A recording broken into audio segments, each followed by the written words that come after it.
Testing 1, 2, 3. Are we live? I think we're going live. I think it's live. I think we got it.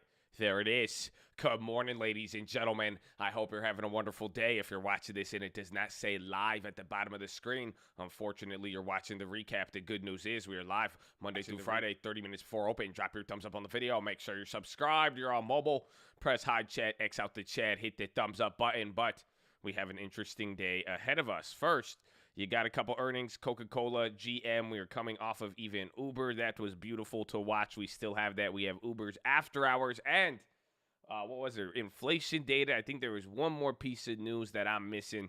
You got some weed stocks moving up here. You could even see Tilray on the high.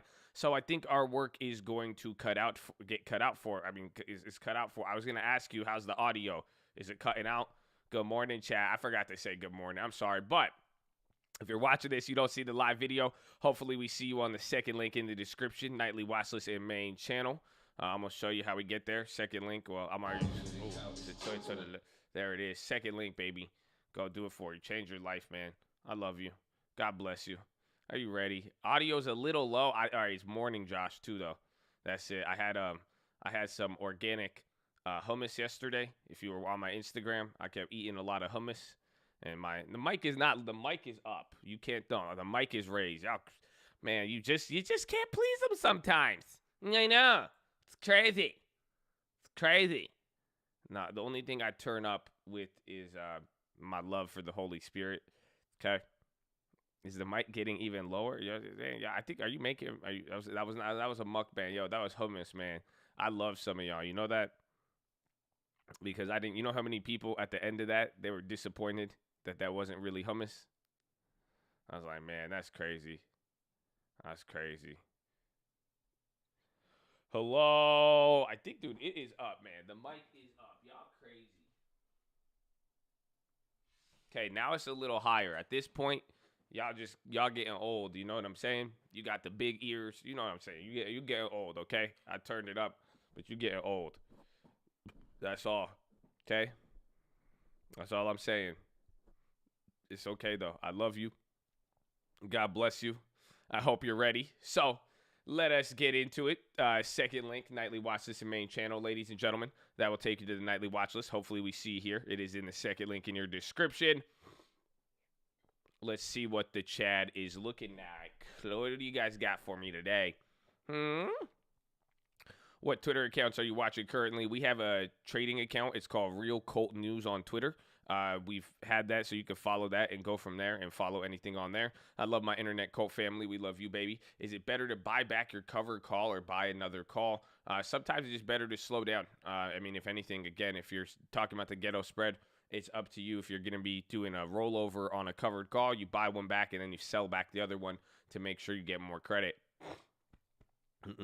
XSPA, March 19, $3. Looking for a run up this morning. Bought ACB 1125. Easy going. I'm simply just positive on this one. An overnight success takes 10 years to make. Slow and steady, baby. Not recommended. Only my purpose. My call. Solo VFFU. OEG. My play. SNDL going big. Let's go. Armor shining. Smart good decisions. SNDL. Shout out to the coach, especially Josh. The Philo hit home. Hold your head up and keep moving forward, baby. Don't dwell on negativity. Are you a Raven or a Wolf? Anyways, best thing to invest in this year is yourself. And more importantly, let's go, baby. Matthew 8:26. Why are ye fearful, O ye of little faith? Amen. Amen. Love this quote so much. Don't fear. God's got your back. Don't worry. What do you think about TSM as a chip play? It could be good right now. You even had GM earnings. That was this morning. They did good. They did warn on the chip shortage. So we've been talking about that a little bit here. I know a lot of you guys have. So that is actually very surprising. But you got a lot of activity in that space. So whatever happens with that will be key. It said PSA. Look what I taught my new Doge grandma. Doge, sit. Doge, leave grandma alone. Doge, no. Bad Doge, grandma, no. That's what it is. Have you or your son been hurt by Dogecoin? Do you want to save grandma's money? Call 1-800-BATCOIN. For international sales, please call 1-800-BAT-PLAY. Show less. Thank you. Have a wonderful day. Option traders, show them the rich. You can the most financial advisors. No financial advisor. Occasional purpose only. Have a wonderful day. Watching GM, eBay, and Disney. Baba to the moon. Watching GSAT. 15% after hours and OGI for medical synthetic marijuana growth. That sounds sketchy as hell. You know what I'm saying? We call that spice when I was growing up. You know what I'm saying? So you should be careful of that one. You know, I don't know how they taking Spice public. I thought it turns you into a vampire and you start eating people's faces and shit, okay? Yeah, we don't want that K2 stock, man. What the fuck that's you on parole or something, bro? Oh man, we should talk about Spice. That shit was crazy, bro. That shit was crazy, man. What a way to start off the morning, man. That's a good one, man. That's a good one. Did a presentation today on the lawn term to some of the new airmen in my shop. Man, I love teaching, putting people on the lawn term, baby. Oh, thanks to you, man. God bless you. God bless you, man. Keep the mission going. Keep spreading it, baby. Hit them with that beacon. Regen, Qualcomm, CLX, Dropbox, XL. I don't mean to be political, but I'm so sick of Wuhan, bro. I'm sick. Please play it after Philo today. Oh, Wuhan. That song's a vibe, bro. I forgot all that. I forgot everything that happened in March and June. That was it was like a good time. Did we call it a good time? I don't know, man. We'll have to see. I love you, though. Watch it. TXN, UUP, TLT. I picked up one Uber, 65 call, 50 cents for Friday this morning. Trading in 58 range. Looked like it was pricing in a $5 moon on the chain. Seemed reasonable given the upcoming catalyst soon after they announced the Toyota talks. It went up 100. Wanted to wait for at least lift report, but take it. Profits or capital gains. My ghetto spread. Is it true that good things come to those who wait? We will see. Thank you for the lesson, Josh. God bless you. God bless the cold. God bless America. Let's go. Chest to the sun. Let me get a growl. Amen. Shout out to Ghetto Spread, baby. Mara is my watch list. I'm holding all of these long. Oh, man. How, you already got that? You already are. You heard that from I'm holding all of these long. I talk at least at these stats. I don't even know the thing. Sometimes I preach when I talk. Oh, yeah. Uncle was slow. Uncle had a lot, man. Hold on. I'm going to show y'all. Should I show y'all Uncle? It's not. Everyone's not here, right? It's early still. We got like 15 minutes. He has some good ones, bro.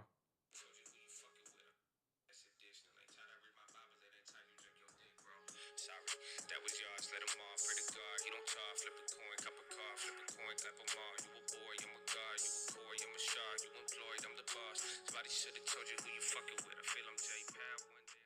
Oh, that's it, that's all we get, that's all you get right now. I'm telling you, Uncle, man, I keep leaking them, and then you keep leaking them, you're leaking them on the watch list, man, chill. Uncle gonna kill me. Okay, be careful. Be careful. Random play. CWT, $75 call. September 17th expiration. Stream notes, 9:29, 9:30 open. Watching Disney, NVIDIA, Tesla stat, PayPal, Square, Apple. Biden isn't responsible for option chain inflation. Snapchat 65. Wow, reminiscent. Tucson. I lived in Tucson from 04 to 05. Moved to New York for culinary school. Oil may be leading SPY today. Doge dropped today. Are you watching the impeachment trial, Chad? Nah, it's a rerun. Josh, I'm dead. I love this. This is great. Read it. I want to see it. Y'all should have a journal. I want to see your daily journal. I wish I could read all of what you guys write out there. Josh explained why Mar and Ryan aren't worth the valuation based on the amount of Bitcoin they hold. Observing rotation, watching movement. SPY with oil staying in place. Doge 11. Josh gives great advice about timing and deploying cash. Kramer said don't wait for policy, but it's already happened. Holy hour discussing crypto. Good analogy for money and raising kids. Treat your money like children. Josh told a story about raising money and almost got scammed before COVID. The market was moving on oil this time. Personal play on my baby account. $20 a month. Uber 65 call. 25 cents on Lyft and Uber earnings. Play Intel put. Didn't hear the play because I was playing AMD. Personal play AMD 95 call. Weekly down. 12:30 holy hour. Dogecoin down 13. By the way, I'm not Doge all day. I did play it like a swing trade. Got 700 with the initial run up, but it was sketchy. Really reckless. Waited for CNBC to recycle the Intel news. 110. Philo Judge 6. Story of Gideon. I'm off to work. I love the ratio. I'm going to keep posting. Shout out the ones who paid the way for the rest of us. Amen. I like it. Uber taking us places. Amen. Loving you all. Watching Rada earnings, Palantir earnings run up continuing. Isn't Palantir in the morning or are they next week? Gevo, OGG, OEG, Flint, and MDRR. One of you asked, I don't know. Weed could be the new EV, but they're going crazy again. XSPA, MVIS, OGI, the plug. I don't want it fast. I want it slow. I don't want a bag. I want a loan. I think you say, oh yeah, shout out UWMC, baby. Take your time, baby girl. Shout out to the law term. Horn. Check Vive medium point of 60.48. They're currently at 5. Love the Colt watch list. Always helps you with my trading strategy. Blessed to the Colt. Only way to eat Jack in the Box in the tacos is with the buttermilk ranch. Just saying. Much love to the Colt. Hey, man, we trying to explain it to him. Let's go, baby. Keep it possible. Keep it possible and respectful. Oh, I like it. Keep it possible. I like that one. Do your push-ups. Hit the like button. Good morning. I love you. I love you too, baby. Ever since I joined chat, I got me in long term. Lost 25 pounds doing push-ups because sitting is the new smoking. Read The Richest Man in Babylon. Raised my credit score by 150. Made small good decisions. Shout out to the Colt, baby. Amen. Good morning. That's what I'm talking about. That's how you wake up. It feels like it's a workout plan. Thanks to the Cold News workout plan. On the envy, my friends. Have you heard of Matterport? They're rumored to be in talks with GHVI to go public. Are their cameras or softwares used a lot in real estate? Thanks a lot. I thought Matterport was related to Open Door and what they were doing. We'll see. So let us get into the plays. God bless the Colt. How do you feel about the Fundrise app? I've talked about it a little bit. I mean, it's a little smaller way to get real estate, but I have to show you guys. Get a fucking house. Trust me. I even asked people yesterday. I was asking the lenders. I talked to Lending Tips. I was like, how can we buy a house on stream and make it like just fact? I want you guys to see, like, you go through the process. You got to fill out stuff. I'm going to get a 20% down house. You need to do 20%. I'm going to assume all of you are drug dealers. You could do it. It's easy. That's why like apps like Fundrise is so you could invest in real estate, but it's giving you a small portion and you're never actually like owning it in that sense. You are, but you're not. So that's what I'm saying. I think, after that was a good 11 out of 11. That was an eye-opening 11 out of 11. So I liked it. That's why I hope y'all run it, man. Love the video as always. Been loving, and the Super Bowl on Penn. Any thoughts on that play? It's going to be related to the DraftKings news that we covered on the watch list and what we saw yesterday. So watch out for that. Lord bless your children. Amen. Hey, shout out to Ethan Allen. That's a throwback. Just saw that SPAC GHVI will be merging with Matterport, provides 3D cameras. They on it, baby. They on it. I'm just here so I won't get fined. Welcome, LeBron Bryant. Long live Chadadonia. DraftKings earnings run up. Watching Bat just acquired South Korea's Hyperconnect. Do they even date in South Korea? You know what I'm saying? I thought it's sad out there, But I don't know. We'll see. They're like, do they have that in Middle Eastern? We don't have Bumble. We have Arranged. It's a much different app. The father talk first, not the girl. The father. It is the father first. That's why we call it Arranged. Very good app. We're looking for funding. We're looking for 15 camels for round 2. Thank you. But GME, baby, picked up 200 more shares of UVXY 932. Watching and mostly real estate stocks. God bless. Had my first $1,000 day. Shout out to Chad. God bless, bro. Amen. Intro is hype. Not sure what I'm looking for right now, but I'm looking everywhere. Hoping for an opportunity to buy some long-term at a good price. Looking for dividend. Nothing specific. If anything, take 2 may catch my eye, but if it drops a little bit more, what do you got? Check the ratio. Are you at growth or are you at dividends? That will guide you. Let it guide you, baby. Watch list. Neo Jamia got clapped on snap credit spreads in my ARK take call. I added Neo to the long term on the rumors are getting added to the U.S. and Kathy Woods backing it. Also looking at ARK September calls for the long term instead of shares. What do you think? I like the share. I mean, ARK is killing it. They have exposure to Bitcoin as well too. But I mean, I don't know, man. I don't know. I like shares. If Snap is improving users, then boom. IG has very Snap-like features as well. God is great. I want Caterpillar, WMDD, and or Dow for the long-term holdings. I'm working for the dividends next. LLNW. Real-time streaming. Some major players use their service like Fox. Colt Thoughts. Let's go.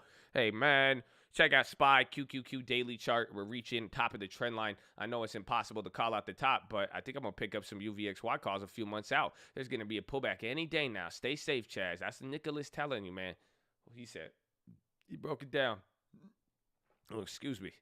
Added a few more shares to T to the long term, holding the cash balance. Just watching my shares, waiting to average there. Hey, man. Neo, DraftKings, Square, Easy Go, Uber. Where is Easy Go? I want to see the Easy Go. Where's it? Easy Go? Is Easy Go finally go up? Nah, why can't I type this in? I need to easily go above at $89. $89 is the first price target that came to my head. I don't know what that's based off of. So please, none of that is a recommendation or a guide of future performance. Finding it weird after Biden's electric news for the fleet and cancellation of Keystone makes oil go up. There's been a lot of stuff with OPEC too, but it has been going crazy. EV, solar, renewables, energies will make me think it should go down. Either way, the market is the best soap opera on TV. Amen. Ultima trades are the 2020 move. That like a Nissan Ultima. I've never been a fan of those, but I'm sure it's a good budget. Like we say yesterday, you can't go wrong with the Toyota Camry. So I'm going to go with Toyota Camry trades for $200. I got Neo $60 calls, $10 current calls, $25 Afira calls, all February 19th. Hoping they all print. It's looking good, baby. Watch it for the nickel miners. Some impressive North American producers poised to go. TLO TV, CNV.V, FPX.V, FCC.V, Canadian. I was like, yeah, these look foreign.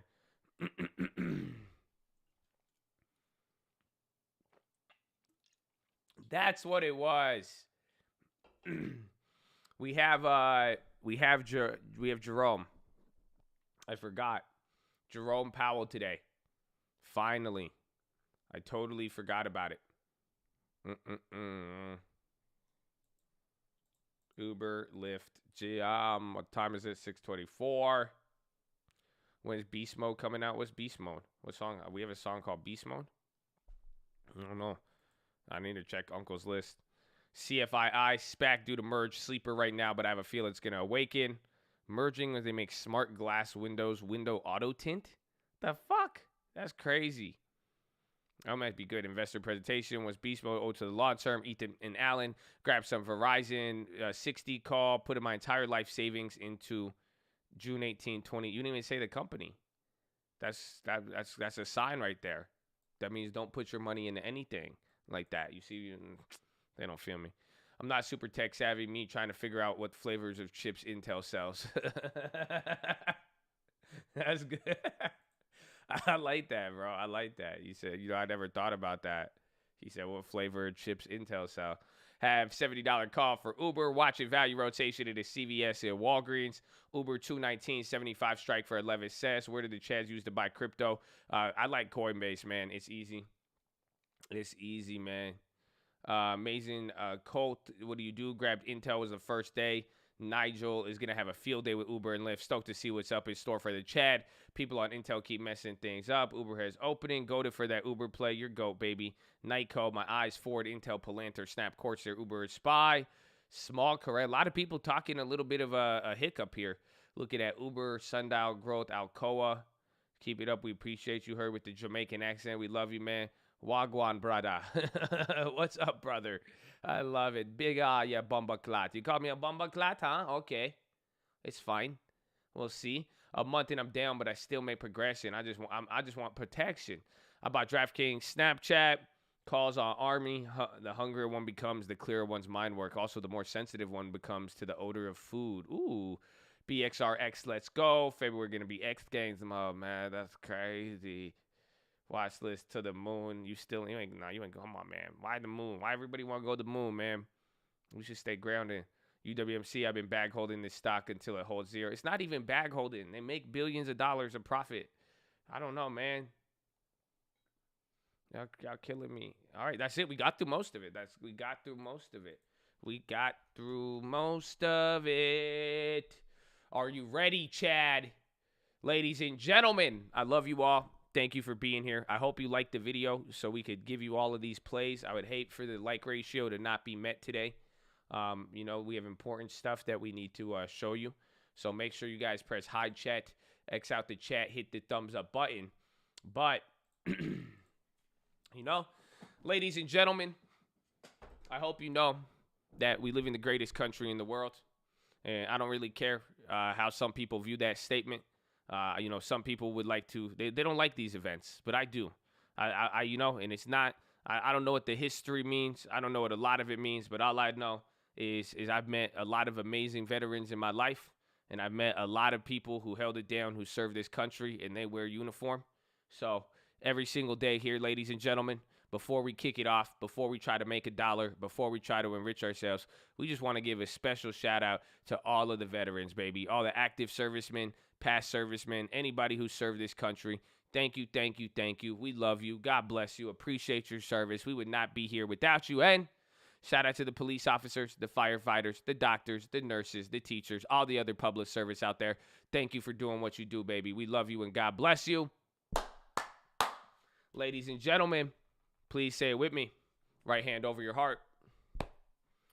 I pledge allegiance to the flag of the United States of America and to the republic for which it stands, one nation, under God, indivisible, with liberty and justice for all, baby. Son of the Jets!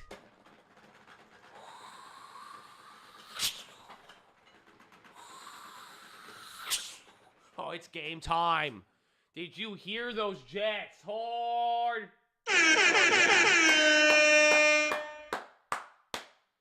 Game time.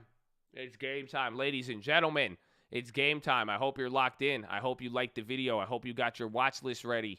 I hope you got everything ready, okay? I'm going to be watching Uber, Lyft, GM, Coca-Cola, EasyGo, Disney, Walmart, Dropbox, and XOM, and then some of these little SPACs that you guys got on here. We'll probably talk about the Matterport and all that. I think that one got brought up a lot, so we're going to see what happens. I hope you're ready. I need you to be positive today, okay? You guys know you're blessed. Did you know you're blessed? Did you know you're blessed? Are you ready? Look at the market, man. You got inflation data that still didn't, it came in below, but above. It was weird. But it's game time. Oh, I feel good. You feel good? You got Uber. You guys remember Uber, Coca-Cola? Oh, we're going to have a good time. We're going to have a good time, ladies and gentlemen. Yeah, post tickers, percentages, news, everything, baby. Are those grape jets or the double apple jets? I don't even know what that means. Is my mic low today? My mic is... Are you guys fucking with me today?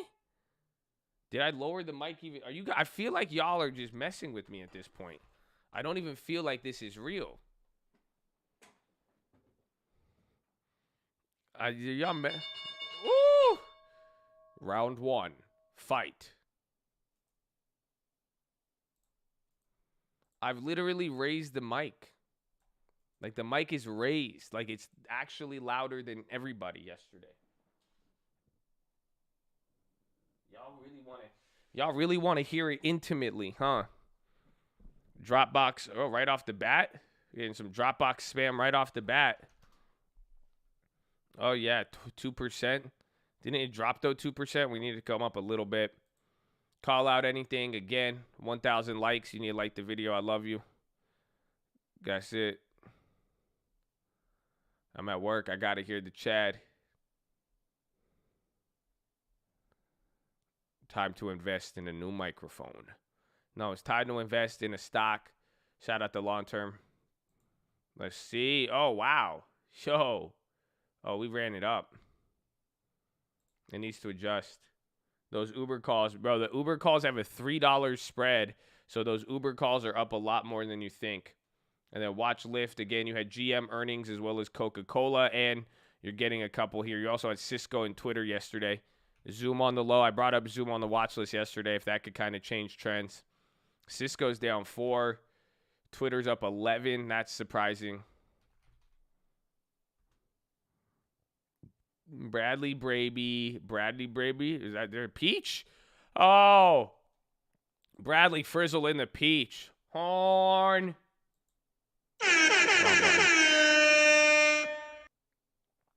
Man, Bradley Frizzle in the Peach, bro. We might have to make you your own, like, line of Bradley Frizzle Peaches. Bro, why do I have, Man, why do I have... I have a random penny stock, dude, from like years ago in my account, and it's going up. Like, this is from like 5 years ago. I think it's an old weed penny. It's like a sub penny stock weed stock from 2014. No exaggeration.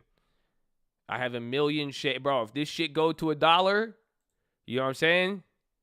We've all that was that stock back in the day. I was like, hey man, I don't want to tell you which one it is. You know what I'm saying? I'm not gonna do you like that. Like, why would I tell you that? It's crazy, bro. This shit went from it's up now. I don't know. I have like $2,000 of it now. I did not have $2,000 of it before. Snap is popping again. Watch Snap at 63. Watch DraftKings. Uber's coming up too. I mean, let me check even the Uber premiums. You guys got to watch out for the run up on there, because if Uber keeps going up, then you have to just factor in you have that report today. Oh shit, they already went up 60% on the short term. Where's the squares? Call out Dropbox if it hits again.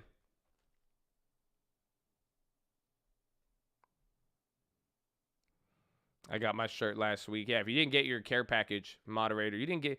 Damn, Bradley Frizzle, they played you like that?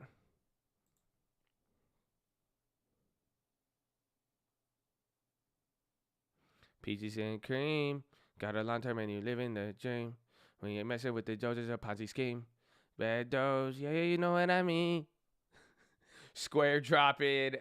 Snap again keeps going. Watch Uber again, that Lyft trade. I tried to hit it. I tried to hit that one, man. Big Commerce 2.5. Big Commerce is awful.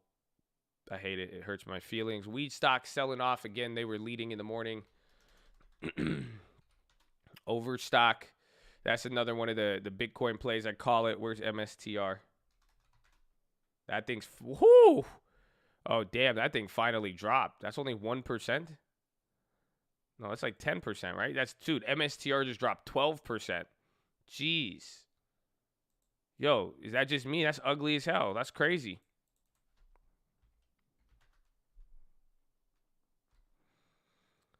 Is my old penny stock MJNA? No, it's not. It's a random one. I've never really heard people trade it before. I mean, all I know is that if it goes up 5 more times, I have $1 million.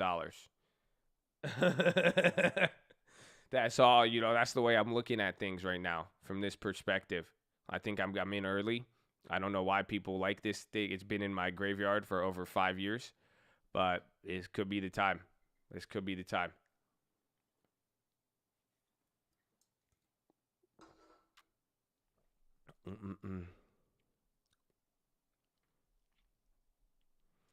Big pop over 90.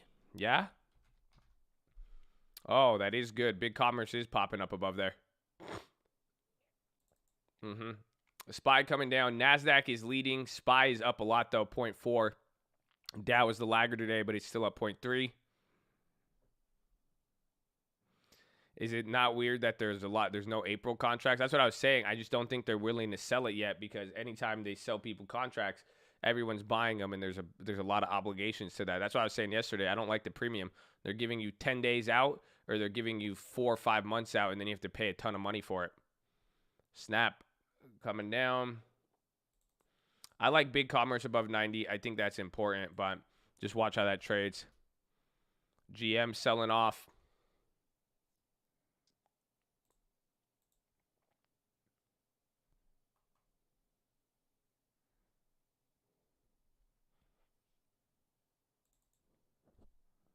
Open 9.6. That could probably be with the Matterport news and everybody talking about it. Walgreens up almost 1%. Easy go sell. Why do you trade on the 1 minute? I just like the intricacies of what's going on. I'm used to it. I like it, but I do trade on the long term. Because I don't really day trade. It's weird, honestly. And I like fast movements. Is Uber to 68 optimistic? Not really. I mean, again, what you even got yesterday at a Lyft, they said that they're about to be profitable. I mean, so that they're different than Uber. I said that yesterday. I hope you guys know the difference between Uber and Lyft is that Lyft is a pure car play.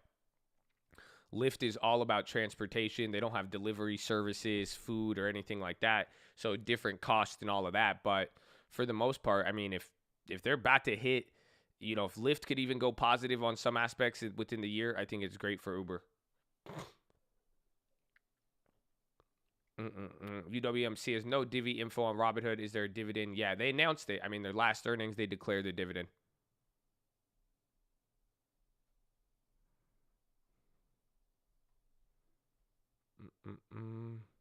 Yeah, Disney is up a lot. The Disney run up that last 2 days went crazy. So Nancy ain't cheap, man. Nancy ain't cheap.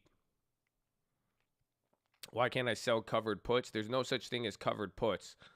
So you could do a covered call if you own the shares, you have the collateral. But when you short a put, you need the full amount of cash to buy the shares of whatever that contract is agreeing to buy.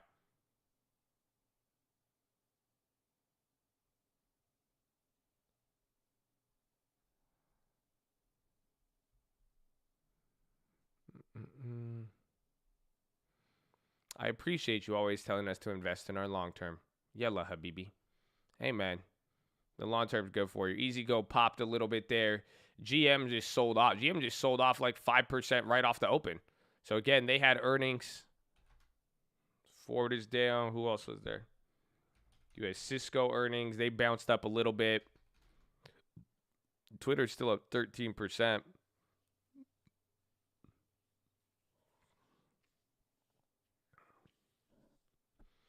Airbnb contracts going up.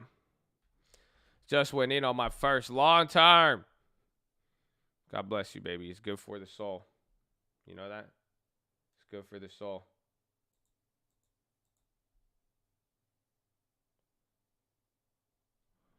Eric down, Snow up 2. Match, Walmart down a quarter. That's my dog. That's my long term for sure. That was little long term. That was baby long term. It's very good.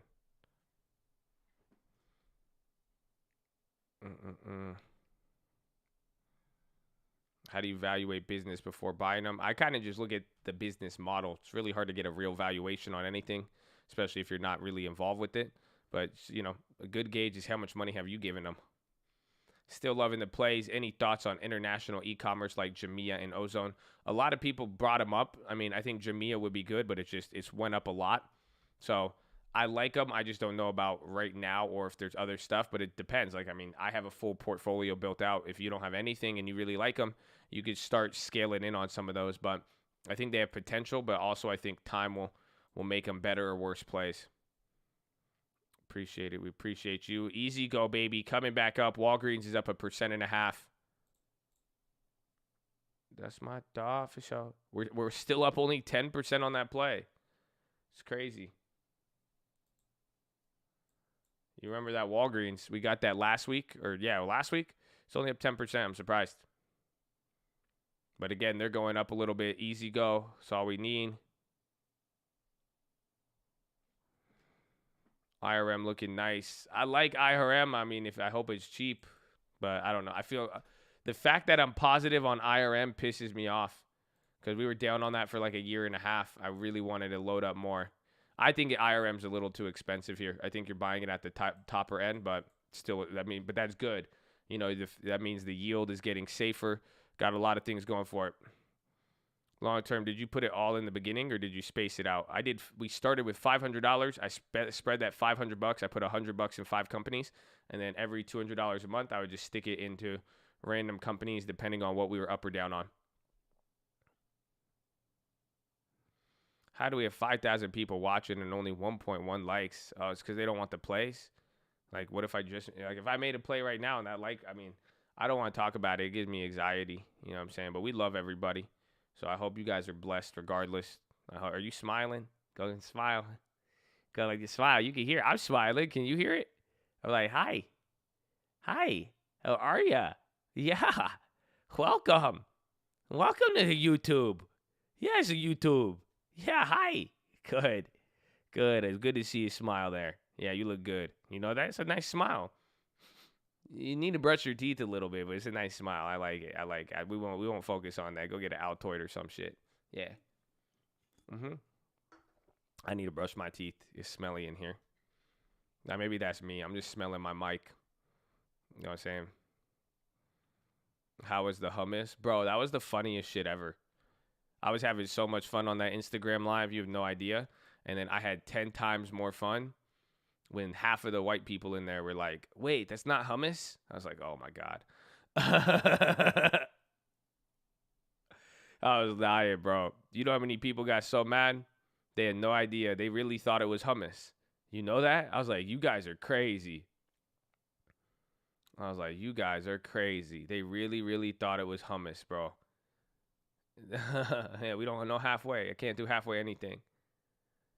That's it. Can't do halfway anything. IRM is shooting up again. What did I have up on there? Uber. Uber's coming off. See how Lyft plays out.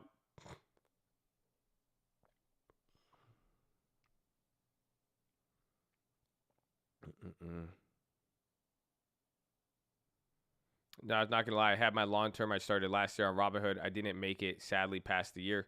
I'll be separating my trading and long term, dig deeper, and start with the better one. I mean, let's go. Replan it, baby. The Phoenicians are scoundrels, bro. That's all I know.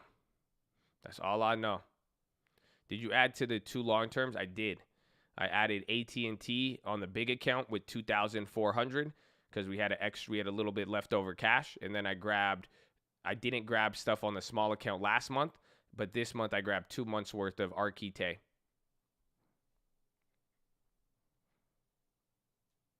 Yeah, so Uber's finally selling off. There's the market. Where's oil?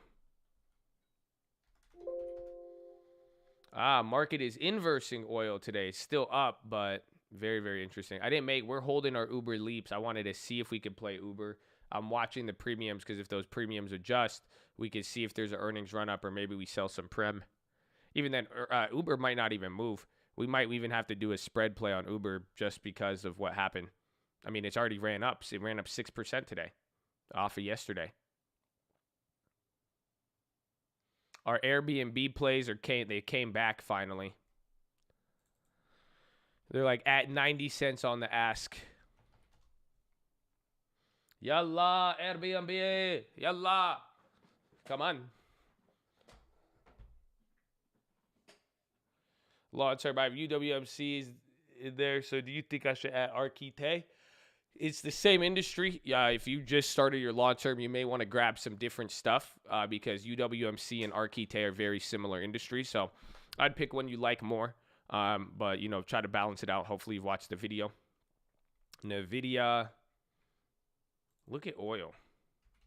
Or at least I'm just looking at XOM as oil. Yeah, NVIDIA's popping. Again, remember, I had that earnings run up. Where's Baidu? That thing went crazy. Yeah, dude, Baidu? You're fucking kidding me. Dude, this is crazy. Bro, do you see this? This is another 7%. This has been the craziest earnings run up. Oh, man, I should have got those. I wanted those. He said, don't get UWMC. It's pathetic. Jules, I'm going to remember that. I'm petty. UWMC's pathetic, but I'm petty. Okay? I will never forget that. Okay, that's all it took. And on that day, February 10th, UWMC turned it around because they heard what they were saying to them in the chat room. And they heard it. That's it. Every day in the gym, UWMC is going to be like, I'm not pathetic. He's be like, I remember what they said to me. You know that? I'm just letting you know. Just letting you know, man. He says... It's okay, UWMC. It's going to be like an episode of The Biggest Loser. Just watch. Wait till you see him again.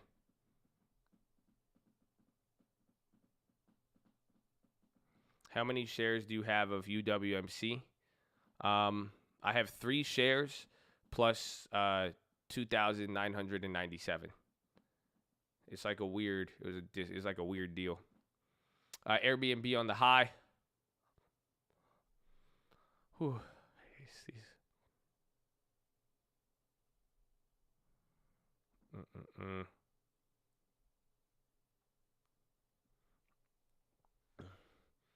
You guys should try that. If people ask you stuff, you should just give it to them, but give it to them in weird metrics. Like, what are they going to do? That's all. They're like, how much is it? It's 50% of 100. That's it. Like, I answered the question technically. That's all. Just you got to make them work a little bit.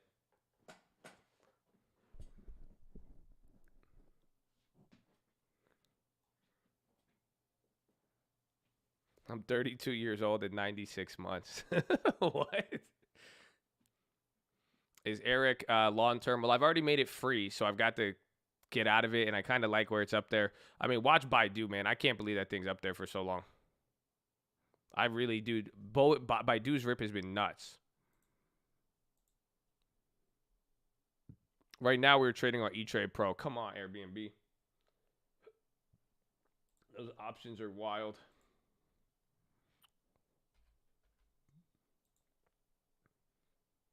Spot 0.6.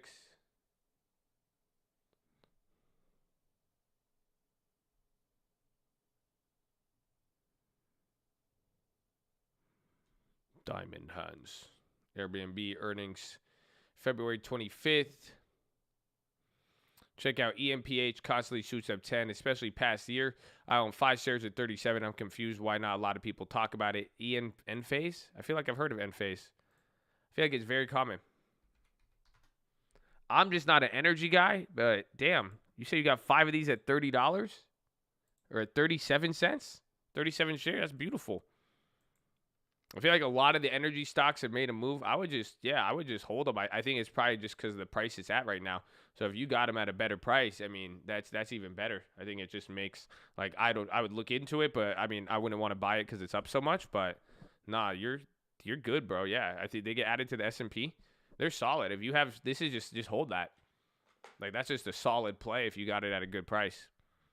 Because then that way you get your energy exposure. I wouldn't chase it. Like right now, a lot of people are asking me, should I get into weed? Should I get into energy? Should I get into everything that just popped off already? That you got to be careful for unless you're getting a deal. But if you already got a deal on there, I would be riding it out. Ride the wave, baby. Just like Snapchat. Even then, that's what I even said in that video over the weekend. You know, a lot of these plays we keep talking about, I keep talking about homes, houses, all of this different stuff. The idea here is to ride the wave. So once you make money on the buy. That's what I'm saying. Yeah, chasing is a dangerous game. Woo! Little chicle, third of a point. Little pop right there. It's an AMD big green. Kind of. Yeah, it's probably following along with NVIDIA. AMD is popping, though.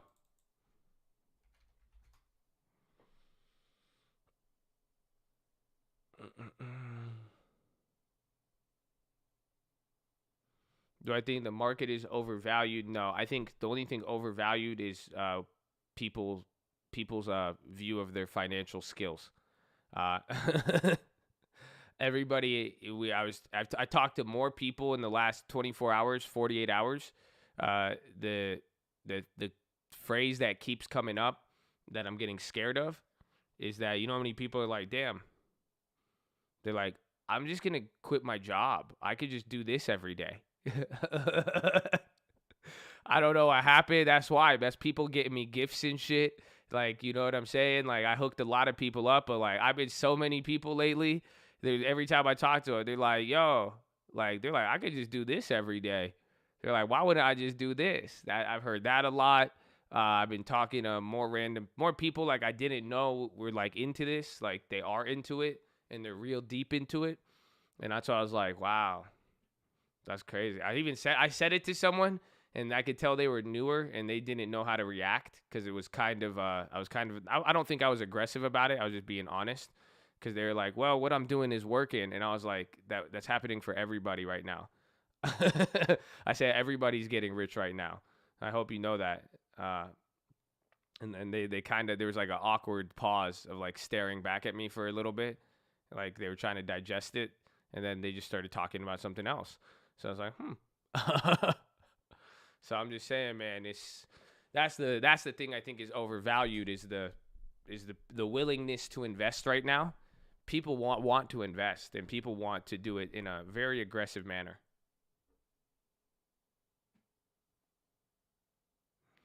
My buddy keeps sending me his technical analysis and I keep saying, fuck the technicals you trade. I feel like Curry on the chain. It's a suitable response. I agree. I've tried that before too. It works very well.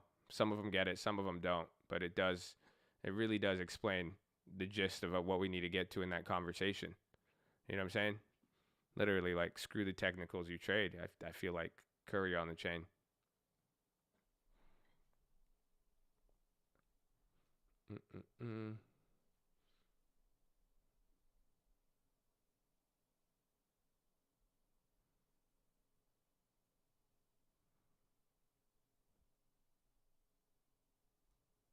Ooh.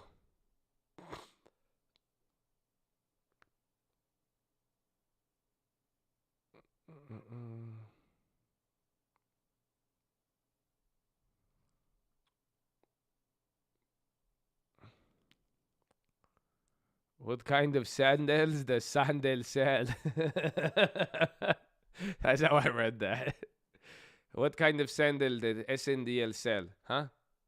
What kind? Like a flip-flop? Ship?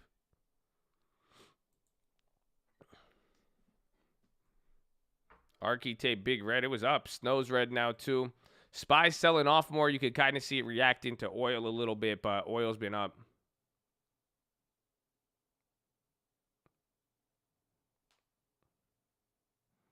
Should you average up if you're not down on anything? You can, or you could build a cash balance. That's what I was worried about. I mean, I was looking at the long term the other day, and I was like, we have $70,000 in there. So let's say we have 60 40 or 70 30 right now growth dividends. But I said if I wanted 10% cash, I would need $7,000 in there. That's wild. That's like 3 months of deposits almost. That's still not even 10%. So you could build up some cash. I wouldn't necessarily be too afraid of that. AMD's running up. Archetype is dropping. Yeah, MSTR, the Bitcoin one, they got clapped. Dollar's taking a beating. Yeah, I think that was you had a 1 day delay between Bitcoin, but actually dollar's up pretty up. It's up there a decent amount, but it has dropped the most in the last few weeks here. This has been again it converged. Remember, this was a danger zone. It is so funny how things even changed very, very quickly. Netflix, yeah, Netflix looks like it wants to come up here. It's still up a 1/3%.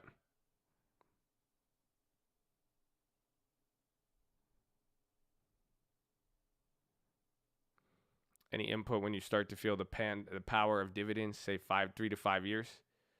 It just happens one day. It's like, like one day you were like, oh, when I get older, you're like, when I grow up, have you ever just one day just started becoming a man and you just started maturing?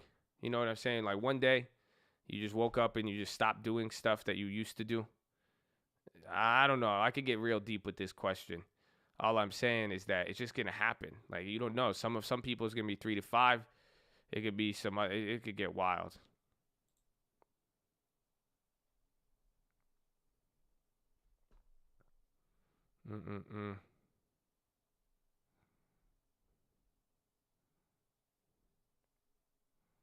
I'm awake. Praise God. I had a seizure at a Wiz Khalifa concert. I was like, yeah, I'm old now. That'll do it to you. How am I? I'm good. I got a little bit of heartburn this morning. But other than that, I mean, locked and loaded, baby. Locked and loaded, thankful. Thanking God for that I made another day.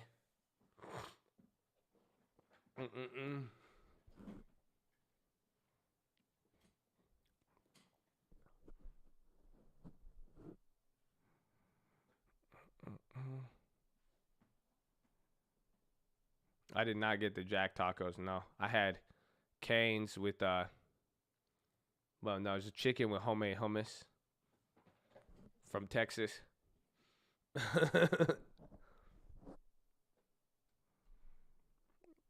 Easy Go is still up. Yalla, Easy Go. Come on. I can't believe this thing's holding up finally. Makes me proud. Yeah, it's called Raising Camels, not Raising Canes. It's called Raising Camels. It's beautiful. It's like fried kufta with hummus. Only the real ones know. Hummus. Mama. DraftKings vertical. DraftKings got clapped yesterday out of nowhere. If it could break above 64, that's actually pretty good. DraftKings is up.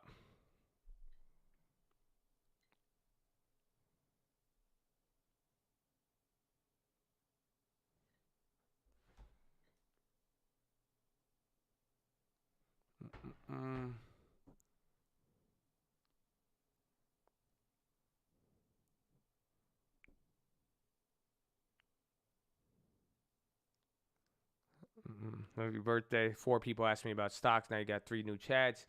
Hey, thank you for that. It's not my birthday, though, but we still love you. God bless. SPY is hanging out at a low. I still do love all of you. So please, ladies and gentlemen, make sure you guys are subscribed. We're live Monday through Friday, 30 minutes before open. Drop your thumbs up on the video. You're on mobile. Press high chat. X out the chat. Hit the thumbs up button. Second link for the nightly watches and main channel. First link for the Scream Alerts Bootcamp and Real Estate course. Can you follow me on Instagram and be my friend? I'm going to start using my Instagram just for you. We were on there yesterday. We had a lot of good talks, okay? So hopefully I see you there. But can you do something for me? Can you say hello to each other? Can everybody stand up in the chat? And can you ask, or just greet someone? Say, hello, Raphael. Hey, Carson. How are you? Just say hello. It's an icebreaker. It's like church. Shake their hand, give them a hug, say what's up. It's a good, be able to meet the Chads that you're around. Everyone's a beautiful, nice set of people. So say, hello. Good. And then claim a blessing, man.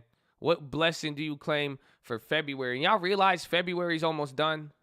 I don't want to tell them. Y'all realize how fast this year's been going? I don't want to tell them. I'm going to leave it on that. I'll be right back, but I don't want to tell them. Hold on. Follow me on Instagram. I love you.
Lisa, Airbnb. I think our Airbnb plays are about to go up. Wholesale inventories 0.3, estimate 0.1, previous 0.1. 0.1. Where's Lisa? Jesus, here's my thesis. Used to want, but now they need us. Bro, if this pennies, dog, I just made it, dude. That's what's crazy about those like weird, just shitty stocks. Like these penny stock people have no idea if that shit hit $1, I'm about to dump 1 million shares on them. They won't even. Isn't that wild? That's why we call it toxic debt. That's the literal definition.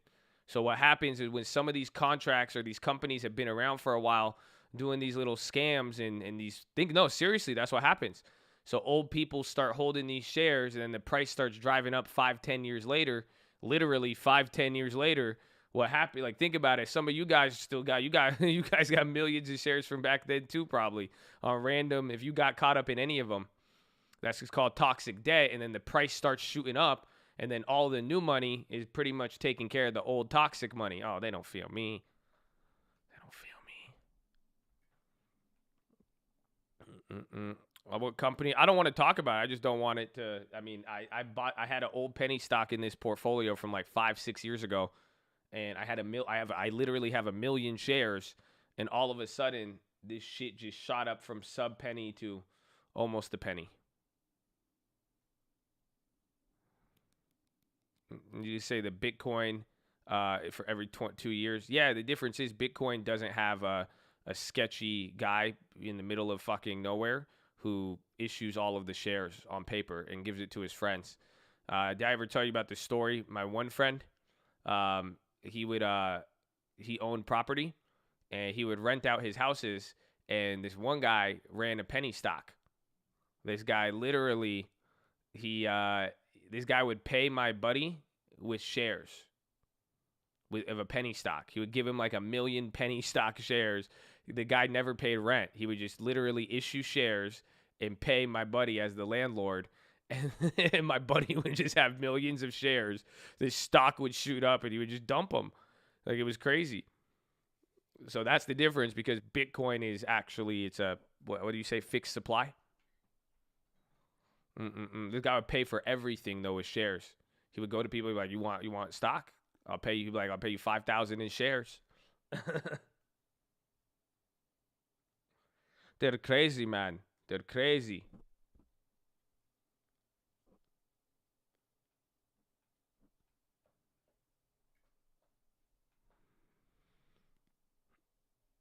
Can I order off the penny stock menu?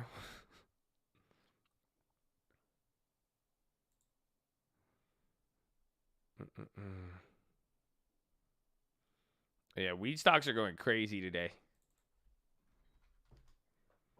34%. Politics, man. That's been the only real moves politically in 2021, like I said, is only came out of energy and weed, surprisingly. Otherwise, you haven't seen anything else there. I'm surprised, though, but I think the weed, there might be a come down on the weed stocks eventually, but who knows? That one, I'm not going to be, that one just, you know how I feel.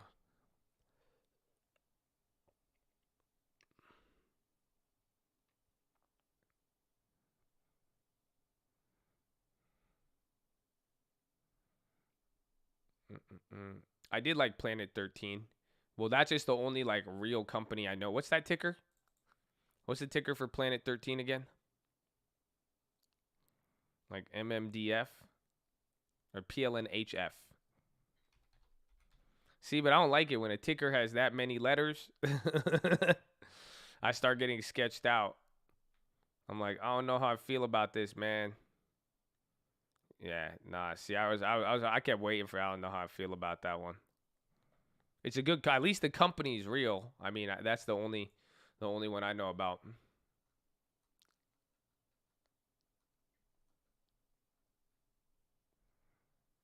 I've never been there, but I've heard about it. I just know it's a real location. You see, I don't know. I'm an old guy. I take tangible locations in a product that could actually be used. It holds high value in my book. I don't know. There's just something about a company with a real product that makes money that just makes me, I don't know. It's weird. I know you could get companies that don't make money. It could be a prototype, but I like the ones with real, oh my God, it's a crazy concept. Like, that's why I like Amazon a lot.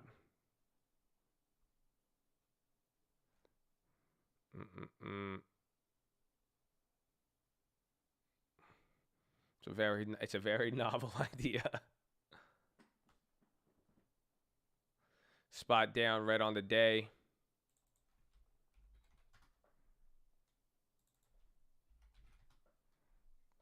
Here, breakout.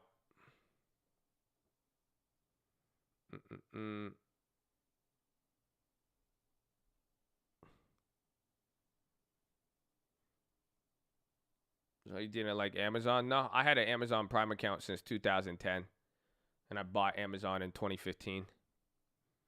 So that's what I'm saying. I know the product. I got to use it.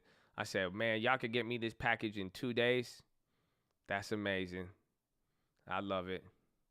See what I'm saying? But I never smoked on a canopy in my life. Never in my life. That's the logic I'm trying to get at. But hey, who knows? Who knows?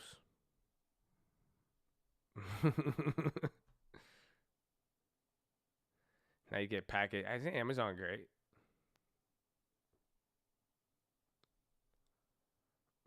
I buy Amazon in the late 90s pre-bubble. Man, you've been in here for a while then. You better get that long term. Let's go. Hold stocks. You hold it. You should be a billionaire.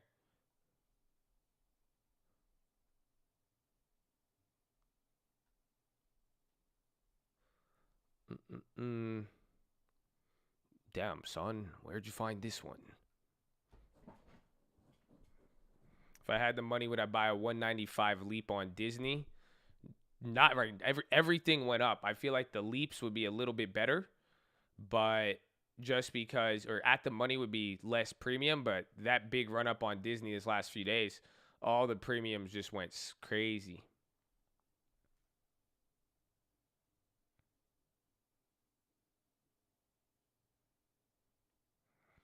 Abivai or T, AT&T is a better value.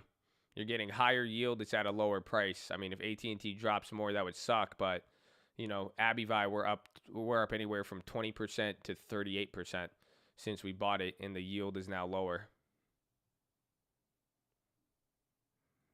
Yeah, if Disney premiums could actually drop, I could consider it.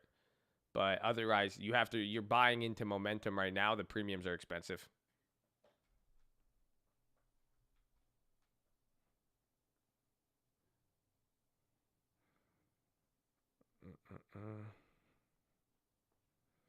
Square contracts, I think, got clapped.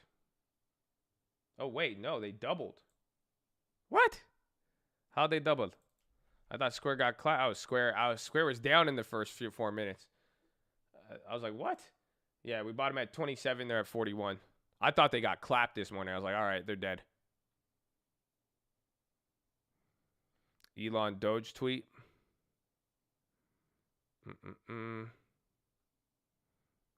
Oh, man. Pump for XAE12. That's nice. So he's going to be like, I bought it for my son. So then you guys could not buy your kids long terms and get them Dogecoin. I'm so proud of all of my billionaires in the last 48 hours. I can't wait till I make $1 billion. I feel like $1 billion is boring. I don't even want to be a billionaire anymore. That's it. Like, what happens? They start hating America. Then they start pumping fucking shitty investments. Like, I don't even want to be a billionaire. Like, I thought like you should be on a yacht. I thought you're supposed to be living life. You know, I thought you'd be philanthropic. You know what I'm saying? Like, I don't even want to be a billionaire anymore. This ain't even like.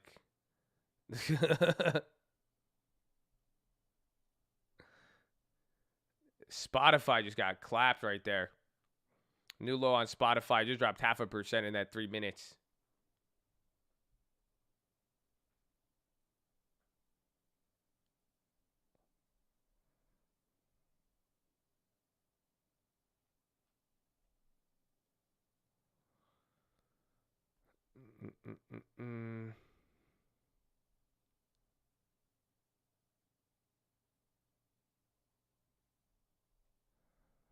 XII unhalted.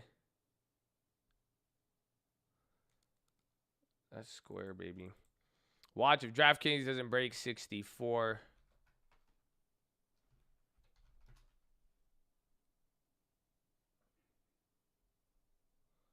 Uber.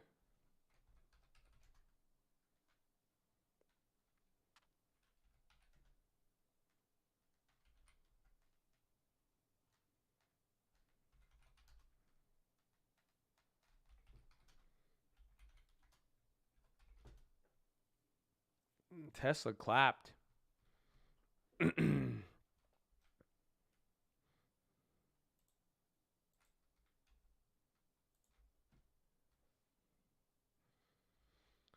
Shout out to the long term.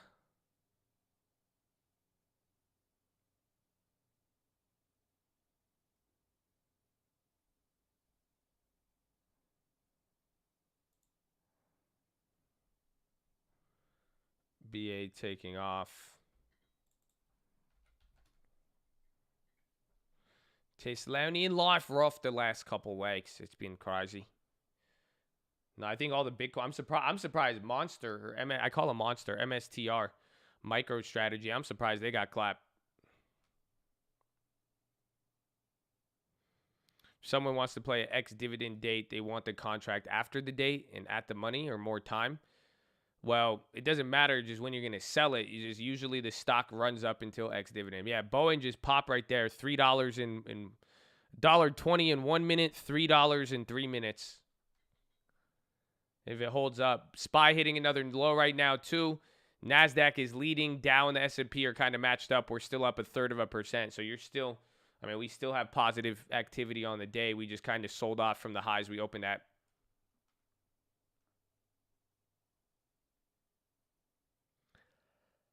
BA out delivers Airbus in January. Mm-mm-mm.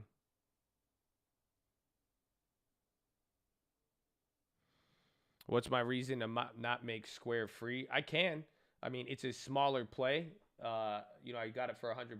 It is short term. I'm still holding it, but you can make it free. And this is where again, I play my way. You guys get to learn from it, but that's the whole point. I'm glad you said that because if you're in the same play or you're in a similar play and you're like, maybe I should make it free. There you go. You learn something, and that's your instincts talking to you right there. So if you feel it and you want it in there, take it. You know what I'm saying? Don't wait for my strategy has already got us in the door. And now the strategy is about what you do with it and how to handle yourself. It's not, it's not like you have to follow me on every single step here. But that's your key right there is what you just something just stuck out to you. I hope you realized it, man. Literally. You said, why wouldn't you make it free? You're right. But don't ask me. You do it. Just like what I was saying the other day. What happened? I said, you remember I started yelling at people. I was like, why the fuck are you guys buying Dogecoin? I said, why would you buy Dogecoin? I said, go buy Bitcoin and Ethereum. So that's what I went and did. You see what I'm saying? So if you feel that, it's not like there's a strategy telling me not to make it free because once you're able to make it free, boom, there you go. That's your window.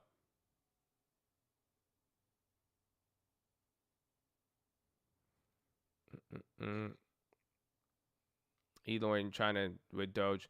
I feel like what Elon's doing with Doge is just going to have negative implications on Tesla in the long run. I mean, I don't know if Elon's one to really think that like that. He doesn't care when it comes to the stock and all that. But, I mean, the odds are not in his favor. And if Dogecoin ends up turning bad, I think he's going to hurt a lot of his own followers. And it's just reputation risk at that point.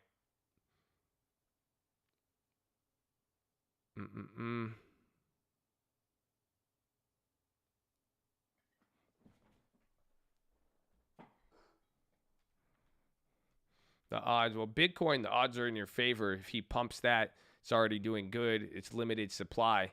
But, I don't know who Doge is.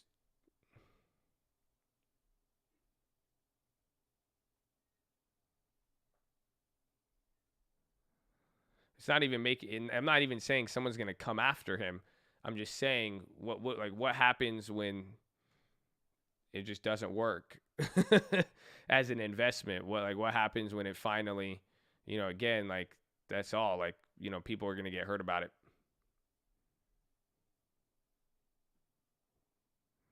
Yeah, SPY just dropped another one. It's about almost a point there in 5 minutes.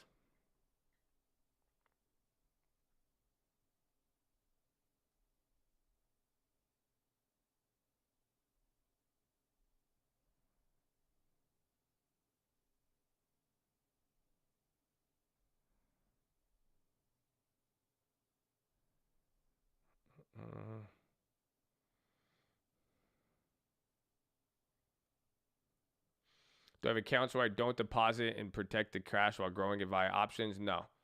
I mean, I will deposit some. If any accounts that are big that I don't deposit in, I don't trade options. It's just long-term stocks. And how I get cash would be trimming here and there, but I rarely do that. Or I'll do it every couple years.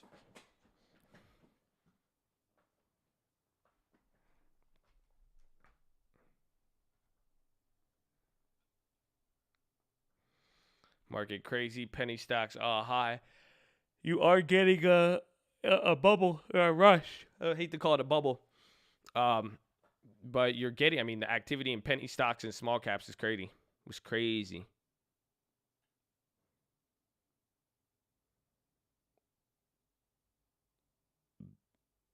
Where do I find penny stocks? Don't.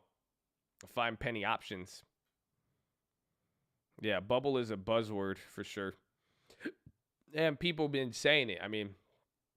You can't have a bubble when this many people, and this is why it's so fucking crazy. You can't have a bubble when this many people are concerned about a bubble. If that makes sense. At one point, everybody has to be sipping the Kool-Aid. That's the only way it gets whoa. Because that's the difference of what you saw. You were in 08 was just different. Even Wolf of Wall Street, like 001, certain times in the market, people were motivated a little differently. Yeah, the greed index is hot, but it's not that hot yet. Trust me. Like, bro, my mom was flipping houses. You want to think about that. Mama Answers had her hand in real estate. That's how you know it was hot. This lady read the Bible all day. What the hell does she? Why would my mom was, this was 10, 15 years ago. Mama Answers was flipping a bag. Are you kidding me? That's when you start getting everybody on board. Mama. I'm telling you, that's when it gets crazy. So that's what I'm saying. You could get a lot more activity there's a lot more people who have not yet participated. That's where it really starts. Because again, imagine it's hot and stays hot, and then you just get a round of people like, okay, it's time. But who knows? Who knows? I mean, we are just living through unprecedented times on very, very various levels, from stimulus to everything else. So we'll see, man. That's it. We'll see.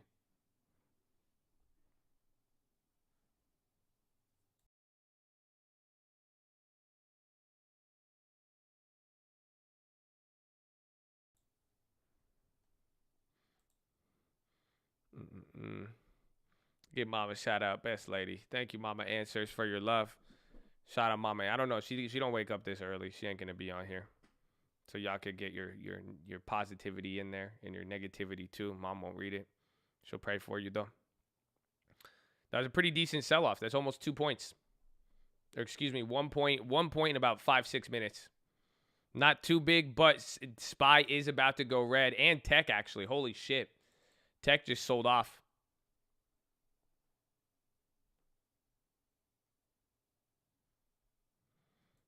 I want to know what Dogecoin is, and does it have a Hemi? That's beautiful. That's like the commercial. Does it have a Hemi? That's for real, man.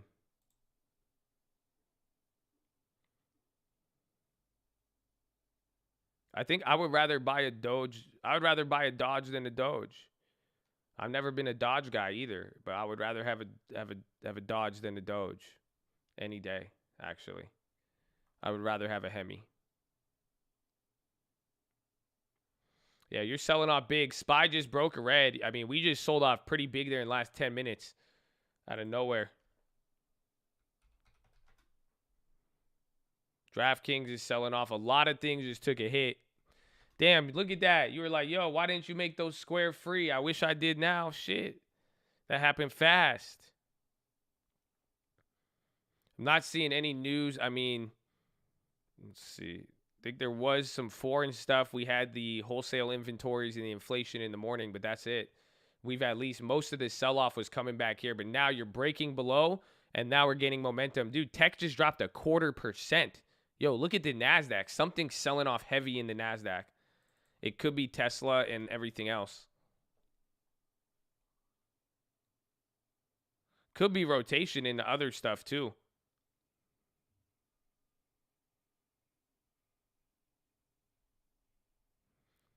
People already saying what you saying about Elon and his Doge madness. Well, please don't let me forget to include another point. Elon is owned by China. I rest my case. That's it. I just want Elon. Come talk to me, Elon. Okay. I live down the street, man. We can figure this out any day. Okay. I want to chat with you, Elon. That's all I want. Okay. Or tell me you're listening. Buy the mod shirt. But I just want to talk with you, man. I just want to talk with you. I think you need a guy like me in your life to tell you some of these things. I know you don't want to. I know I'm not as smart as you. Okay? But you acting Doge as fuck, man. See what I did there? I have funnies too. Kind of. You're not even that funny. Can we, like, you know? That's it. Y'all just fake. Dude, SPY's coming down even more. Volume's picking up. What did I say? All of you are fake. Y'all only laugh at Elon's memes because he's rich. That's so funny, Mr. Billionaire. That's so funny. I can't believe you're like us and you post these memes. That's so funny. Oh my god, you posted a picture of a dog. You're so. How did you get so funny? She's so funny. Stop, Elon. You're making me laugh too much.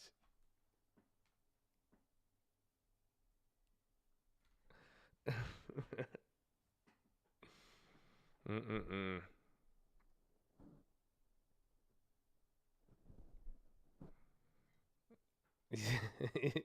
Dude, we're dropping. Check news, man. Everything turned negative, and we had a strong open. Everything's getting flat. I think it's Tesla. Tesla's down 5%. That's S&P Monster. Look at this. You're getting red all across the board out of nowhere. I think it could be some of that. I think it's some of the run-ups, even with the weed. In a weird way, you're getting that short squeeze.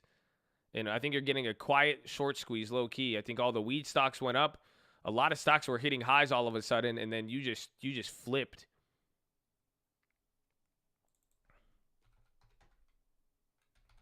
Dollar's not going up. TLT's coming down or up. Commodities selling off too. This is fast. I mean, it's 2 points in like 10 minutes. Maybe 15. No, 12 minutes. 2 points in 12 minutes.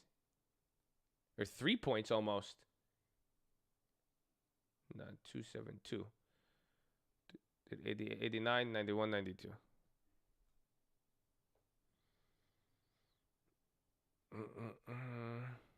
Intel puts starting to print. Are they? Yeah, they came back up. Those held up. I'm surprised.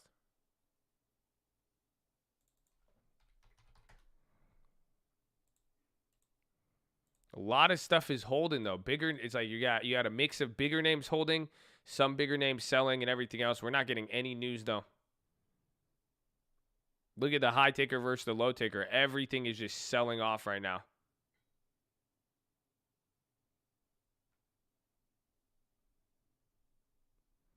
Call out tickers that are holding up, and anything down over like 6%.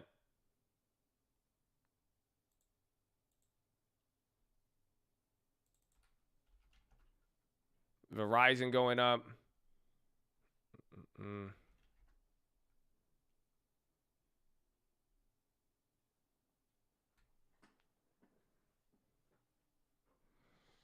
BOK, McDonald's, Peloton, Yelp dropping hard. Dash holding 6.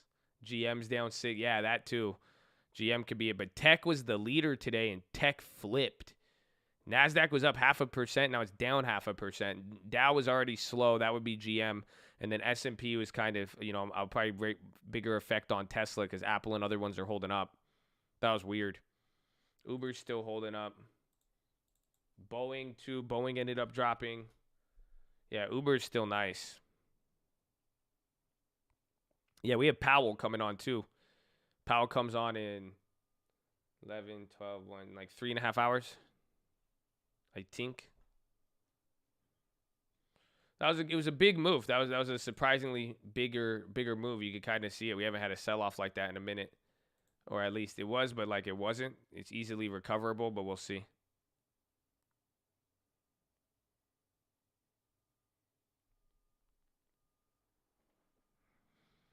$40, separate company. Yeah, everything went nuts.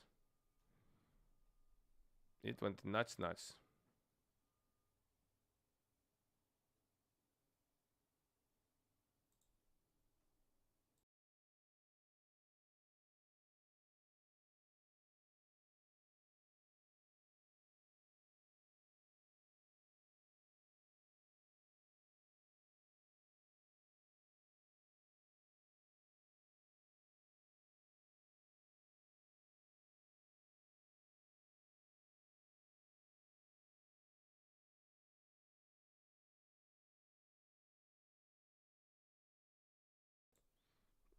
I accidentally hit the mute. It's not because I dissed Elon. He dissed himself. I just want to talk with Elon. We should have a duel with like paintball guns or something. Or we could box. That's it. I'll box Elon for all of my Bitcoin. That's it. Call it a day. That's all. If I win, he has to stop pumping Dogecoin. That's all. That's it. I'll give him the whole damn hard drive. I don't care. Not fair. He's old. He probably has like, what, he's 6'4". He has like a foot on me. That's fine. That balances out. I'm old too. I barely could eat Takis.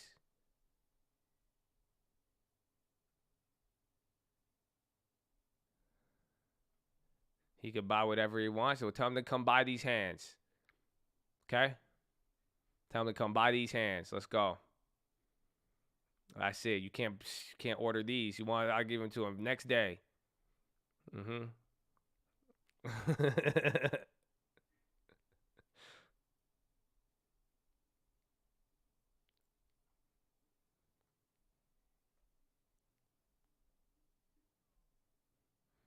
Nah, my mom would get mad. I can't do that. My mom would get mad if she saw me challenging people. Did I tell you guys my first fight I ever got in was at church? I got in a fight at church, and my mom had to break it up. She came in and she pulled me by my ear. I was like, I feel like that would happen. Yeah, my first ever fist fight was at church. I was young. And we took it to the streets. We took it to the playground. I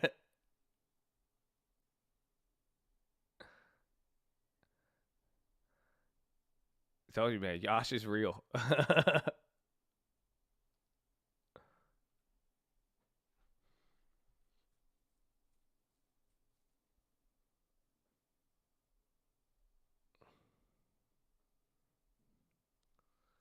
The fight, it was a really funny fight.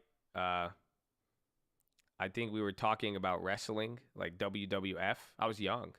And he said something about Stone Cold Steve Austin. And then he said something, and like I said, well, let's fight about it. I said, that's fine. I said, I'll show you what we could do with the people's elbow. You know, I had to open up a can of whoop ass. That's what I said to. I was like, you crazy. I said, let me show you what I learned then. I said, that's fine. He was bigger than me too. He still got it.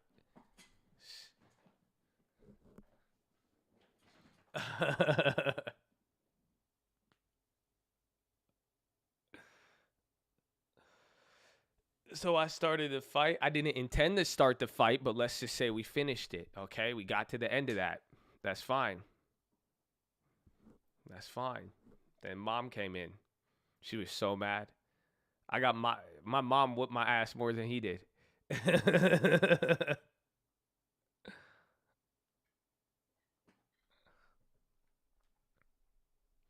Spy's coming down again. Get ready. If it starts to break below here, it could get a little bit aggressive. We still have a lot of cushion from any of these danger zones. I mean, if we do get down to 382, that'd be crazy. I'd say the next spot to watch is 386. Probably that close from that Thursday, Friday where we started getting some momentum.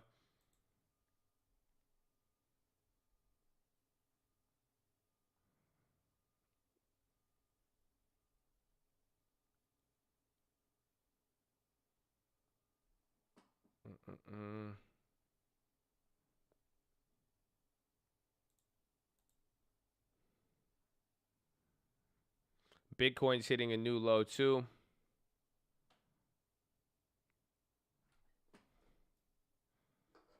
All my calls getting crushed.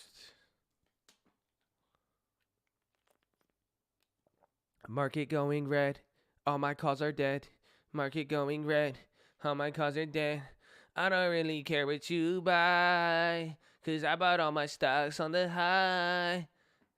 Should have saw me when he said I am not afraid to buy. All my stocks are red. The market just went red. All my stocks are dead.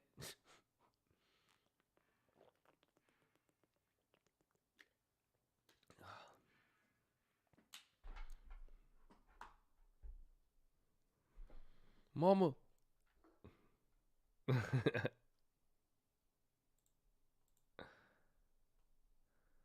Please make that a cover. That should go hard. You guys like that? Y'all nerdy as hell. We got a whole group. We're gonna all be bumping. I don't even care if they fall. Market going red. All my calls are dead. What does that mean? So it's dropping again. Watch here, new low S&P. Dow Jones is down 0.6. Or not Dow, excuse me, NASDAQ. NASDAQ is the one. I think this could be because of weed. At the same time, you had a big rotation with a lot of these companies. So it literally could be it.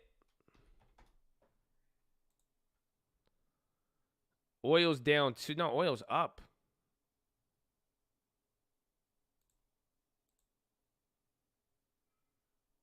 Is this today?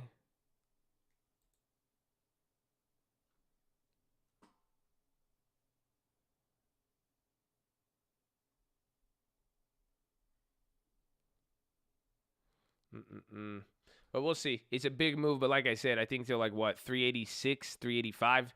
It's not really a danger zone.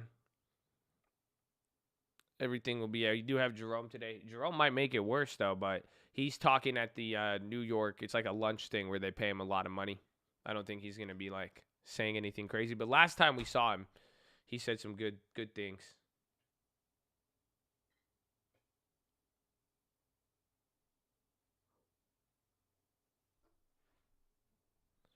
The Intel put, that went up. I'm still holding it. I'm surprised. The Intels are almost doubled. But then we got cheated out of those squares.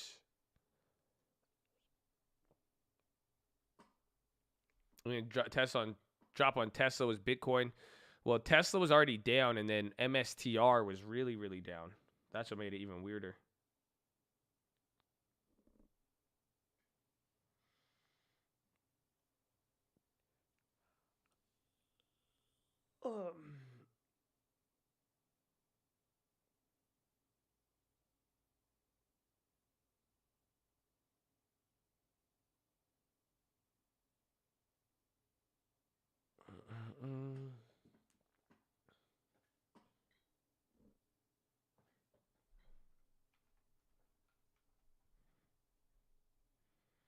Is this the lack of news from the Biden administration? I mean, you're seeing it. I mean, all throughout, like I said, 2021, a majority of what we've seen politically that's moved the market, it was that early stuff with energy and weed, any of those talks. But if you think about it, I mean, we haven't gotten, you're not getting this same level of market comment on a day-to-day. And again, you could even see in the moves pre-market, post-market too.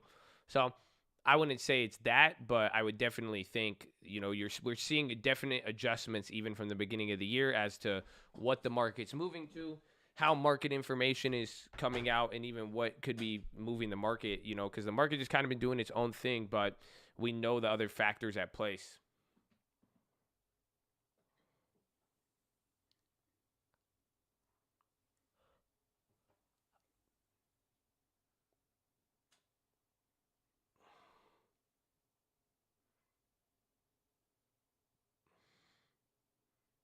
I'm still looking to average down on UWMC. I've never even looked to average down. I've never looked to. I just looked to hold it. I didn't even notice it dropped. If I didn't have such vocal friends, I wouldn't even have noticed. This guy, he's saying UWMC is literally the worst stock, and he just bought Dogecoin, and he's fucking. And he's been holding every EV name that didn't rip just yet. Okay, man, come on. They make billions of dollars, man. Why y'all got to do them like that? Why you got to do them like that? It's I like it. Come on, man.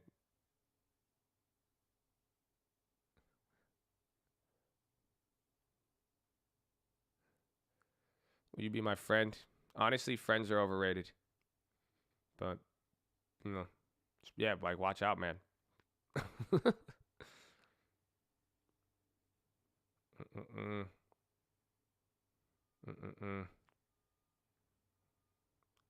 See, now you guys got my friends. They're down there like, wait, man.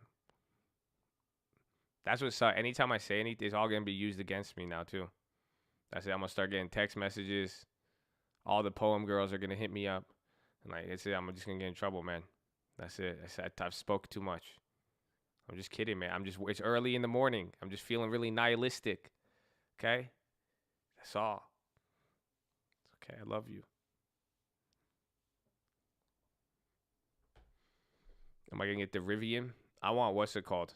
I want that tank looking car. Mm-mm.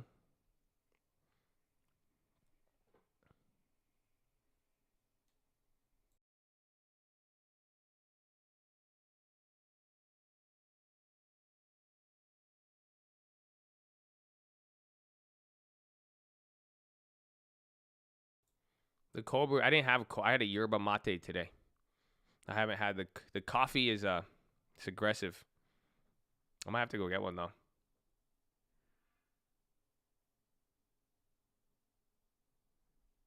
Mm-mm-mm.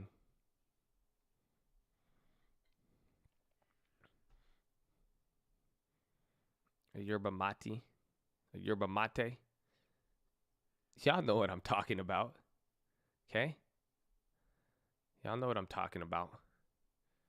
Yeah, Bitcoin down 5. That could be it because it dropped some stuff, but I mean, we're still in a pretty. It's not too big of a move. It just looks big because we've sold off. I don't think. I don't think we need justification of news, but you are just getting some movement today. We are seeing a rotation. Some companies are still holding up. That's what we're playing with. So we'll see.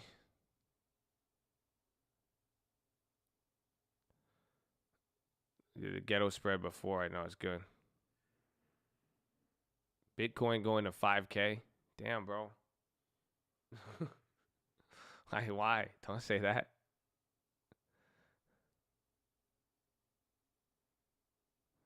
Spy puts not yet. Nothing's really. It's not. I think the premiums are already weird too. If you hold the 1 year the S&P and you rotate it, it stays the same. He meant 50K. There you go. That's fine.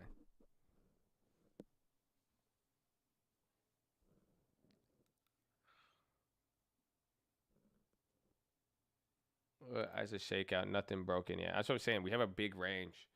Like maybe if we get to like 386, 388, or 386, I meant 385, that could probably be a move. That's it.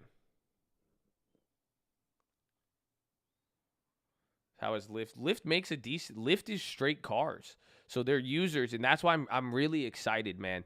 Because wait till we start getting into next quarter. Do you guys realize how telling earnings is going to be now? Because then we're going to be able to compare COVID data. So like Lyft year over year riders is down 50%. So if you look year over year, compare January to January, the amount of riders are down 50%. But that's why I'm saying wait till we get into March, April, May, June. That's when the pandemic happened. So now we're going to be able to compare pandemic growth. Does that make sense? So now instead of looking year over year on some data metrics for companies, it's showing us right before the pandemic started. But now once we start getting deep into like again next quarter, oh, you're going to start seeing how okay, yeah, you're down year over year 50% from before the pandemic, but now we can see compared to March and April how they're doing, but they're still doing numbers. I mean, that's why Lyft is making money. Lyft has 12 million riders every quarter. That's a lot, and that's down 50%. So a year ago, isn't that wild to think about? In 3 months, Lyft had 24 million customers all take a ride in a Lyft. That's not even including Uber. So now they're down to like 12.7, I think, in that 3 months. But that's how they're making money. And one of the best parts about Lyft, and again, I know a lot about Lyft because we have Uber. But one good part about Lyft was that they found ways to increase cost per user. That's what it is. So even though 12 million people is a lot. Spy hitting another low, coming down 388.50.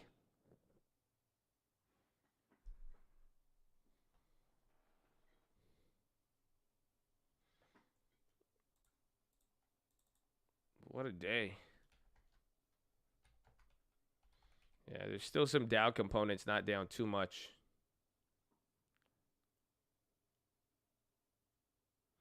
Josh says down Friday, down Monday. Most larger corrections start after a crack or two form. Yeah, we didn't have a down Friday, down Monday, did we? I don't think we did. I think everything has just been killing it. Was it a down Friday, down Monday? Nah, you closed hella high. Friday. Nah, we up everything. Yeah.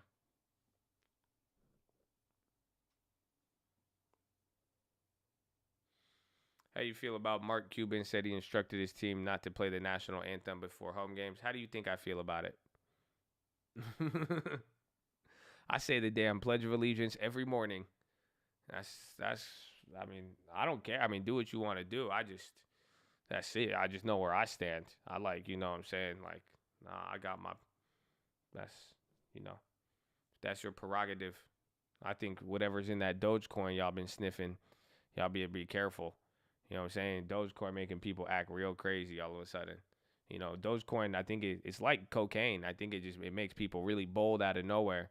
I'm like, why you getting bold all of a sudden? It's like you need a Snickers or something. It's crazy. Anybody associated with Doge, they bold as hell. I don't know. I've been seeing it. He did it for unity? How is that? They invented nationalism for unity.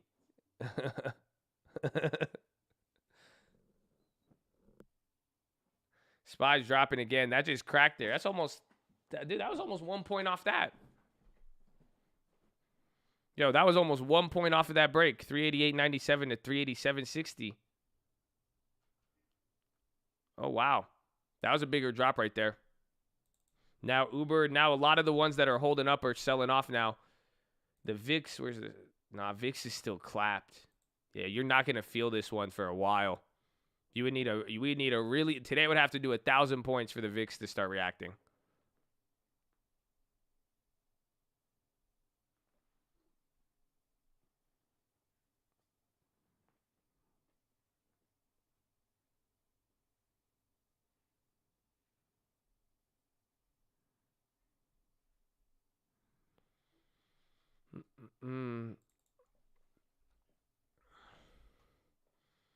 Yeah, Tesla's down. I think it's just an interesting reaction. That's all.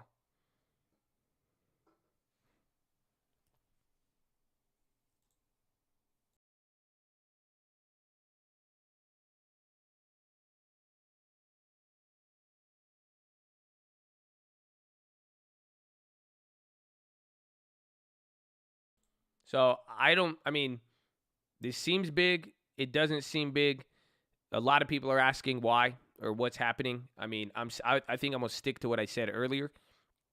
And this isn't even a conclusion. This is just a thesis. I mean, putting it out there. Today, you saw a bunch of stocks get squeezed in marijuana.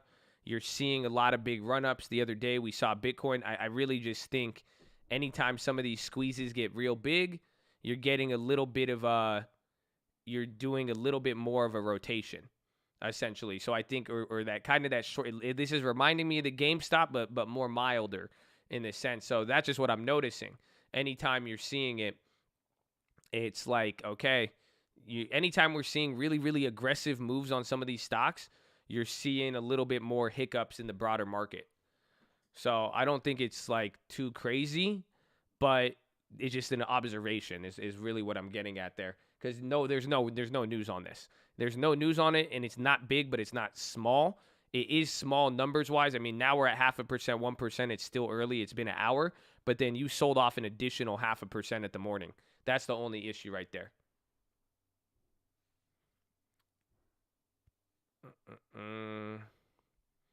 Shows job loss resulting from minimum wage increase would be relatively low.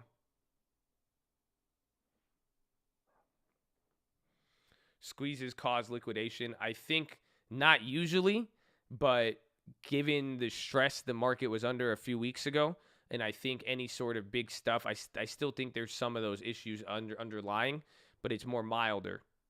Like I said, it's like the symptoms. That was a symptom. Remember I said that when everything is like a mini GME effect. I said when you first saw it, the sickness was there, the symptoms were heavy, but eventually over time, the symptoms, you could still be sick, and then the symptoms you won't feel as much. That's what I'm looking at this now. I think it's looking like a mini GME today. That's the only thing I could put my finger on, but even then, it's mini, but it does look like, I mean, it's very similar to those GME days. Damn, I have to say the GME days. Isn't that crazy? What day? We gapped up on one of the, it looks like that day, that Monday. See what I'm saying? So it's just a little aggressive, but it's not like that big. But at least we have other similar factors happening.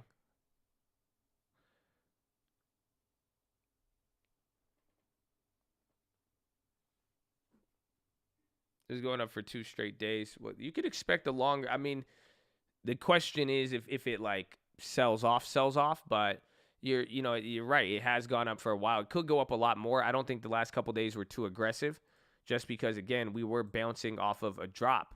This was huge, low key. This one killed a lot of premium, so you're bouncing from there. It's kind of doing its thing. Some people are talking about this. It looks a lot like last year in that sense. Coming mid-February, you had the first drop. You're coming up here. So we'll see, but that's why we just got to make it past February. If you make it past February, it's going to be bullish. If you don't, it's going to be correction. That's what I've been kind of looking for. I don't know, though, so it's a coin flip. What's going on? What's wrong with these? What's wrong with you? I ain't want to, because that's the... Sorry.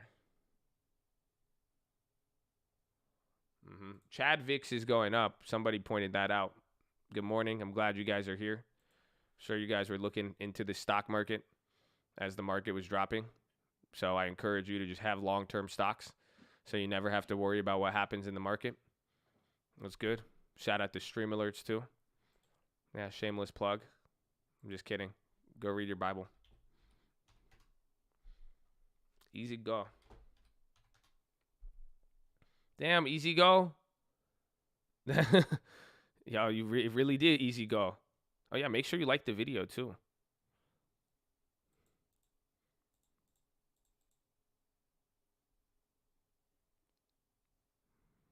We don't have nerves of steel. I'm just 22. We'll get some experience. This is it. We've seen a lot of these moves. That's why I'm saying I don't think this one is as aggressive. But you guys get to learn through all this and see. Again, we've had a lot of things in the last couple days. Or the last couple weeks. So it's interesting. You ready for a 70% correction? Are you the guy who said the same thing about Big Man? Why? You just want everything to drop, huh? That was like the people in the beginning of March in 2020. And they were all like, I want everything to go to shit. I'm like, do you not realize what that does to your quality of life? You know what I'm saying? Like, I don't want to wear bulletproof vests trying to get my milk. Like, what are you saying? Like, it's crazy. Like, you're like, I can't wait for the system to collapse. Like, don't you have a grandma or a mom or dad or like a dog or something? Like, don't you like, that's not like, it's not that tight. Like, it's sound, you know what I'm saying? Like, we can do, you're going to throw gold at them and be like, we're fine. We got gold. No.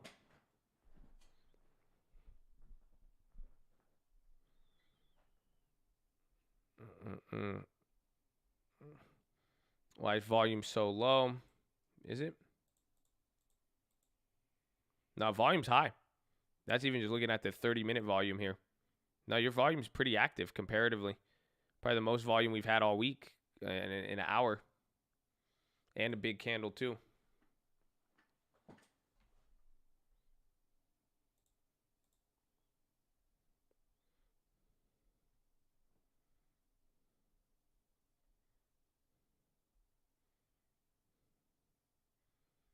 This is nothing. Wait until the real falling off the cliff happens. I'm gonna wait, man.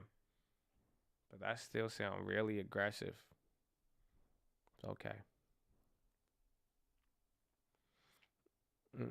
Respect from San Bernardino. Help me acquire 6-figure portfolio watching these live streams and your videos. Amen. God bless you. Don't sit in sorrow. Find opportunities in the market, people. This is your chance. And for the chance might arrive in a few days, don't you worry. That's fine, man. As long as these, hey, listen, you know what? If y'all got real doom and gloom, I hope I could get a good deal on some properties. That's what I'm trying to do. Okay? That's it. That's good. Maybe you need a hiccup every now and then so people don't get too greedy. That's it. I might get offers approved today. I hope. Let's see what happens. It could be a blessing in disguise.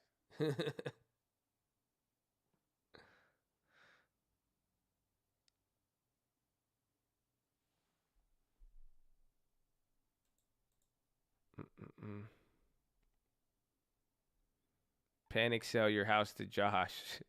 Who was Chill Bill? Was that you? Who was the one guy? Who was the other guy? Remember, he was like, my neighbor, he was like, remember, he was like, my neighbor needs to sell me his property. I'm trying to talk to him about God. What did he say? Y'all remember what I'm talking. Yeah, be a good Christian. Sell me your home. He was serious about that, bro. He was like, yeah, he's like, I'm trying to be a good Christian and have this guy sell me the phone. I was like, damn. Okay.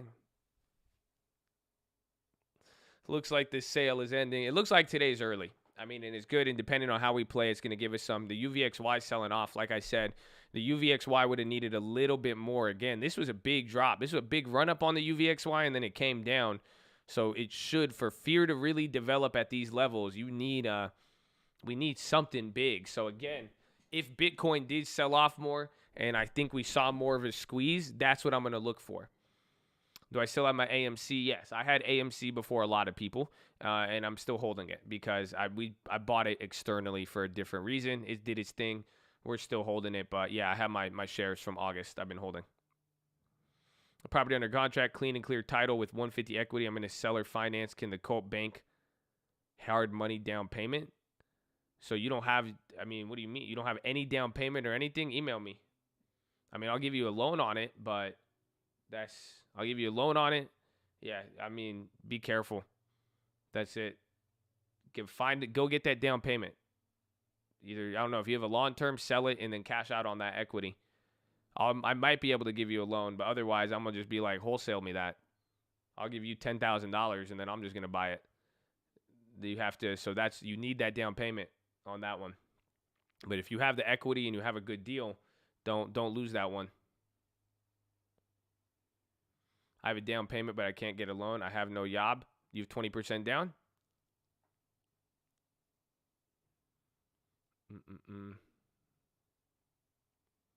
No plans for company to invest in Bitcoin, but we'll continue evaluating. That's what GM said. I think Twitter said something like that too this morning.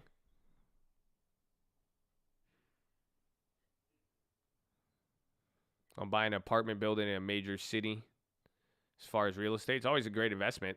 You just have to think about the class of the building. You know, is it A class, C class, B class? It sounds like I'm talking about Saitama on One Punch Man, but we're talking about the quality of the property, the rentals, because usually with the bigger properties, the only thing you have to factor in is renovations if it does get out of shape. Like if you have a 50-unit property, you know how much 50 refrigerators costs? That shit adds up, dude. That's why that's why some of these bigger commercial properties are going for cheap right now, and rent is low. It's very, very weird. That's even what we got in the report today. So the inflation report came out, but what you got right now is that rent inflation has dropped. So you realize in the last 10 years per capita value, based off that report today, it is cheaper to rent a home in almost anywhere, all across. So it may seem like it's expensive, but with the amount of money, the wages, the value of the properties, your rent, the price of rent is just dirt cheap right now. It's been the lowest rate in the last 10 years.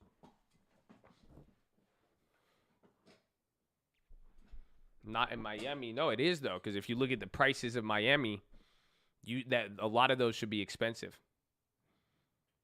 I could get a house with no yob. Yeah. I mean, should you again, this is where you got to be careful. You know what I'm saying? Like some of you guys just have to like there's costs associated. But no job. How can this person get in touch with you to discuss a possible loan? Email me at tradingfraternity@gmail.com, and then I'm going to forward you to a lender, which is one of our Colt person. Let me know what state you're in, and then it's very easy. And you could, if you give an idea of how much you have down, just 20% though. If you know, you know. Then why is my Escondido 2-bedroom $2K? That's good.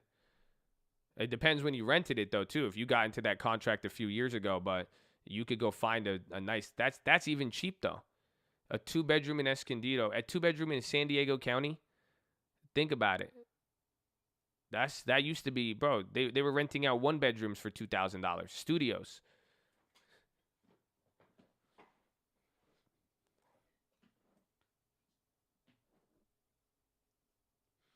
How can I milk a property to build wealth? In the morning, you don't want to milk them at night. They get really aggressive as they get prepared for bedtime. Angelica, you said something with your car, tradingfraternity@gmail.com. So what's up? Nah, but milking it is through equity. You can rent out the house, but I like the equity gains in properties. That's one of the best things I do.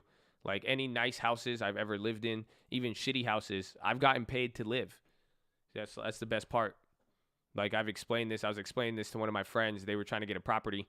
I was trying to get them in something like that they wanted to live in and spend a little bit more money because with some of them, I was like, dude, you could go buy this, live in it for 2 years, and then you'll be able to walk away with like 150 grand, 200 grand, worst case scenario. And then you could rent after that, put it into something. It's up to you.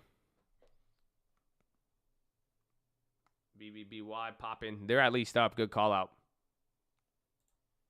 That's how I milk them. And then eventually you could turn the equity in this stuff. But overall, it's just like a long term. And especially in a market like this, you buy some of them, they hold value. It's great.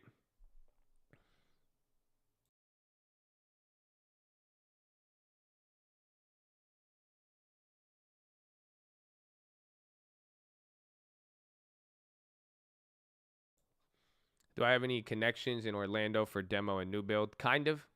I feel like I do know, but I feel like anywhere in Florida and Miami, everybody tells me they could do everything. Does that make sense? I feel like everybody in Miami can do everything. I'm like, hey, can anybody unclog a toilet with a sock? They're like, I got you. I know a guy. I know a couple people who could do that. We could do demolition. We could demolish your Bitcoin and build it back up again. I feel like everybody Miami, Florida, bro, they all got. I'm like, how do you have that experience? Like, I got a degree in it. It was a 2-year trade school. It's like ITT Tech. I'm like, what? How'd y'all learn all of this? Can a wholesaler wholesale a property to another wholesaler? You can, but it just starts to get muddy. Like, that's what I'm saying. If you wholesale, give me your deal, and I'll pay you guys good cash, and I'll buy the house, because what happens with those issues, when you start transferring and assigning that contract, you just get clapped. Eventually, the homeowner finds out, and then it's not a clean deal, and then that's it. Like, think about how many emotions you're fucking with. Wholesaler wholesales to another wholesaler, getting it to the flipper, and then that's 4 people involved. Everybody takes a L eventually. That's what I was. So I'm telling you, man. I even said that with the Philo. I've been seeing different situations, but that's what starts happening. Is like, think about it. One person's be like, well, why are you getting that much? And then the next guy's like, wait, why are you doing that? And then the last guy's like, wait a minute, why am I buying it from both of you? And then what do you think the homeowner is going to be like? So I'm like, man.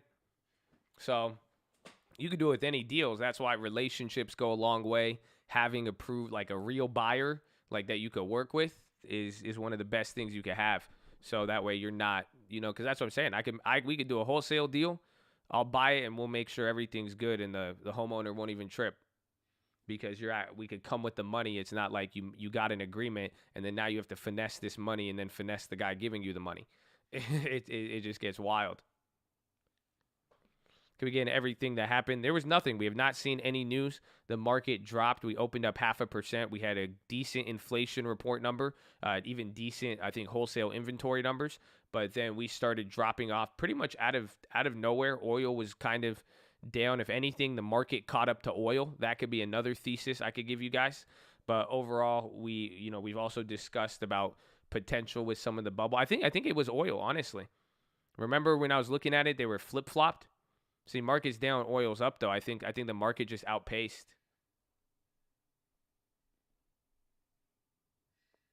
R2D, Josh? What'd I do?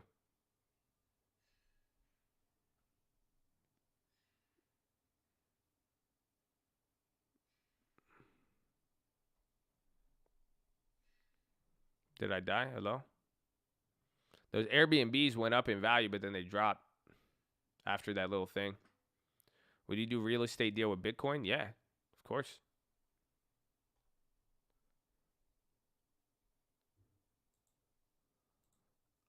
I love the Bitcoins. Downtown Orlando, house 2 sold for $350. Well, there you go. If it's similar to your house, it's similar area, it's good. I might have a way to get wholesalers to send me deals, but their deals there might be deals I can't do, so I look to wholesale the wholesale.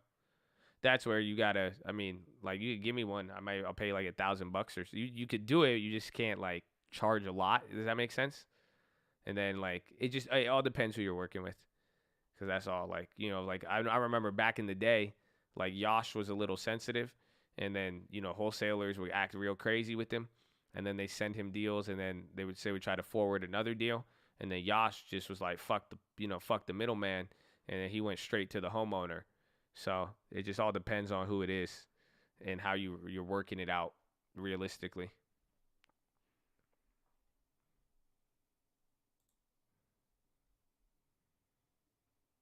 Mm-mm, mm-mm, mm-mm,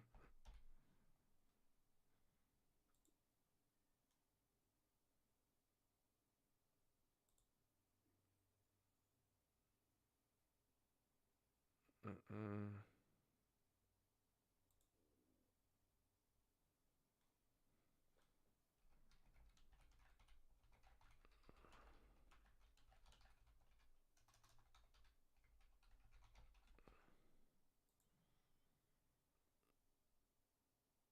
A lot of investors trying to cut us under. I'm building my reputation. F those greedy cucks. Amen. So I'm saying, just as long as you don't charge too much for your wholesales, and like as long as it's like you're trying to get a deal done, just be willing to work with it. It's just like you could just tell.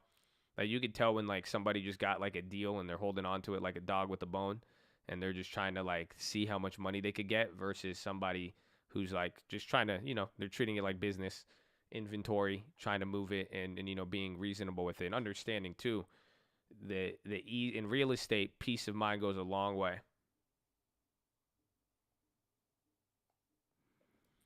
Mm-mm.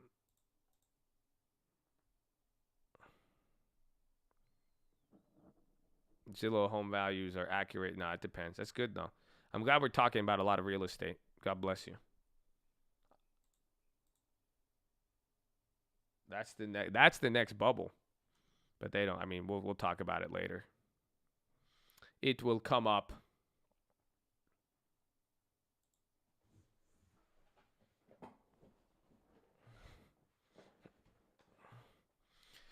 Can I ask how you feeling today? I'm feeling great. I feel like God is good. How do you feel? Mm-mm.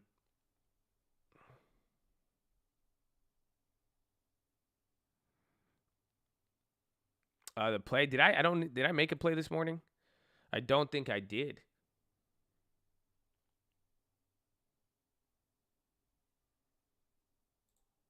Hmm.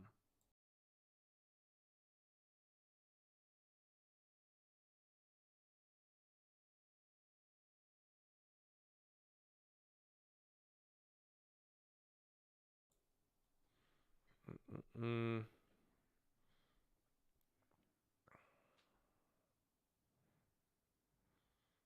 If the string's a good play, I made one bad play. Hopefully you kept it small.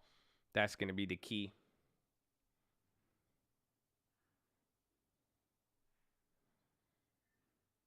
Mm-mm. Why SPY drop? I think it could also be oil. That's what I'm factoring in here because there was a little bit of a divergence between oil, but we still don't know. And the fact that it didn't keep going, do you see how it slowed down? This is key. Damn, bro, I could just quit my job and do this all day. No. I've heard that a lot lately. It's so great. I've heard it a lot. And I'm like, wow, we are we're in for a good time.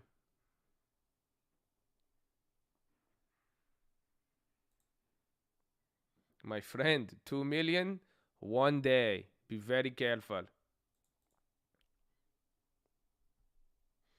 So for any of you who have left your job, um, like to trade or do anything, did you leave like in dramatic fashion? Like, do you know what I'm saying? Like, did you do it like? Did you like make a scene? Did you like smash a keyboard? Were you like, I ain't working for you no more? Were you able to do that, or did you just kind of like, nah, here's my 2 week notice, thanks guys, and then they threw you a party? Burn a bridge. You just walked out. Like, come on, where are my real toxic people at? How bad do you love this trading? Yeah, that's how I was picturing Denzel. Exactly. How many of you went full Denzel in training day?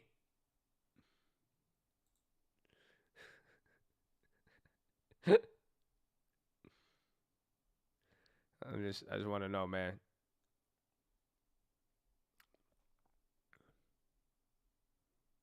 I didn't leave my job trying to do both.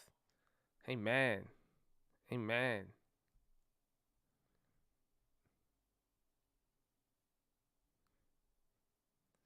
How many went all Spencer? Yeah, where is Spencer? He got us, bro.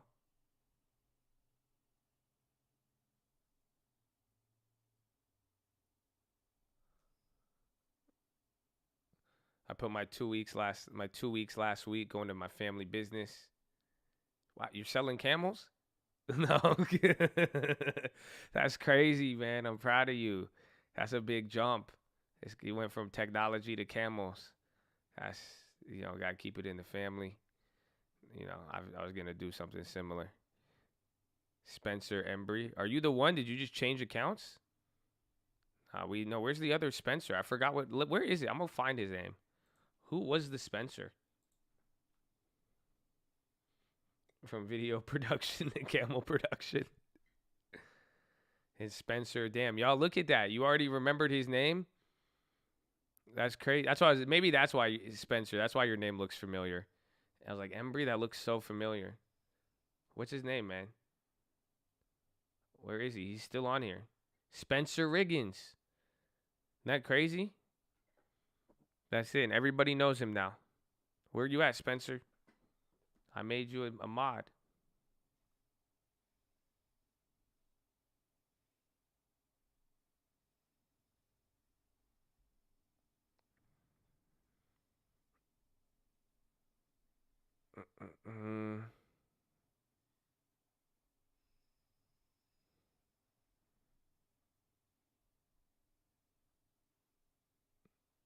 I want Spencer back. Oh, yeah. I need to unban a couple people, too. Lately I've been getting aggressive and banning some people. So apologies if you've been banned. That was a little bit of Yosh, kind of. You know, I realized it the other day. I don't even ban you. Like, it's not me banning you from the chat. I just don't want to see it. Does that make sense? That makes sense, right? Like, it's not even like, I'm not even banning you from the chat. It's just like, I don't want to see it. And then it just happens to be that if I don't want to see it, nobody else could see it. It just puts me in a weird situation. Because, like, you could block anybody in the chat. You could go block somebody in the chat. You don't have to see it. That's why it's like, I'm not banning you from the chat. I just don't want to see it. That's all. Like, I just say, hey, I can't, it's just unfortunate how it works. No, I can't block anybody. It says hide them. If I hide them, it hides it for everybody. Damn, he said F religion, F the Bible, F whatever triggers me. That don't trigger me, man. I'm not the one who could shoot lightning beams. Okay? You ain't messing with me. I'm just a human, man. Like, I just farted. Like, that's a very humanistic behavior. You know what I'm saying? Like, you gotta deal with, like, I just don't want to mess with God like that. That's on you, bro. That's you crazy. God, we were talking about walking on water. Like, you going, like, I don't even, I'm gonna just pray for you. Like, like, I'm like, nah, man. Like, that's crazy. Nah, you're not hitting, man. You're good, Chuck. Mm-mm. After my first 150, I'm quitting my job. Balance your budget. See how much money you started with to trade. See how much money you use for expenses. That's why buying a house is good for a lot of people who want to trade full time. Because, like I was saying, if you go get the right house, you go get something nice with the market, you're able to live in it, and you get that taken care of. You build equity. You could go you could go live in a house for a year. If you blow up trading and you go back to your job, at least you'll make money on the property. How do you know you could quit your job and trade? I'm sitting here at my 9 to 5. I make good money. I made like 70% of my salary. So usually it's about 2 years. So I guess we're talking about trading for a living here today. But I've had this talk with a lot of people. I think anybody could do it. You could do it if you want to be conservative. Some people say 2 years of saved up money, 2 years of expenses. You can make the move. I like to think you could do both. I'm a big fan of pretty much if you want to get into it, I would trade until you start making as much money, till you're pretty much let your side hustle make more money than your main hustle, then you could quit. That's just the way I view it. It's simple as that. So you could do that, get a little bit of a buffer, but if you don't have a budget, that's the first place I'd start. So if you work a job right now, you make a certain amount of money, you want to go into trading for a living and making that your main work, I would make sure you have a budget. So you know exactly, hey, like go if you don't know your budget, go through your bank account, see how much money it's literally like just like you would do to qualify for a property. Go look at your bank statements and then say, "Hey, what's up, man? You know, how does it look? Like does it look like, you know, how much are you spending? How much leaves your bank account every month? How much comes in? Once you have your budget, you know, you'll be good. You'll be doing good." Doing both, chilling, just waiting for the long term to grow up and then get its own job. Amen.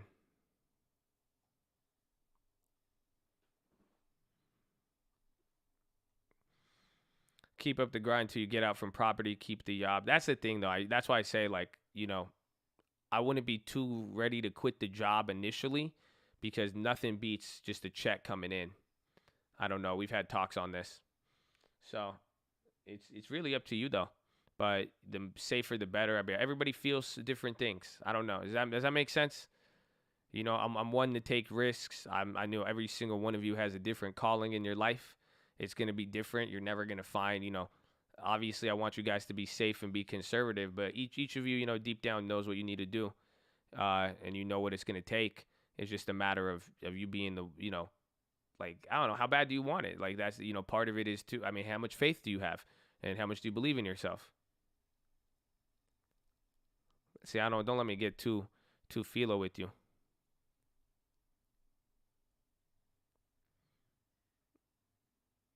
150 isn't enough to quit. Like start flipping 25K at a time in stocks. It might. I don't know how much you make. I don't know how much you live off of. So like, I if you said give me 150K and stop my job, I would like, or stop working. Or like you said, don't do real estate, don't buy stuff. I can't do that. But some people that sounds like a lot. But at the same time, if you think you're gonna also start flipping 25K bags and you've never done it before, you see what I'm saying? Your training is gonna be your first week. And now would be the best time to get a Disney call. No, we talked about this today. They're expensive. I might be down, actually. I don't know how much. Probably today. Maybe that drop today brought them down. Let me check, actually. Disney, come on. Why no load?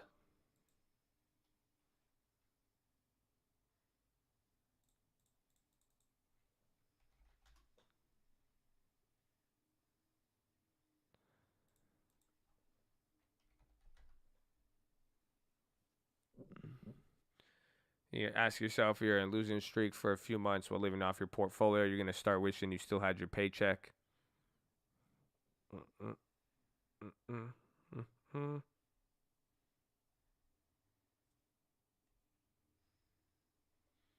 Up 126. I can't believe those Aprils. See, nah, these are too expensive. These are way too expensive. Even the further out the I would probably want to sell premium on Disney.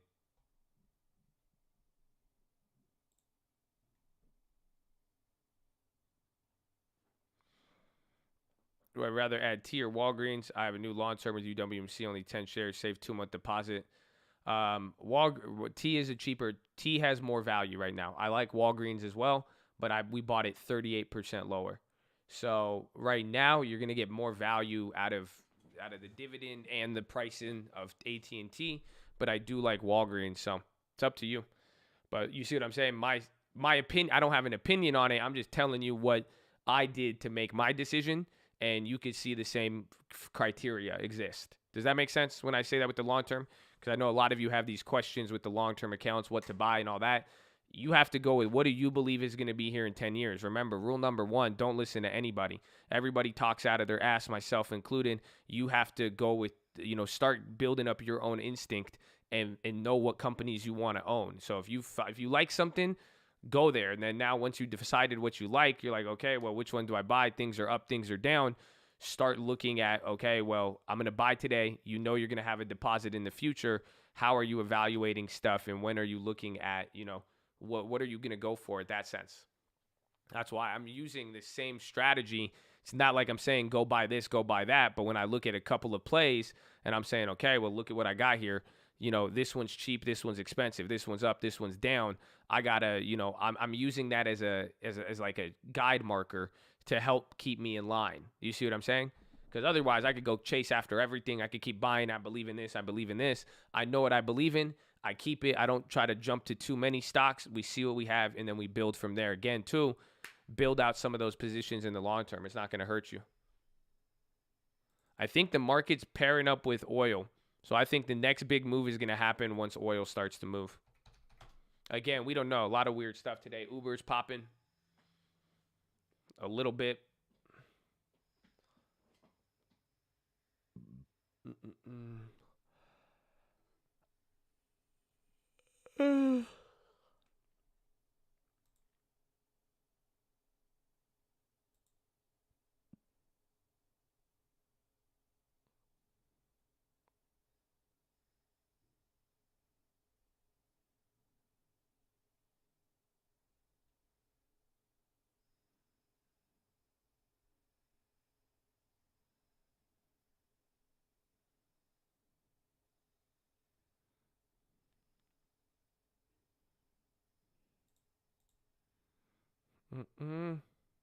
Oh, you yawned. My bad. I didn't even think I yawned. I'm not even that tired.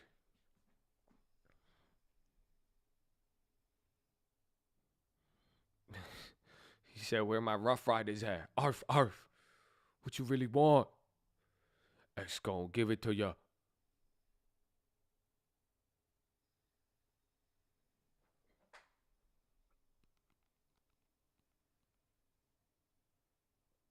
Reddit forums to the cannabis sector. That's what I said. I think you get if that piece of news gets legs and you start seeing people talk more about weed and then the Reddit people and then that could be GME's mutation essentially.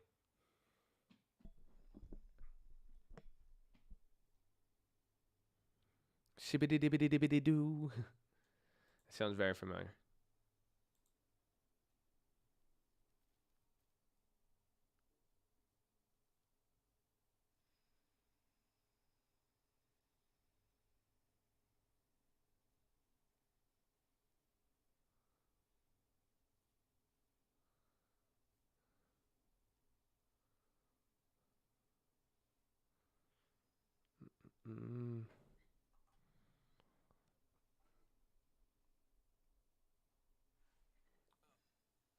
Oh.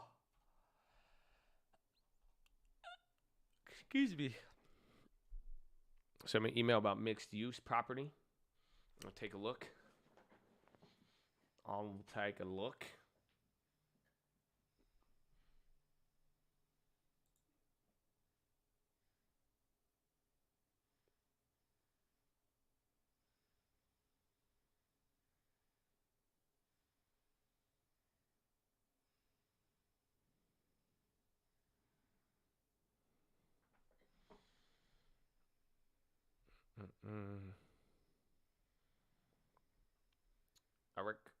Yeah, I have the Intel options from yesterday. They shot up a little bit. They came back down. Even those squares, should have made those free. You guys called it out. That was a good lesson right there. So why did I make them free? I said you can make them free. I should have. And then boom, 5 minutes later, the world changed. Kind of. What's going on with the markets today? We got a little bit of a check. Market, everyone got checked a little bit. They're like, what?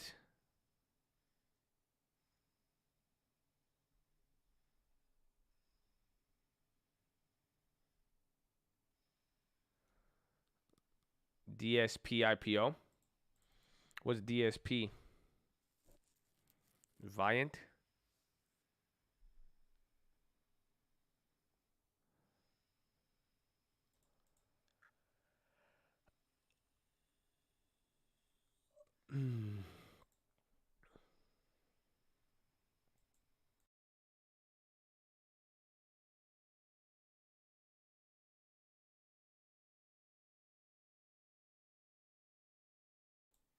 Someone says a 10 million float.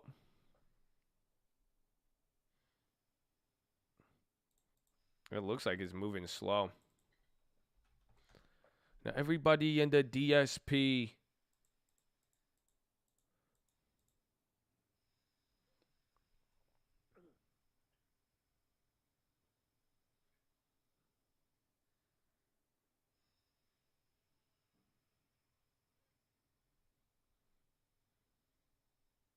Mm-mm-mm.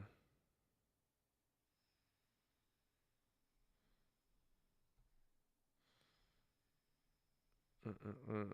I'm making more money trading than web design. I feel more comfortable. I don't feel comfortable doing only trading. Gonna wait till it's more consistent. That's smart. I like money. You know what I'm saying? Just get money however you can. Just keep it going. It'll get boring. That's it. You'll just end up playing more video games. That's it. You'll trade for a living, and then you could have been working on your other job, but then you're like, I'm just gonna play Call of Duty. You know what I'm saying? Like you'll do something else, or that you might get a girlfriend. You know, I don't know. Some of you might be down with that, but that costs money, and you sleep less. So it's up to you, though. What would you do with the extra time? Like, what are you gonna do?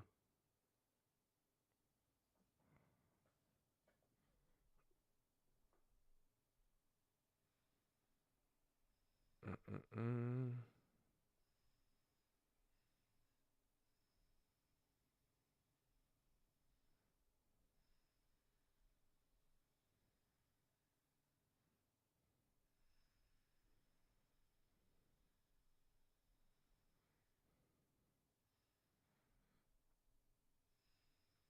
Good, Jim.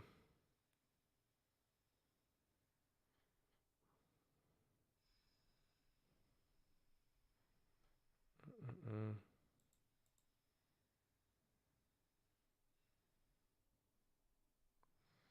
Just started my long term. Hopefully, it's not bad timing.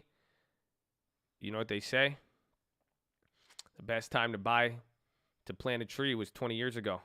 Second best time is today. Welcome to the gang, buddy. What if you're getting unemployment? Well, are you looking for a job?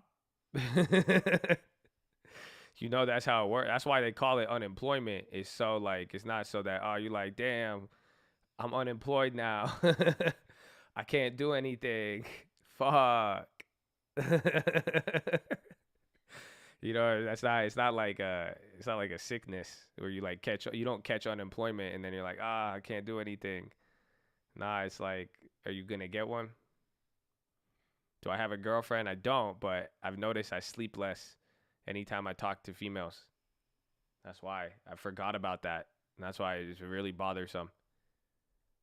Victor, if you ask if you should, don't do it. If you're going to work your butt off day trading and believe in yourself, do it. If you're going to be lazy about it and relax because you think it's easy, take the day job. JL, whatever you do, God bless. What's JL mean? Just learn? What does JL mean? Victor O. Hold it down for him, baby. Horn. What's JL? Just love it. Just love it? Just love. Okay. I'm not hip. Justice League. JL Audio. I agree, though. If you're not, if you do, I think if you think it's easy, it's not like, just be careful.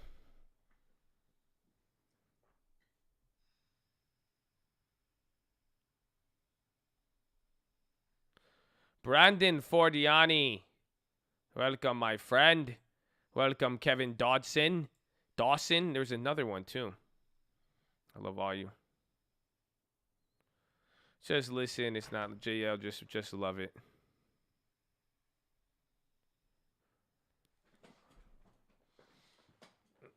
I'll teach you a ton. Thank you. Thank you for being positive, baby. You guys know what happens now? I have to tell you. We are live Monday through Friday, 30 minutes before open, drop your thumbs up on the video. You're on mobile, press hide chat, X out the Chad, hit the thumbs up button. Second link for the Nightly Watch This main channel. First link for the Scream Alerts Bootcamp and Real Estate course. Follow me on Instagram at the Rating Fraternity. Keep it positive and respectful. New guys, don't be too shy to say hi or too high to say shy. We're glad you're here, but ladies and gentlemen, sitting is the new smoking. We've been here for 2.5 hours. We have 4.5 hours left to go. I need you to get beside your desk and do 10 push-ups. If you can't do 10, you do 5. Can't do 5, you do 4. Can't do 4, you do 2. Can't do 2, you do 1. Can't do 1. Get your knees, do a push-up, plank the worm, anything. But get the body moving. Chris Saad, welcome. But get your body moving. Okay? I need you to move the body right now, okay? Some of you guys, you got some big nerd neck going on. I need you to drop your shoulders. Relax the shoulders, please. Thank you. I love you. God bless you. Okay, tuck the hips in. Flex the core. Woo! You know what I'm going to say, right? I'm sorry. I don't want to simp on you too hard, but you looking good, man. You know what I'm saying? Like, honestly, man, I don't want to. Like, you look good, bro. Okay? You look good right now. That chest to the sun when you sitting there, that's it. And honestly, it's not just the fellas. Some ladies, like, y'all looking great. You know what I'm saying? Like, some of y'all, I don't know what y'all been doing out there. Y'all been like, there's about a chick who just has the shoulders down. You know, she look relaxed, standing up straight, just good pop. I'm sorry. You all look good. You all look good. That's all I'm saying, man. Okay. But now there is a portion of you. You got one person sitting on their legs. I got another set of you. You like trying to, that scene from Titanic. You like paint me like one of your fortune cookies. You look like a fortune cookie right now. You're leaned over in the front. Your legs are behind you. It's a real fortune cookie-esque. So please don't wrap your legs behind your chair. Your legs should be in front of you at all time, pinned down. You're not riding a dolphin. Thank you. God bless you. Next, I need you to relax your jaw.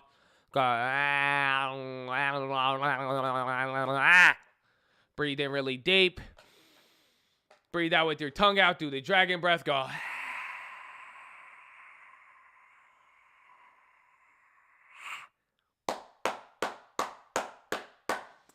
Beautiful. You did it. You did it. Okay, I'm going to go to the bathroom. GM said they're not buying Bitcoin. That's fake. They actually came out with a statement after the earnings. They said they'll look into it, but they have no plans to do it. I'm going to go to the bathroom. Get moving, baby. Get moving, baby.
Whoa. Whoa. Hi. There it is. I think oil in the SPY, man. Oil in the SPY. We will see. Feels the whole market going back to the point of one. A lot of people are looking at that. Let's see. Airbnb is holding up. I just looked at those contracts. They're still holding up that value, but it's not there. How much Zynga priced in though? I need to see.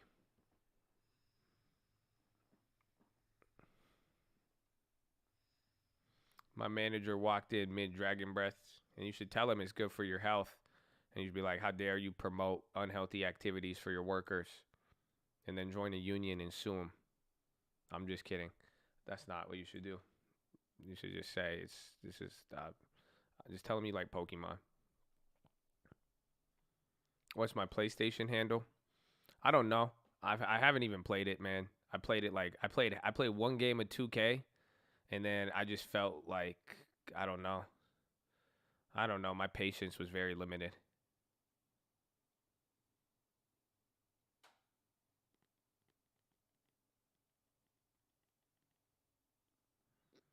The banks are holding. A lot of people said that. I need to check it. 1%, yeah. There is. That's what I'm saying. You're still seeing rotation. You're seeing a lot of stuff that is held. Answer me, Josh. How does one stop a sin they struggle to stop doing? You'll just stop one day.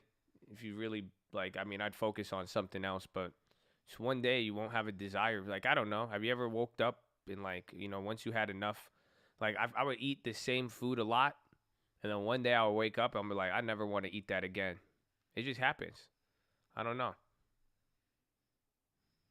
You will just stop one day. I'm telling, bro, come on. That's good advice. Y'all crazy. I'm telling y'all. Y'all don't get it. That's the simplicity I've employed in my life, and it has worked. That's why y'all overthink it. That's it. God is that's just watch. One day you don't even stress. Like, you're just gonna stop. Like, that's it. Just keep believing it. It's like, I don't want to do it. Eventually you're like, I don't want it.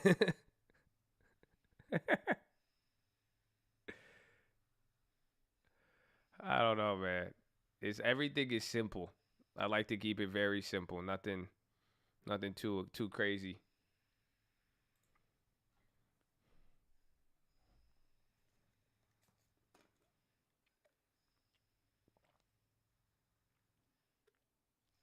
Mm-mm-mm.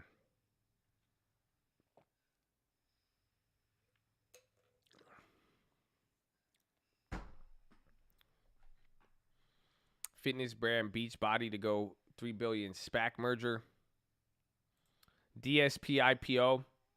Someone says it's 10 million. They've only done 4 million. This one's gonna dump.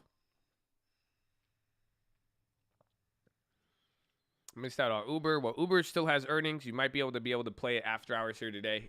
What other earnings do we got?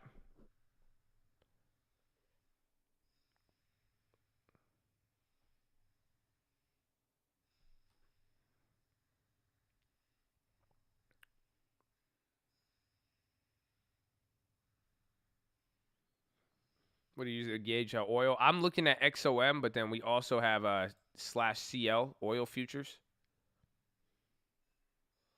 I need to throw it on the other one. I don't like the other chart.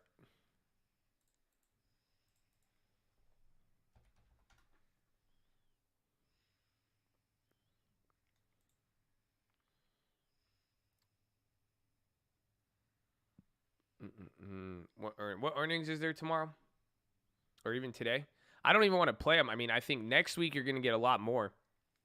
Next week we start getting like 100 companies at a time. Oh, Disney's tomorrow? Is Disney tomorrow or next week? MGM, USO, Trex WTI. There's no earnings on that.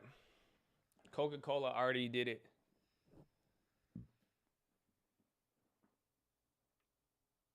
Lumen, ACB, iRobot, Zynga, MGM, Sonos, and AMC today. So those are all you could play if you're going for the same. If you want something like Uber or Lyft, that type of approach, but you can't confirm it. I mean, Lyft just had a nice promise of profitability, and that factored over.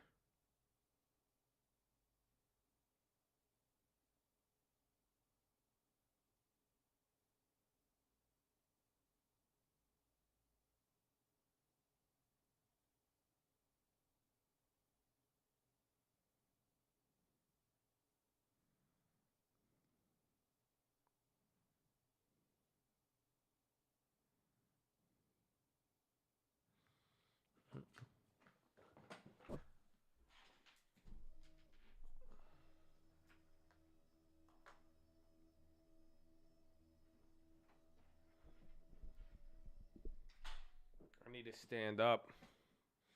Jerome is actually going to come on in a little bit. I think in a few hours.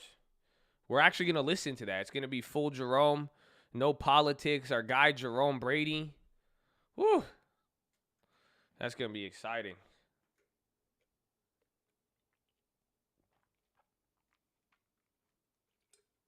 Yeah, he's speaking at like New York Economic Conference. It's good. We got something good to listen to listen to. Some real good. That's it, man. Just some real good Powell. Jerome.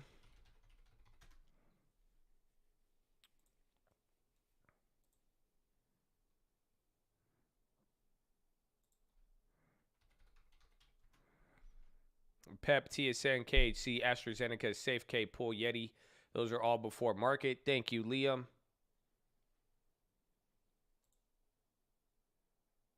What's the date today? Today's February 10th.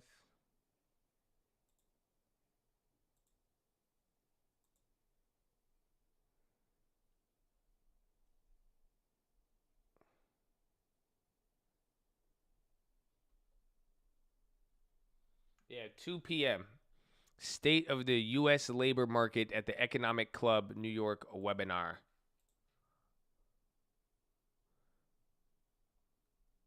That's it. They don't have it set up yet, but we are going to get that. That's 2 p.m. Eastern. It's kind of late, or it's still kind of early. Every chart the same pattern. It is, but it's not. The thing I would be looking at is how much it's up or down. That's why like there's a divergence between oil and the SPY. I think those are limited. Some companies have held up a lot better, but even though they kind of look like they're moving the same, it all depends on where they opened up from. Because that's why some are up, some are down.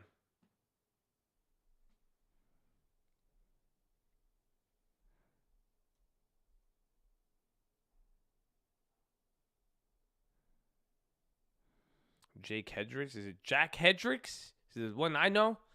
My guy with the painted Colt spot? Is that the same? Are we talking the same Jack? Is it Jack or Jake?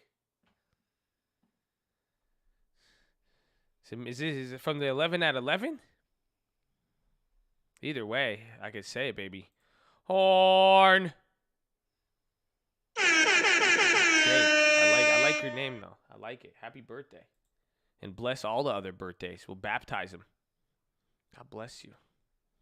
God bless you. And they get going up. Uber's still moving. Again, I think the market just got pinned a little here with oil. Everybody's kind of waiting. Dow is bouncing between positive and negative right now. But biggest flip-flop today was NASDAQ, S&P. It's not a bad day, not a good day. Started out good. We sold below. You can see this is the previous close line. So we're waiting right now what's happening here. But there's not been any other news. I mean, a couple minutes ago, Biden's pick his budget director says U.S. should absolutely monitor interest rates as deficit increases, but this is a moment to ensure strong economic recovery. Director Tandon says without further fiscal outlays, U.S. GDP would not get back to pre-pandemic levels for several years. Dog, they're going to pump the system. They're giving you the pump, man. You know? Naked. Oh, yeah, Naked's going up again. That's cool. They're finally letting people buy these.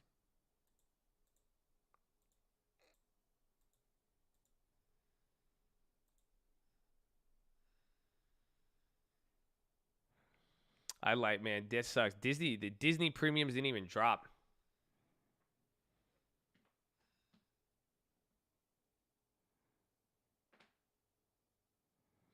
Josh, you're right. Sometimes the best thing is to do is not trade. Well, we've seen it happen. Joseph Newell, happy birthday to you, baby.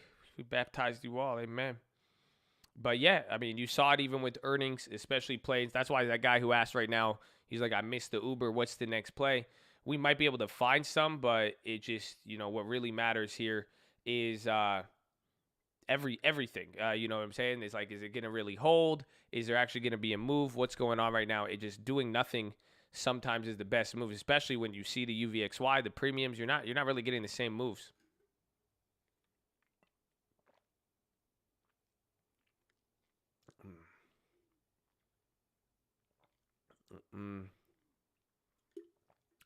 Josh is sus. You have a sexy voice. Thank you. I don't know how both of those messages came back to back. Because then the one guy's calling me sus. And then someone's calling me sexy. I'm like, this is just real awkward now. Did y'all plan this? What's going on?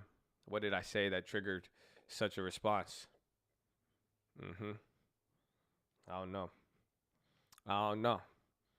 Okay, you should. He said you should see his feet. Dude, honestly, that makes me really uncomfortable. Thank you.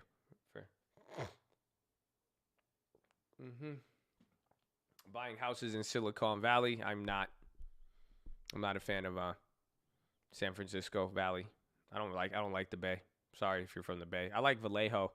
I like the 707 from growing up listening to Bay Area music, but I'm not a fan of actually going up there.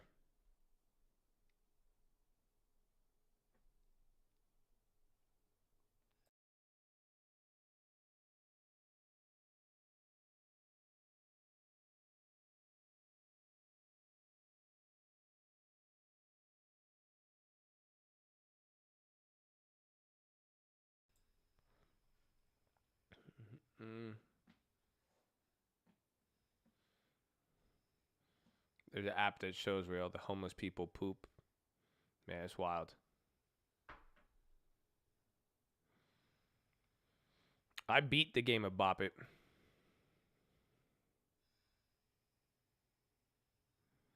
Vallejo. Good real estate out there, though. I'm not buying it, though. There's just other markets I'm looking at. So, I want to do it. I want to buy a house. Honestly, Nightco, I was just going to buy a house in Ohio and give it to you. You just could take care of it, and then maybe you buy it back for me or something. Because after that talk yesterday, like you guys, because again, someone just asked me if I buy real estate in the Bay. I don't. I mean, I want, there's other Silicon Valleys out there. I'm serious though, bro.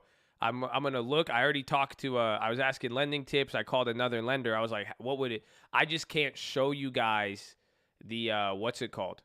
I can't give you my bank statements and shit. You know what I'm saying? Like that's the only part. Like it's literally. I already called. I was like, dude. I said if I wanted to show this online, what would be the process? All we have to do, find a house, call up the lender, send in bank statements, pay stubs. All of that, yeah, I can't give you my social, unfortunately. He's going to come back, give us a pre-approval. So I already got it. That's the thing. That's why it's like it sucks because like I want you guys to do this. I want to show you it.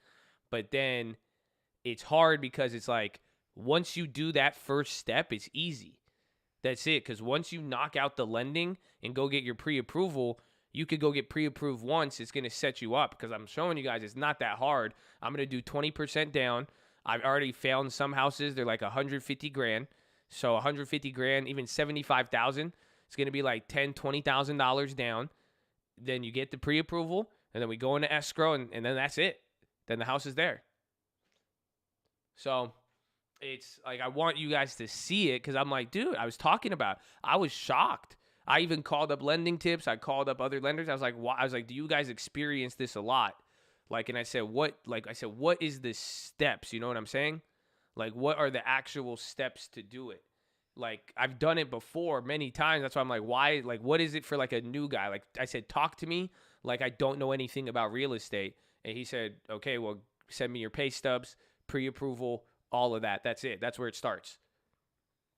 I was like, huh. I could probably pre-record it and edit it out. Mm-mm. Mm-mm.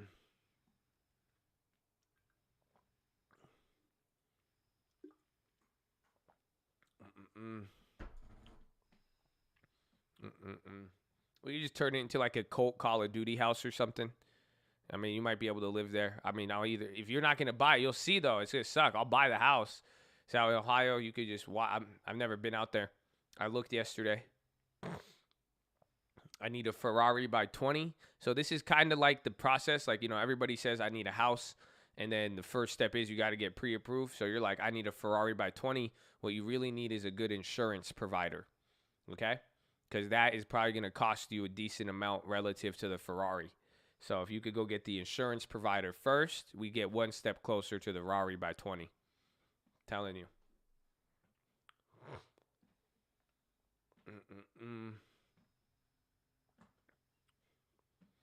Would I buy a property in Carmel, California? Yeah. But is it caramel or caramel? That's my real question. Josh brings in a briefcase full of pay stubs. Nah. You just go online to your online banking and just print out the statements. So, like, I got a pre-approval.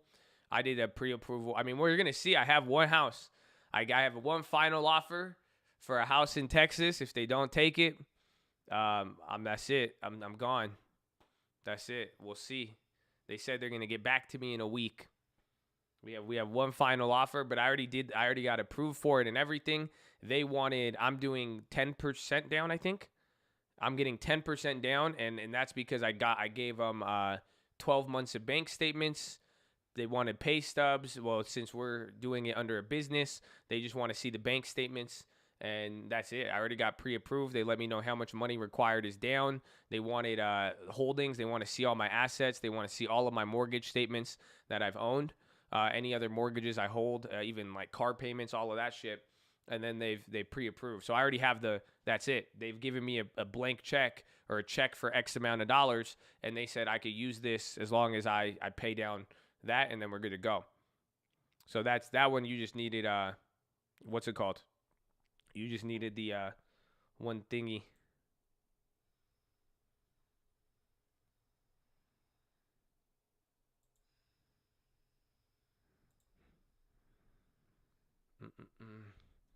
Full detached recording studio, full treatment. Where's it at, man? That sounds dope. Be careful. Don't say the city. Because last time I found a property like that, Chad found it and burnt me out, bro.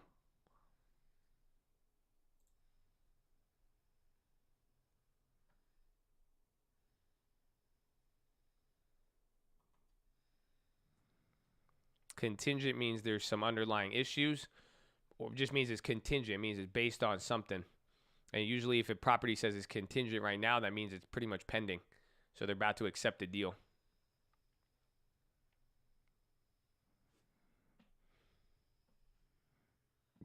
My goal is to pay out my mom and dad's debt by 27. I'm 24. Long term will be key. Honey, shout out to Heavenly Father. God bless the cult, baby. Amen.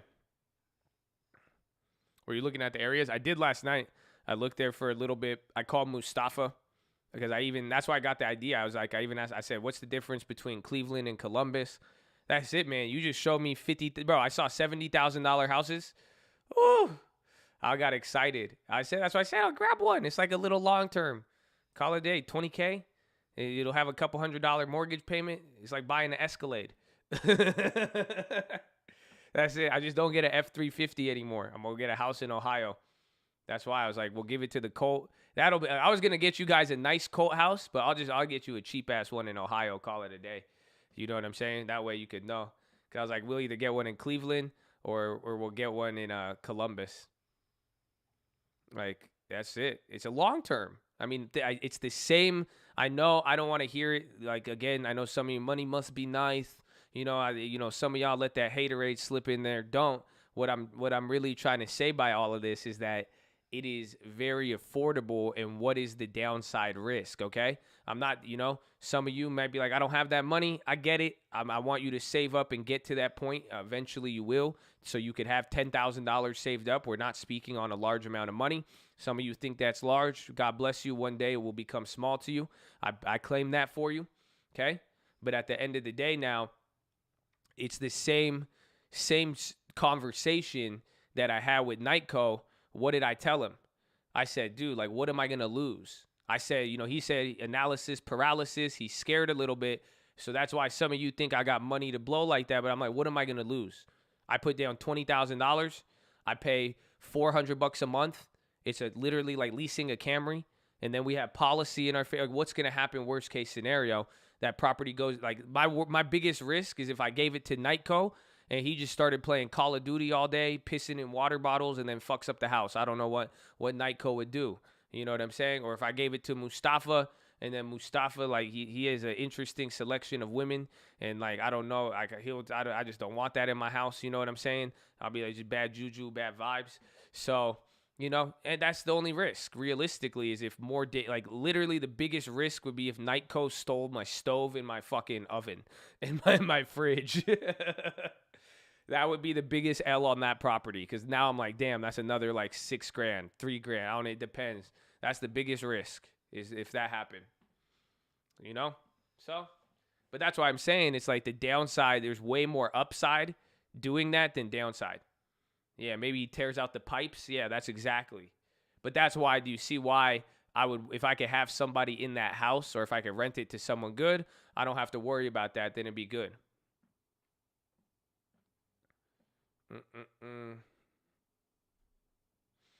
Any philo? Kind of. I've been having 2 weird philo days, man. I did have a little philo. It got me on some stuff, but I was busy yesterday. I was working on a lot of different stuff. I had a lot of real estate stuff. I had to see Uncle. I had to do a lot of different things. But I have something. I do. It'll be short and sweet. Short and sweet, man.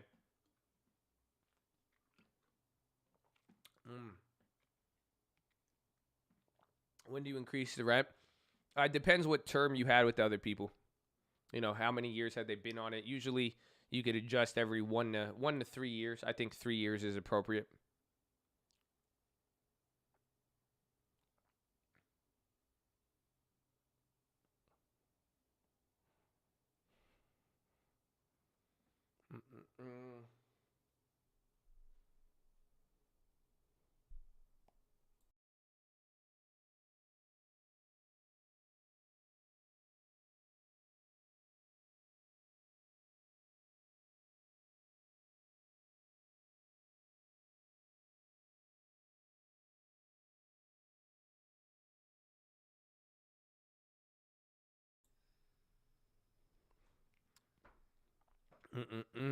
Let's do it. We'll do that for the 11 at 11, maybe. Or maybe, does anybody want to sell me on something? We should go look at houses in Ohio. I'll find one. I'll pick one out. Or maybe we'll get a general idea. And then that's it. Call it a day. But I will have to record a lot of it after hours so you guys can see. I just want to get that I need the lender to make it easy.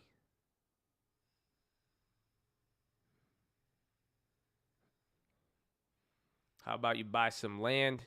I'm not really a big land guy, believe it or not.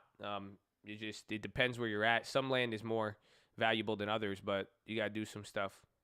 Oklahoma's nice. I like Oklahoma. Oklahoma.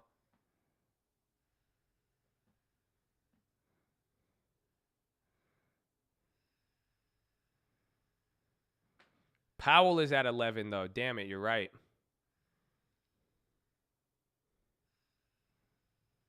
I just want to, I feel like if I got a house in Ohio, it is me mending our differences.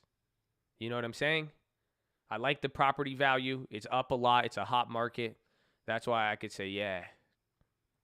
Have I done a blanket mortgage on multiple properties? Yeah, 100%. That's one of the beauties once you start owning properties. Hell yeah, especially when you gain equity.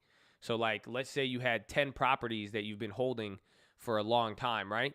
And then now you've paid off most of them. I have one property that it's worth a lot of money. I bought it. Damn, that's crazy. I'm fucking old. That was like 10 years ago. 10, 11 years ago. I was young. Oh my gosh, that's nuts. But that property has so much equity. I could go loan out 20% of that equity. I could go take $1 million loan and I could back it up with that property and then 4 other properties. I could put 20% on each property with equity, if that makes sense. So you can't. It's a blanket mortgage. So once you start owning equity, it's the same thing. Once you start getting assets, you could collateralize it differently. So instead of getting one property 70%, you borrow 70% of the equity, you could borrow 10% equity from 7 properties. And then a bank will love it because they're like, shit, we're going to give you the same amount of money, but you're going to collateralize it with 7 different assets. It's pretty smart. It's a weird catch-22. It helps both the borrower and the bank. It's interesting how it works. But they like it. You'll get more money and more loans too, just because you have more collateral to back it with.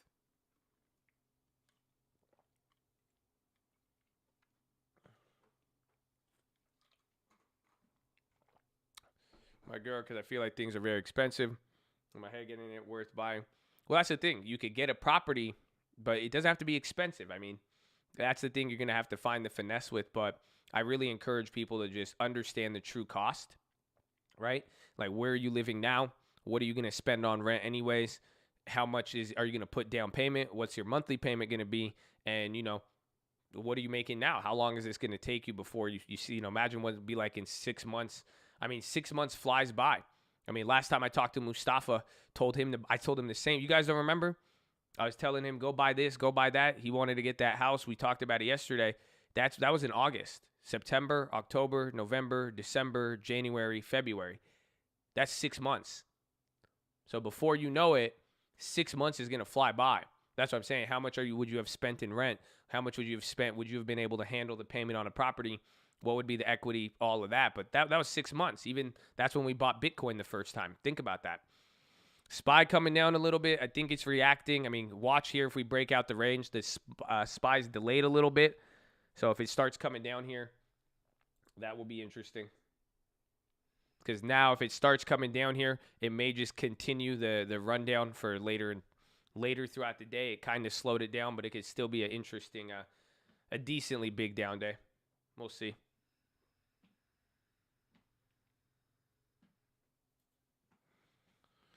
And then Powell at 11.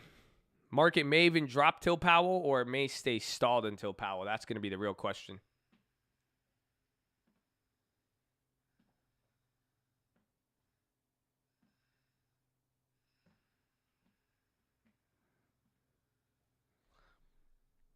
How much is my Robinhood down today? I'm actually up. So I'm up $277, but I was up $3,000 in the morning. So then it dropped at one point. Damn, I said that was not down 3,000, was I? And then it just bounced up. They tried to play me. Oh, you don't see it?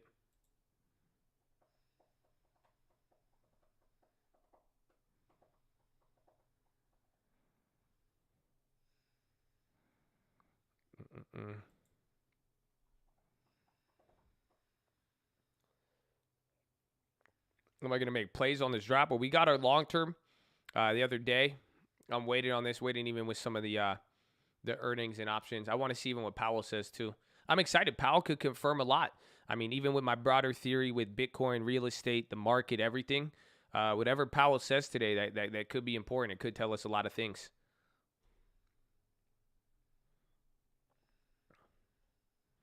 Vanguard reports passive stake 6.1 in Tesla.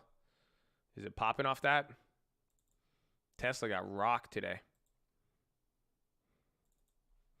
Tesla and Micro. He's getting on at 11 a.m. How do you get your Robinhood to show in pesos? I do not know, man. I wish I could tell you.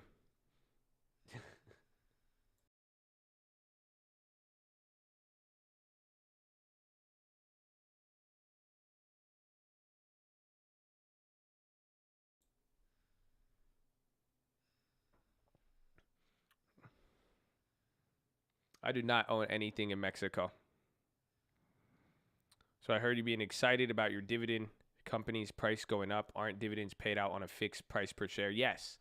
So that's why we like it, because that means you got it cheap. It's just like a rental property. So like that's cap rate on a property. So let's say you bought a house for $100,000 and it rents for $1,000 a month. You're making $12,000 a year. You paid $100,000. That means your cap rate is 12%. So now let's say you sell that house to somebody for $200,000. You sell that house to them for $200,000. It still rents for the same amount of money.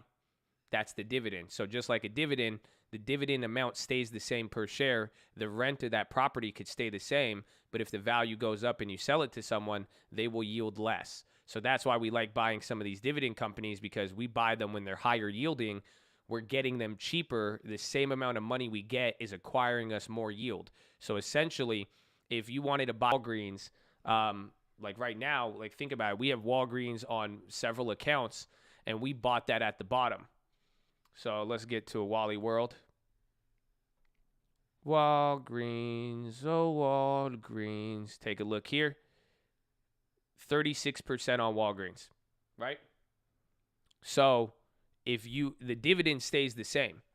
So our dividend, even though the stock went up 36%, we're making the same amount of dividend on this per month. I don't even know if I got a dividend. I got $140 last time. So that's based on how many shares I have. So I'm always going to get $140. But now, if you wanted to get $140 every 3 months off of Walgreens, you would have to spend 36% more. So for me, I spent $11,000 to get $150 in dividends. You would have to spend $15,000. You see what I'm saying? So that's why we like it with these dividends, even though our dividend doesn't change, but it makes it more expensive. So that means the dividend yield drops, and that's why the more and more it goes up over time, and then it starts dividend reinvesting. They raise their dividend, you're making more. So that's why I like it, because it gives us the growth and it secures our dividend at a low price. It's like buying a value add property. So it's like buying a property for a cheap price that has a high rent, and then the property increases in value. SPY's coming down. Low ticker's getting real active again. It looks like SPY's kind of outpacing oil here. No, yeah, look at oil. Nope, I think it's about to lead. So look at this, is what I'm saying. Watch. See if this SPY moves with this. I really think it's energy. That's the only, again, unless we're blaming some of these little short squeezes, I really think it's oil. It's not accurate to suggest there's new proactive step by White House related to TikTok. Oh, TikTok Oracle news again? So see, SPY if this theory might go out the window. If oil drops and SPY doesn't move, then we're shit out of luck. Then today's just going to be a wild one.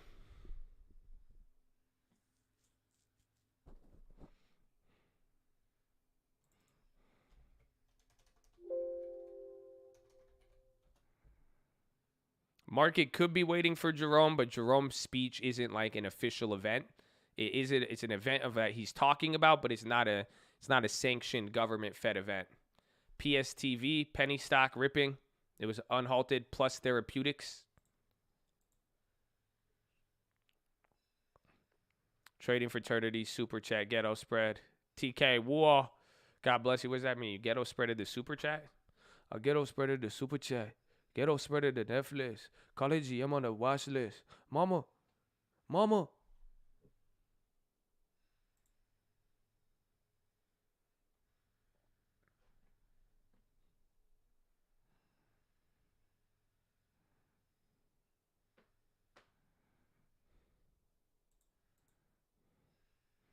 I don't know what PSTV is.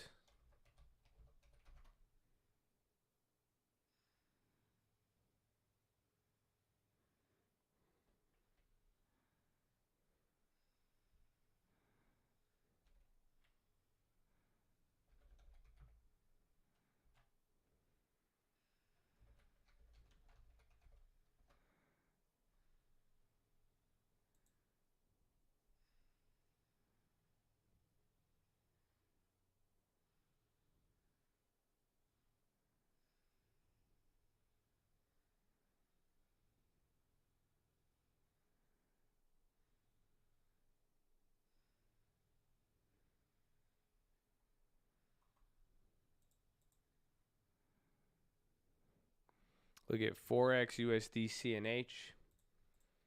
We'll see with the dollar dropping. Let me check.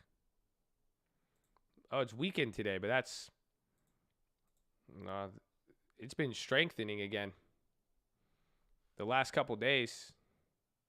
Very interesting, actually. We need some bigger moves, but I am keeping an eye on all of those. White House says reports TikTok sale cancel, maybe conflation of two ongoing processes. You can court CFIUS. Do I use margin? I try not to. So like that Robinhood account, I have no margin turned off. So like if I turn it on, they'll give me mad stacks, bro. Like watch. I don't like margin. I mean, I'm not a fan because then it margin confuses some. Especially like imagine if you're new. Like this is where I think a lot of people don't understand how it works. Like look at my buying power right now. That's on this account. So I have Robinhood Gold. I'll just turn it on. I have $30,000 in cash, right? So margin is the best. Yeah, you're 19 years old and you just got a credit card. Trust me. It seems like a good idea at first. Always does. But in the long run, you want to own these assets. You know what I'm saying?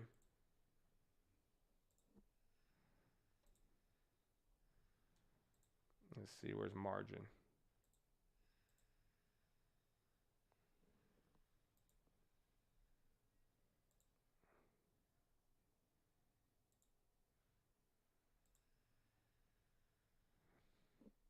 Are you ready for this now?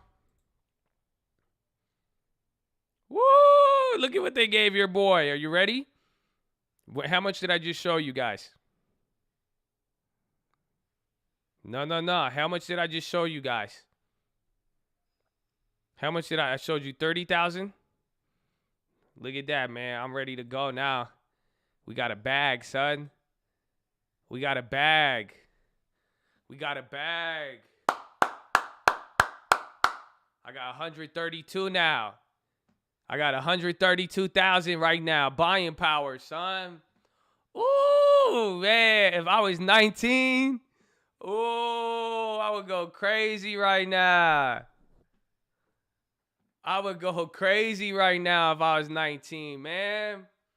That's crazy. Damn, I could buy Dogecoin too? Oh, that's crazy. Said Birkins for the late. Who wants a Birkin, ladies? Anybody? I got 132 all of a sudden.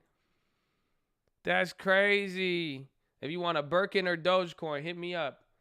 That's either way, man. This is crazy. What? I went from 30,000 to a house in Ohio. Wow. This whole time I've been limiting myself. Oh man. If y'all don't know, that's why you guys got to be careful, okay? Seriously, I don't use the margin. I'm turning this shit off. I'm scared now. I rebuke that devil. Okay? That's it. See now, I'm back to now I'm back to 30,000. Isn't that crazy? By clicking a button. That's just by saying, let me borrow against assets and give me margin versus just this. That's it. That means everything I own in this account is mine. Do you guys get that? Y'all don't feel me, huh? Y'all don't feel me. See, they don't feel me. That means everything is owned flat out. We own it. That's it. You're not paying interest on it. You're not putting a portion down. Everything. So yeah, like think about it. I could do a lot of stuff, but I could do a lot more with a lot of money, but that's just steroids at that point. That's a genetically modified chicken. You don't need to pump it with steroids. There's your year to date on there. We're doing good. God is good, baby. God be the glory. Always and forever. We never feel you. Nah, some people do, but if you don't feel me, that's between you and you. Nah, my margin, I have margin. So what happened with the TD, if you come here to this small account, so when we come to this small account, this one has margin on because it was the first one we made, but then the big account does not have margin. So this one just owned flat out as well too.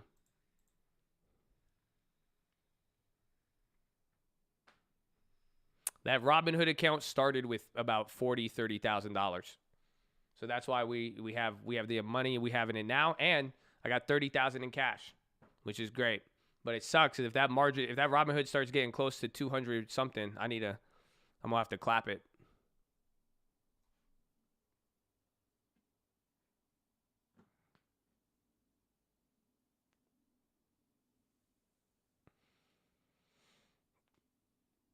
Dollar drop to 2-week lows have anything to do with the sell-off? Could be related to energy and Bitcoin and everything. Can you do more credit spreads? I can, but you have to see it. Why clap? Because if it goes above 250, that's just a lot of money, and then it's not FDIC insured. So I'm gonna just, go buy a house in Ohio. That's literally what I'm gonna do. I say Robinhood turn into house. There you go. That's it. If I sold those couple leaps in there, I could walk away with like 60, 70,000 cash already. I could just YOLO it back down. But I don't know. This account's pretty. We did good. Is Robinhood $500,000 insured?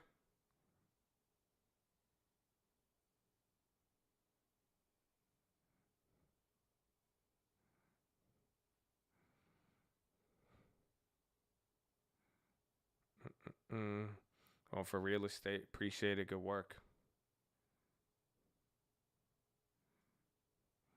Yash, you're scaring me. Don't be scared. Don't be scared.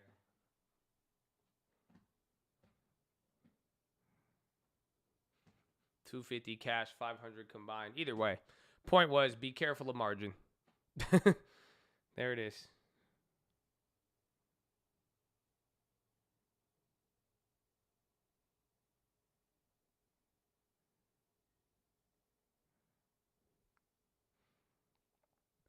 Gush keeps going up. Yep, that's oil. It's going crazy.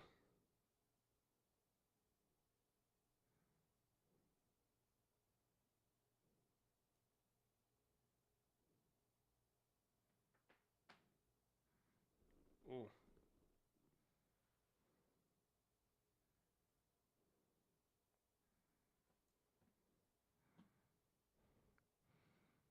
Check XLE energy.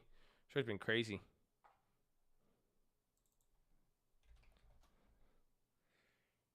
$1.7. That's a nice gain, especially after today. That's probably everything. Oh yeah, but where does that put it on the one? Yeah, you see, look, XL. That's still down on 1 year though. So these are the real things that are gonna bring the market up. It looks like AT&T. Y'all don't look. I'm walking away. Y'all see what I'm talking? These are the value. This is just one step in the value rotation, man. Do you see I like divergences and catching up. I know it's different, but it's the same concept of look at the 1 year performance and what is undervalued and overvalued the market. Do you see what I'm saying?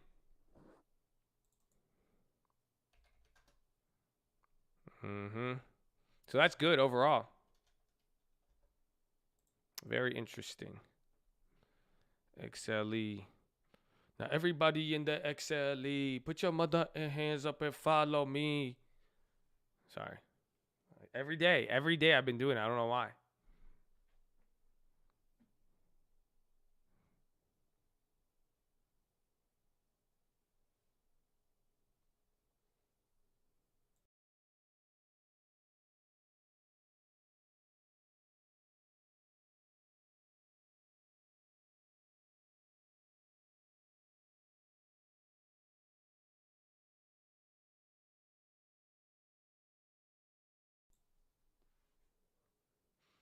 Notice that this man does not have his account up.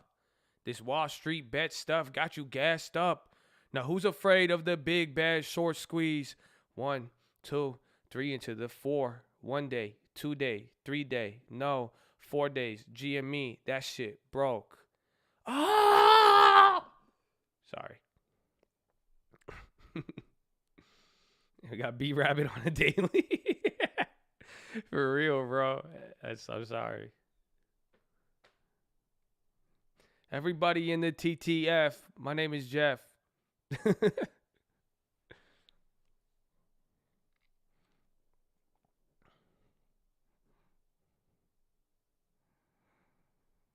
I don't think I'm gonna play Uber. I'm just gonna hold it. We might have Nigel for Uber.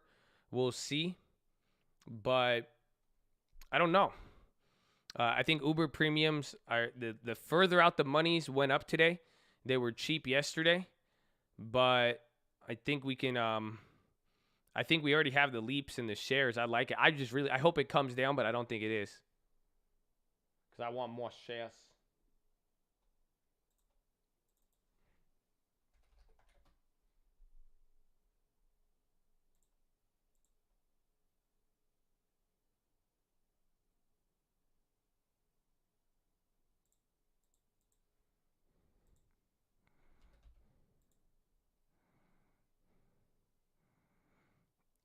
You don't think Airbnb? I think it is far out the money. It was. That's why the contract's down, but then it keeps coming up. I'm just gonna ride that till the end of the week. I think I have a little more time on it.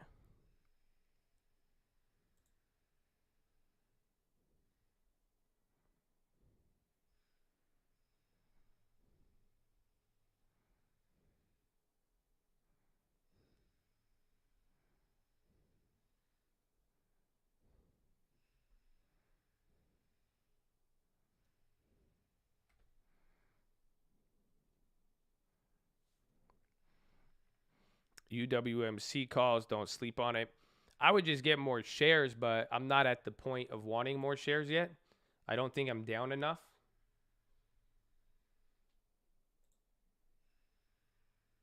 I'm down 15%. Like, come on, I'm down 1,500. Come on. And then we have that, and then another 15% on the other ones. We're probably down like 3-4 grand off of it, off 30,000. A little bit more than 10%, 15%. I don't know. It's not. It doesn't. I don't know. I don't know. You guys, it's a dividend. I'm waiting, patient. I don't know. I don't know what to say. Anyone over 26 without health insurance, there's some things you could do with it. It's, I mean, gotta be careful with it. I think, do they still tax you? I remember if you didn't have health insurance, you would still get taxed.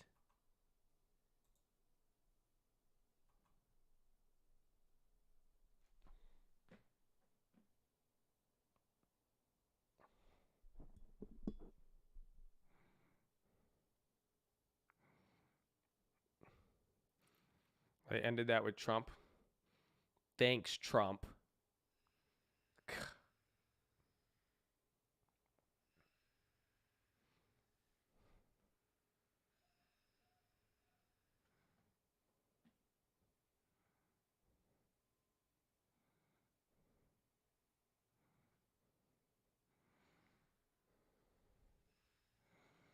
Super chat about debits. Sold 8 Uber, made it free. How do you know you've reached max profits on a debit spread? It's the difference between the two contracts. So the one you bought and the one you sold. If you bought a $100 call, sold a 105, that's a $5 difference. The max gain will be $500. Now you probably won't reach max gain until it's both in the money and they've expired with time to eliminate some of the premium. So usually you'll get about 50 to 75% of that max gain unless it expires on the dot where the second strike price is.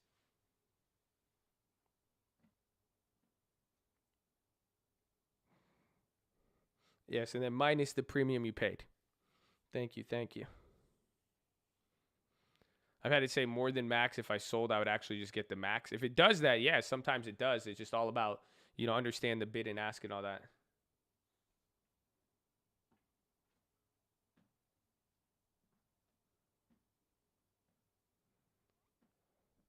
I think weed stocks behind the push. Is this going to be the new normal? I think it could be. I mean, that's why I said I was looking for this morning, but you just never know. I mean, again, same sickness. The symptoms aren't going to hit the same. We'll see if it does, though.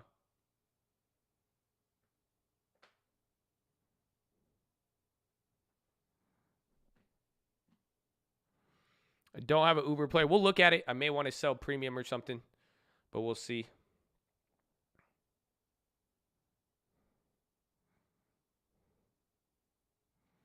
Like Dr. Horton and Lennar, they're good. I think they go even beyond just Florida. I like them.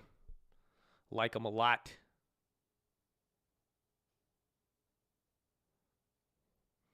How do you determine real estate trends? Just like stock, you look at the volume, see where money's coming in and out, where's there been transactions, data, all of that.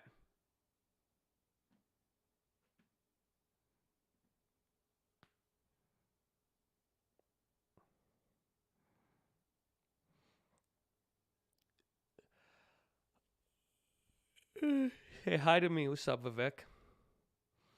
The VIX is it's a fear indicator. Technically, it's a put to call ratio on the overall market, letting you know put to calls. So that's why when the VIX rises up and it even goes above a certain level, it indicates fear. It means people are piling on puts at a certain relative ratio to calls, and that's why, you know, depending on the activity, that tells you something about it.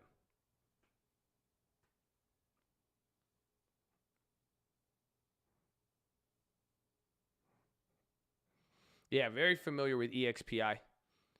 We do the brokerage stuff through EXP. I like them a lot. We've been on them for years. We've owned those. They paid you out in shares back in the day. They still do. So you want to join our EXP team? I could just refer. I don't have one. I refer people. That's it. I'm just a nice guy. I just refer a lot of people, man. That's it. So, but EXP's dope. I can't. That stock was at $5 when we got it.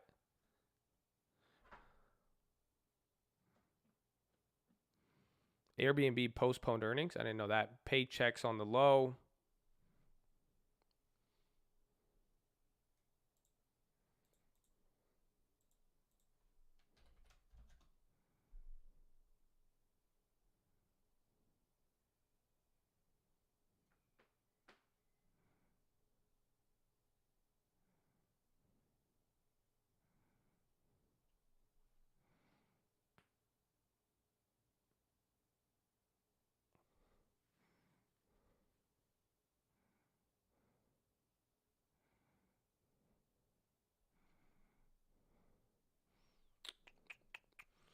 Look at the time.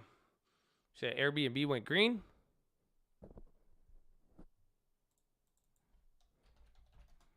Yeah, it's coming up a little bit. Nice. They actually did held up. I'm surprised.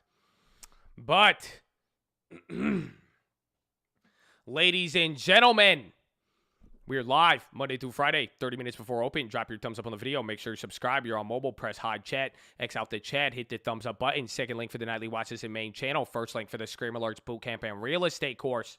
Follow me on Instagram at the Trading Fraternity. At the Trading. It's right there. Yeah, some of y'all keep asking. Okay. But, ladies and gentlemen, we've been here for 3.5 hours. We have 3.5 hours left to go. Sitting is the new smoking. I need you to get beside your desk and do 10 push-ups. If you can't do 10, you do 5. Can't do 5, you do 4. Can't do 4, you do 2. Can't do 2, you do 1. Can't do 1, get on your knees, do a push-up, plank the worm, anything.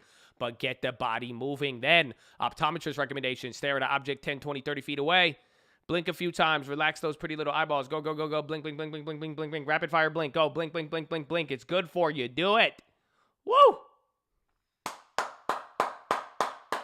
I love it. Next. Some of you are sitting there with the nerd neck. I need you to fix that nerd neck, ladies and gentlemen. Please drop your shoulders, okay? Drop the shoulders. Relax them. No one's attacking you. Fixes your posture. Flex your core. Put some of that balance in on the core. Balance out how you're leaning. Don't lean to one direction. Tuck the hips in. Boom, baby. Boom. You looking good, son. Woo! Damn, man. That's if I didn't, you know, y'all. Some of y'all make me really insecure. You know that y'all look really good, and it's just, you know, I'm saying like some of y'all, I'm like, damn, like this whole time I thought you were ugly. You were just not sitting up straight, man. That's why I was like, damn. Now I feel insecure about myself. Okay, so that's good. You look good like that. Yeah, with the shoulders drop. Sorry, I'm sorry. I'm getting a little aggressive with it. My bad.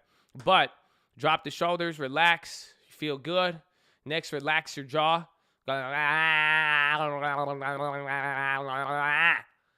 Breathe in really deep. Breathe out with your tongue out. Do the dragon breath. Go.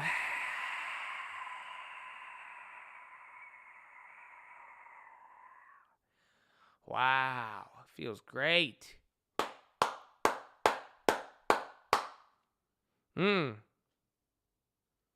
Wow. Wow. New to Chan Dude's my hero. Hell yeah, Corey.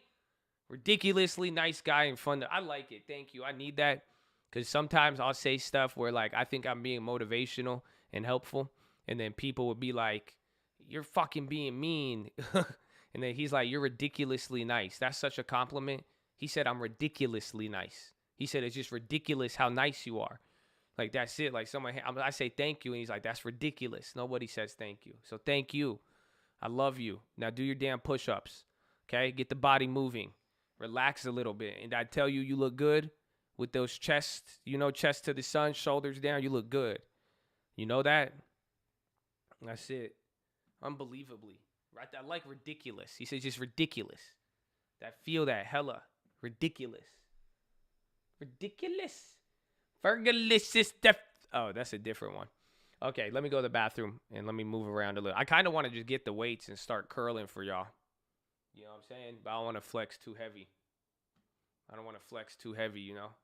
I have to do chest triceps today. So please hold.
Hi. Meow. Meow. Meow.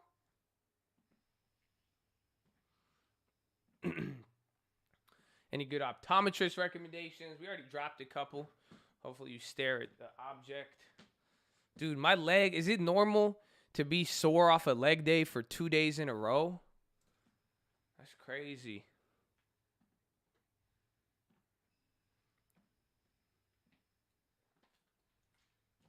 Oh, dude, I'm dying.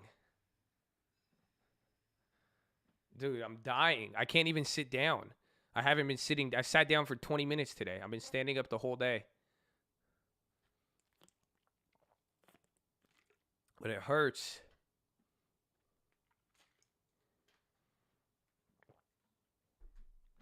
AYRO.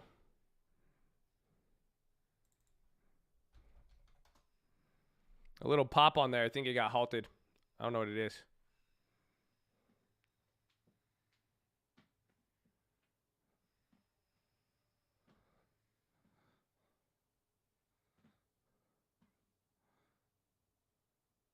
Oof. Test, does this show? It shows, baby. I haven't been taking the creatine as much. It was too much water. Like, I was drinking a lot and, like, it was making me big. I was getting too big. I was like, that's not fair. I'm going to get too big on everybody. I say, I'm already naturally gifted, so I can't, I say, this is not fair. I had to, for the integrity of the game.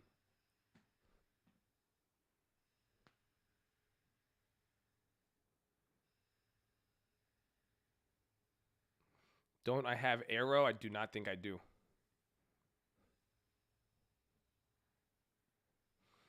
Got my second Moderna shot. Take the next day off work. 10 hours getting the shot. It hits hard. Oh, that's cool.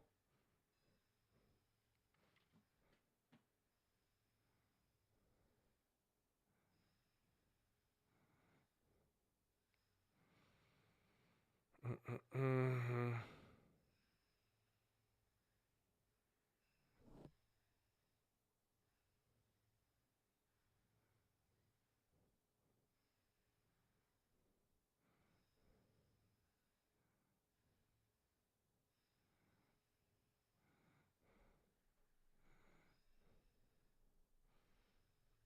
The spy just whoop. How many of y'all were nervous this morning, huh? Are you still nervous? How do some of you feel? I think a lot of people were nervous there in that first drop. Even now, I think, does anybody still got tensions lingering? I had to fight off like 15 doomsday sayers. They're like, this is the start of the crash. They said Bitcoin's going to $5. Everything going to crash, Josh. So I was like, what? So early.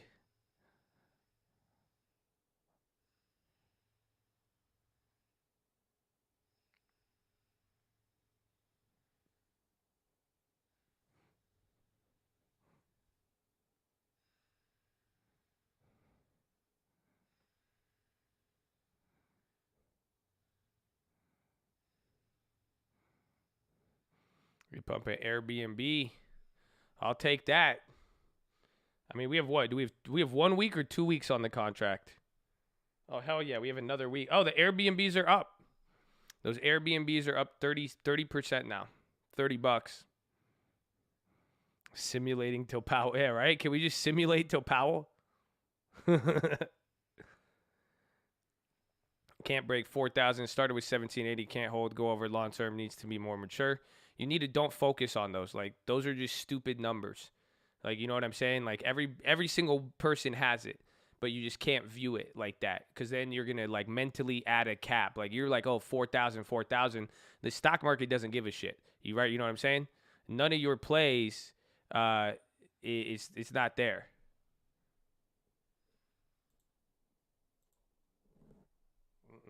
You started there. Are you advertising? The fuck? That sounded like my Ethan Allen comment yesterday. I said, if you pay me $5, how much he pay you for that? I start my day every day with Ovaltine. More Ovaltine, please. But the market doesn't care about those numbers. You know what I'm saying? So, like, you have to really, really think about it when you have a certain amount in the account. You're like, I can't get past this number. Only you're viewing it like that. You know, you're not really looking at it in the same respect, if that makes sense. So I wouldn't worry about it. I'd say just keep doing the right thing. Keep focusing on what you need to with the plays. You know, focus on what you're doing, and, like, that's it.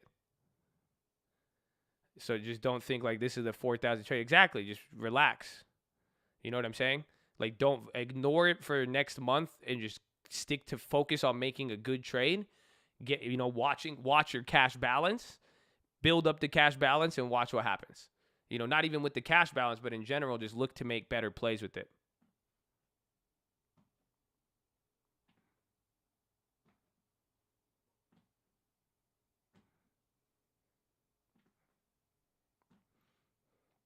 Because you guys don't remember, I could show you an example of that kind of. I mean, for me, I did it recently, actually.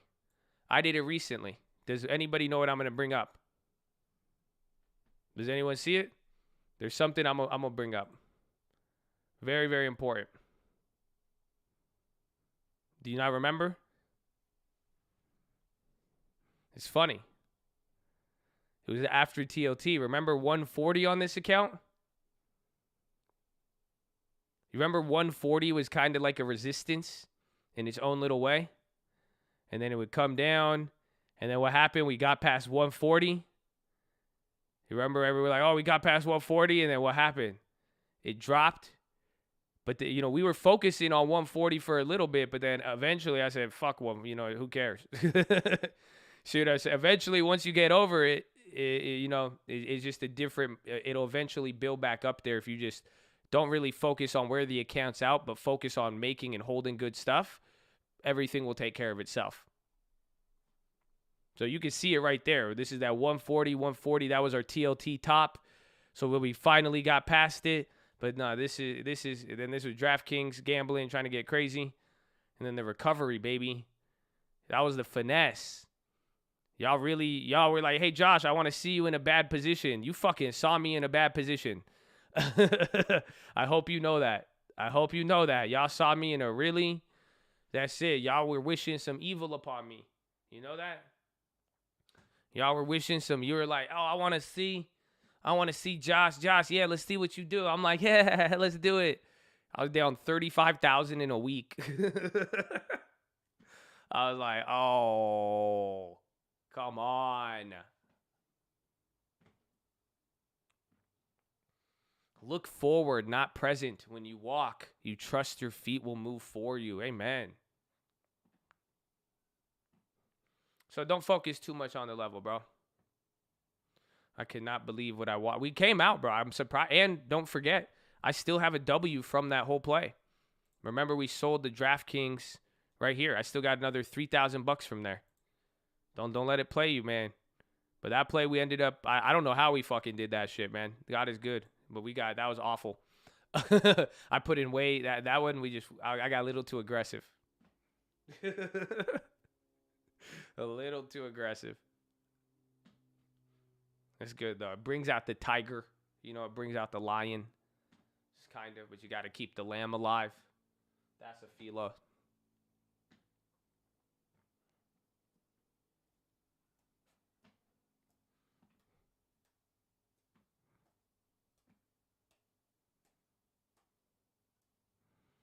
Average down 219. Which ones do we have?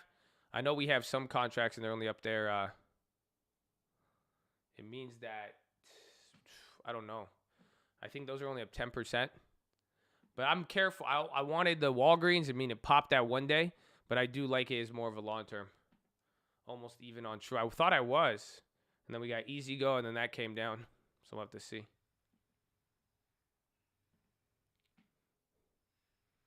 E-Trade Pro, that's what we're on. Yeah, Arrow's still going, I think. I don't know what that stock is, though. And then Airbnb, our options are up on that now. If you talk about the Bible every day, I will watch every day. Come on, Pastor Josh. I don't think I qualify for a pastor. And I also think a lot of pastors don't qualify as pastors. But we won't talk about that. It's just I have to share with you my daily spiritual progression. That's what we call it, if anything. Because you'll see, I have an interesting one today. You'll see.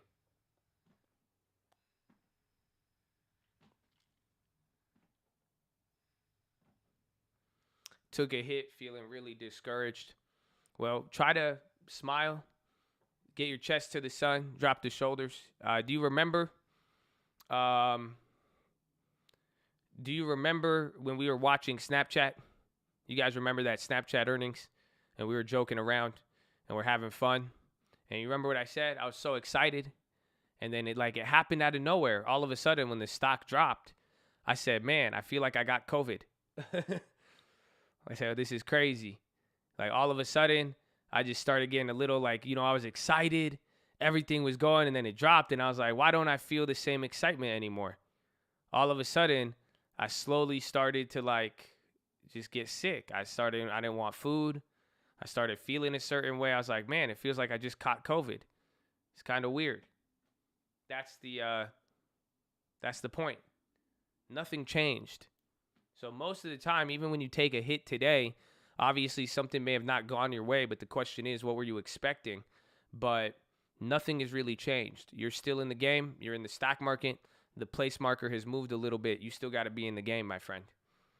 So that's the way I view it. Just don't even, I wouldn't get too down on it that's why you could smile. That's what I'm saying. If you smile, you might feel the smile again. I don't know. But I wouldn't focus on it too much. It's unfortunate, but yeah, stay focused. EA Sports. It's in the game.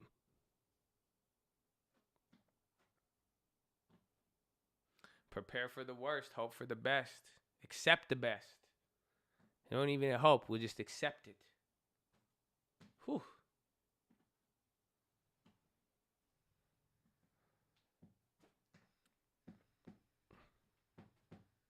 Momo.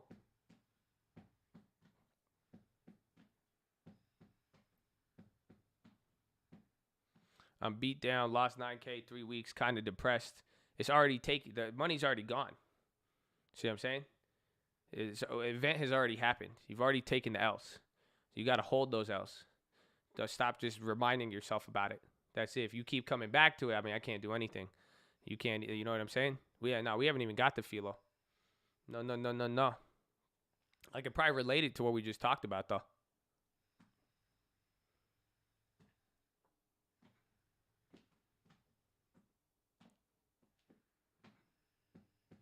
Don't stop believing.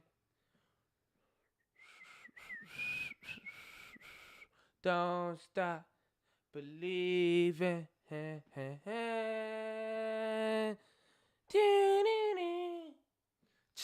Strangers. Come on, man. Yeah. Just don't stop believing, man.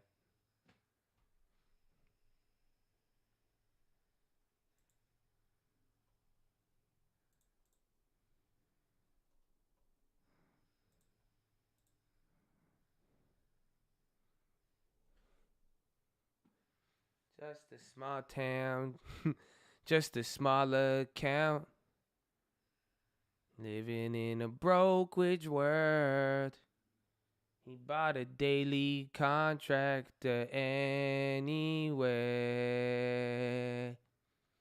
Just a city Vlad.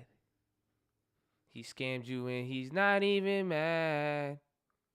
He shut down your trace for 24 hours.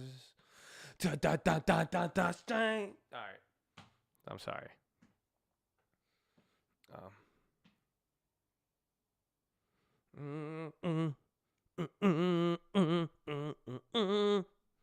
I just like that song. Don't stop trading down.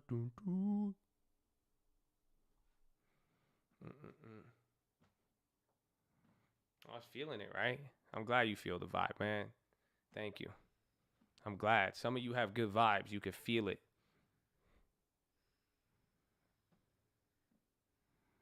We are going to play Powell. I'm really excited to hear from Powell. Again, the market is just nothing. Just sticking with energy today. The commodities, baby.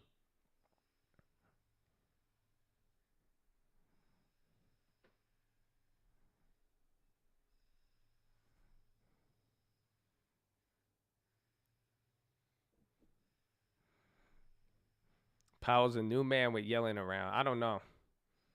I don't even know, man. Yellen? I don't know, man. Powell is going to be coming on in like 2 hours. Or hour and a half. Hour 15.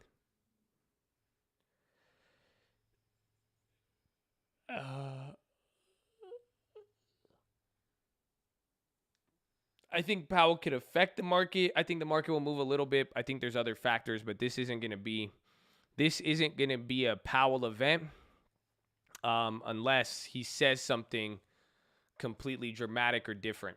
That's the only way. Subscribed, Gio. God bless you. We're glad to have your subscription. So thank you. God bless you. I hope this subscription, I can't say it, but I hope it pays you dividends in life. And I hope you never fail to find this channel. But I hope ultimately you never fail to pursue your goals. Thank you. Now come get your diploma. Here, clap. That's it. You say, that's me. That's me.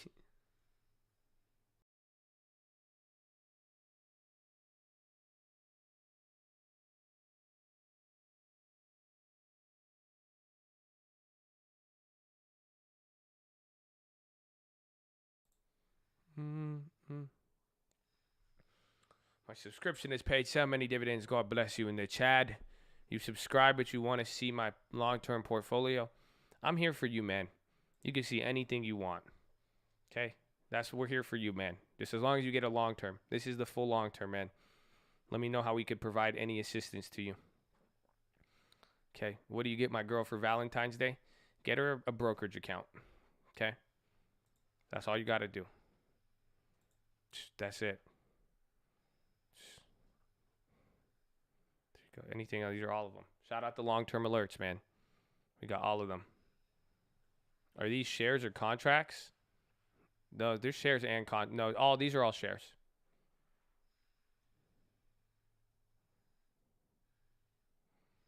You should honestly, I think the best Valentine's Day gift you could get your girl, easily stream alerts. Easily. Like, why wouldn't she want stream alerts? She'd be like, see, you could be like, look, if I have stream alerts, we could go outside now.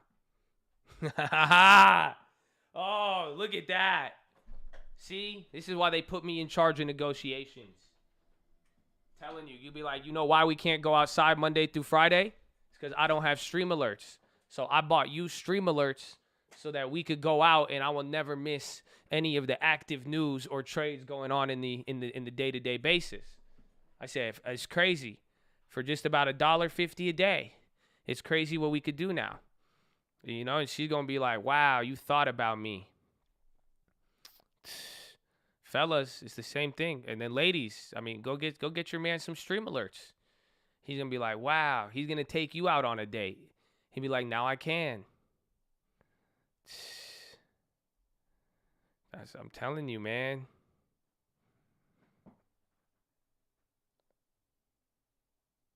Can you keep the same energy? You got so damn loud in my ear. Can you keep the same energy? Weren't you were sending me aggressive ass emails and then you start being nice and then you start being passive aggressive? Like, you need to keep the same energy, man. Just stop bringing your energy. This is why I'm saying I won't ban you from the chat, but that's why I'm like, I keep it. Negative vibes bother me. I have to, you know, that's what happens. So it's like, what do you want me to do? That's it. You keep the same energy. I'll keep my same energy. That's all. Sorry. I didn't ban anybody. I'm just saying, I'm just trying to communicate. And, you know, they said, I was in this therapy session with Yash, and they said that communicate your boundaries effectively. So I'm trying to communicate I have cards. I think I have a set of flashcards I should repeat. Okay, it says, you are not entitled. That's what I'm supposed to tell that to people. You know, I say, Yash is not mad at you. Yash is mad at himself. Okay, I'm working on it. Horn.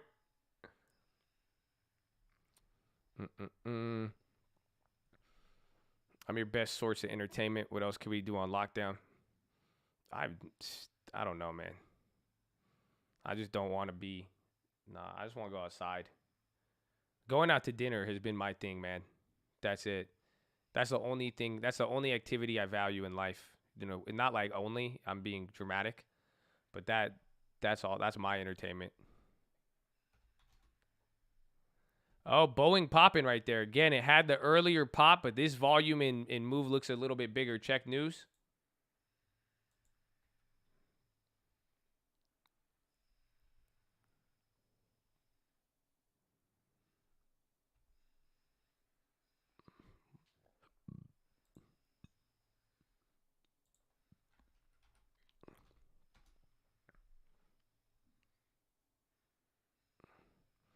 Saturday, you've been here 2 years watching. You inspire me to start my portfolios. Just peep your 40-minute on what video and what not to do with options. Most educational video. Amen.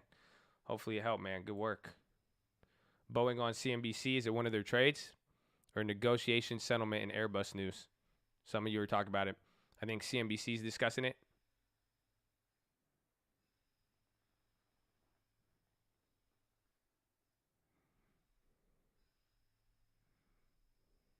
It's a big pop. That velocity is nicer than this. Higher volume, but, I mean, you see how it's trading with the rest of the day. You're not really getting the best follow-through on any of these contracts unless it's capping up or whatever happens after hours.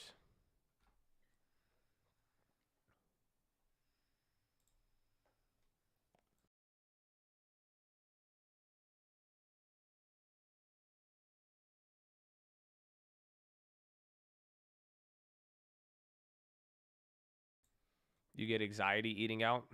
You don't know why? Well, come eat with me, man. We'll go out one day if you're local. I'm not asking you out like that, but like as a friend, I'm down. And even then, even if anybody judges us, screw them. I just met them. They don't know us like that. So it's fine. Mind your own business. But yeah, man, we'll go. I got you. I'll show you how it is.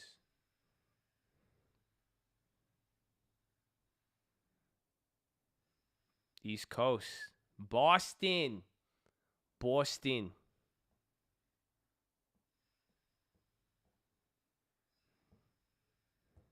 Said 2 dudes, 1 table. Have you always been this insecure? What are you worried about, man? Imagine me and Mustafa, bro. Me and Mustafa, that one time he robbed me on sushi. This is like a nice sushi place.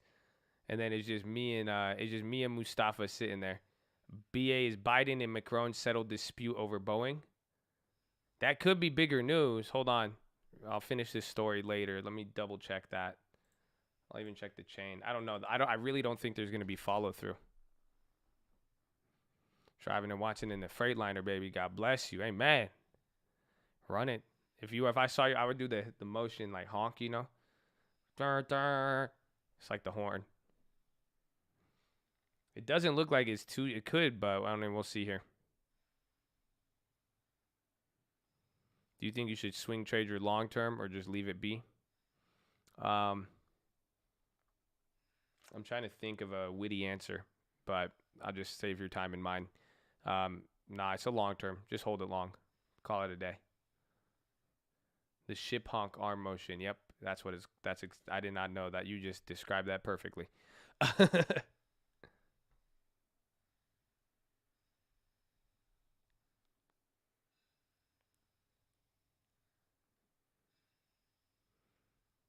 You know what's a Peterbilt? I do. I don't know how to say it. You fool, you uprooted your money tree. Got my real estate license. Thank you for getting this motivation. Amen. I didn't do. Y'all did it, man. Y'all don't know how. You know how many people click on this video every day? That's why I'm proud of some of y'all, man. You know that? You know how many people had the same opportunity as you, if not more? I mean, Mustafa still hasn't. I mean, we won't talk about that. But I'm just saying, a lot of people, you know what I'm saying? Some of you are like, wow, Josh, you motivated me. I said the same exact shit to you I said to them. I mean, I didn't, because that's, that's just how it works. And man, I think it's an individual thing. That's why, I hate to discriminate and single people out, but I really think it's an individual thing. Because there's a lot of people have encountered me, but they haven't really encountered, their inner motivation that is not included in sold separately option trading. Showing risk you can lose more financial investment, lose financial advisor, no purpose, only thing else today. Do I have a regular job? Yeah, it's more frustrating than this. Because that's what people started asking me that yesterday. They're like, is this your job? Do you view this as a job? I said, any job I've ever had, I never really liked it.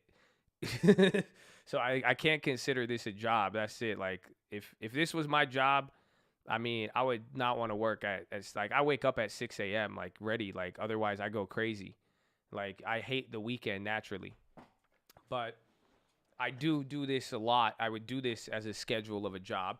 But at the same time, I've always done real estate, and real estate is what I call it as that's just what I call it. I call real estate my job. Like, even lately, real estate has been more stressful than this. Like, honest, like, that's it. Like, I get to vent to you guys, tell you about some deals and stuff, and then I have to go fight bougie people in Austin and then in Ohio, and everyone. I'm like, what's going on with y'all, man? So, that's the work. Real estate.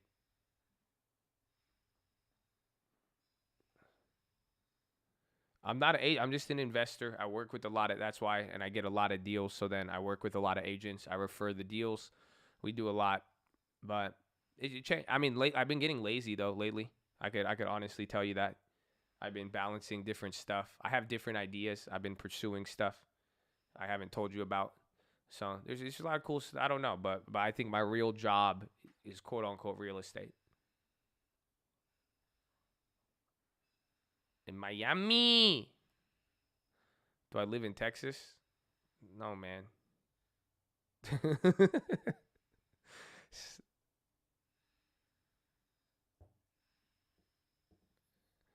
We're gonna partner up for real estate in Ohio. Let's see what we could do. I mean, we're gonna go over some. So we'll see what happens.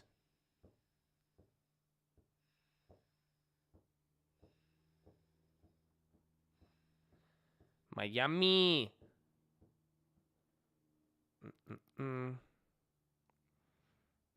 Looking to buy in Illinois. I was gonna get one in Chicago earlier last year, but I ended up not doing it.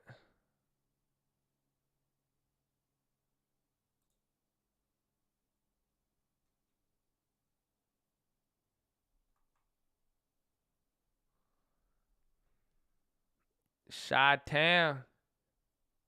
I'm so shy that you thought I was bashful. It's probably one of the best lines ever. Tilray on CNBC. Things could continue to grow. Get it? Grow. Yeah.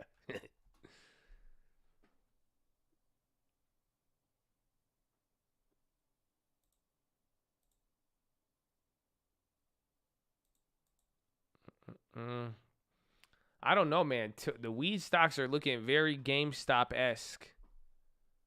I hate to say it.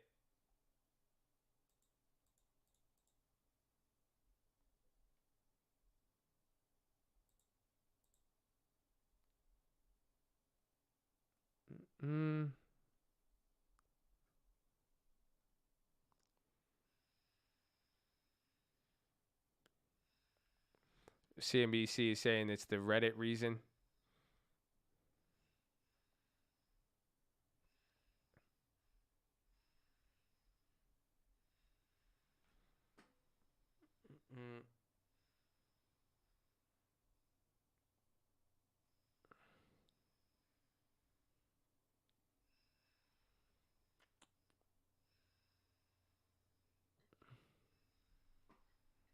They're blaming everything on Reddit. Yeah.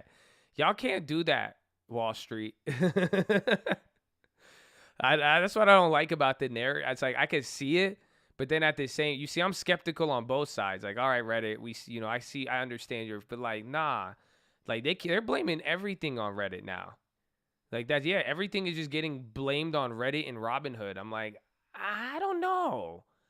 You know what I'm saying? Like, you got hedge funds making 700 billion, right? Or is it 700 million off of these moves? Like, you got people in the middle of this. Like, I don't think it's just like somebody's funding it, like with real big money. So Boeing came down even after that news. SPY not moving. Toyota pop. Yo, Toyota, check news on Toyota. What's news on Toyota? TM.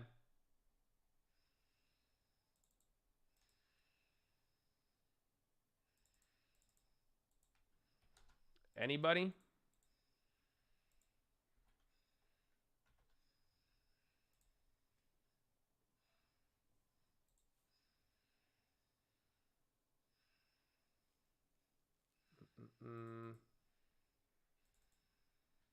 Nah, the chain's messed up.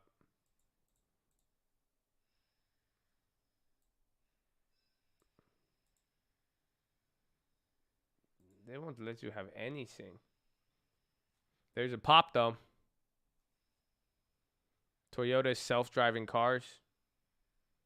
Do you see how once the news it starts hitting the other companies, it just doesn't hit the same all the time? But we'll see.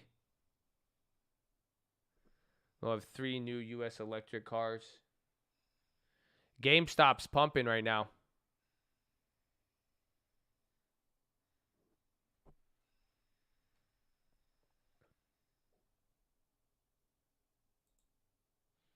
Toyota options expansive.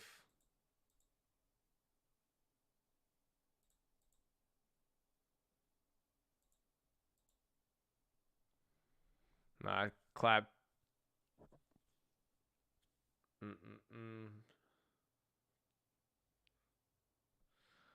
Walgreen looking good. Toyota. Dun, dun, dun, dun. Escondido. It's not a sponsorship or a recommendation. Option traditional marriage. You can lose all my financial residence, so financial advisor. Get no purpose only. We do not condone Toyota, only the Lexus, and we just want the Lexus. Thank you. Wonderful day. You guys remember that one? That was a banger. That was a banger. Only the Cali people know. Only my SoCal. SoCal's #1 Toyota dealership.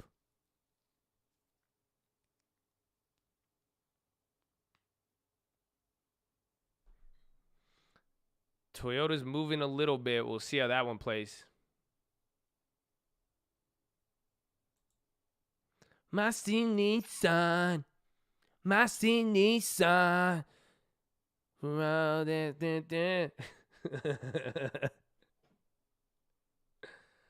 good. Toyota's moving a little bit. Those options, I don't know how I feel about them.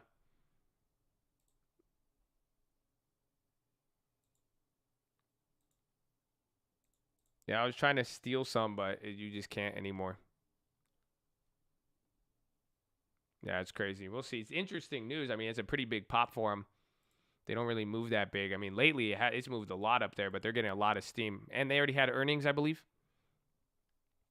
But, ladies and gentlemen, we're live Monday through Friday, 30 minutes before open. Drop your thumbs up on the video. You're on mobile. Press high chat. X out the chat. Hit that thumbs up button. Second link for the Nightly Watch This in main channel. First link for the Scream Alerts Bootcamp and Real Estate course. Follow me on Instagram at the Trading Fraternity. Keep it positive and respectful. New guys, don't be too shy to say hi or too high to say shy. I love all of you. God bless you. Hey, man, I'll be right back. Woo!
Oh, there's the Toyota Escondido.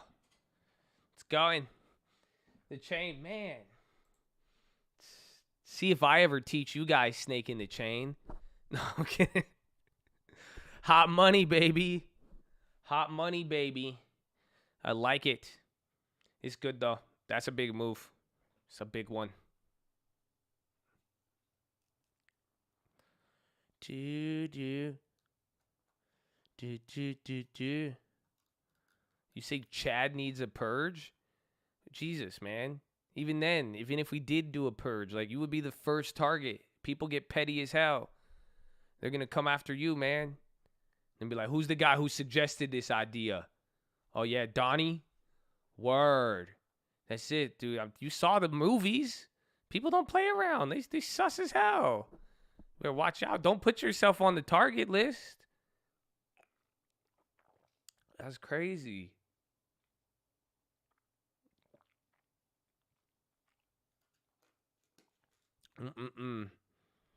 Would you sell your 90s dream car to pay off debt and invest more effectively.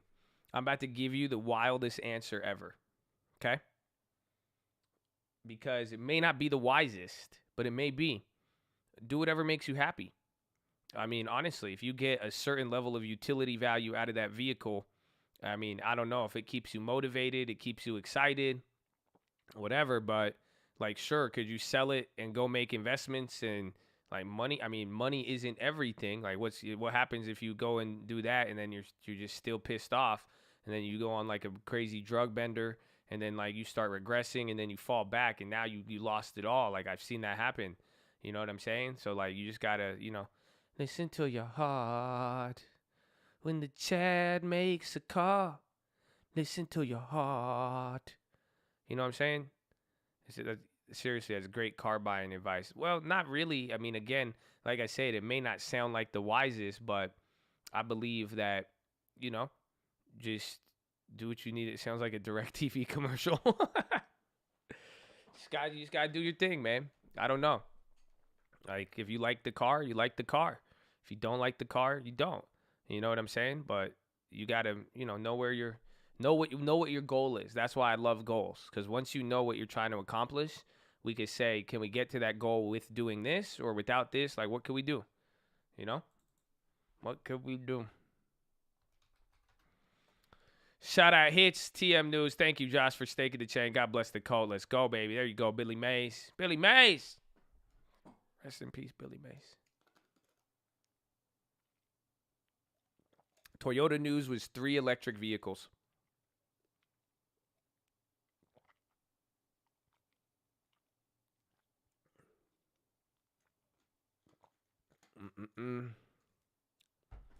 DraftKings running. Toyota's up 5% on Toyota. That's a big ass candle, dude. Toyota does not move. If DraftKings gets above 64, that's good.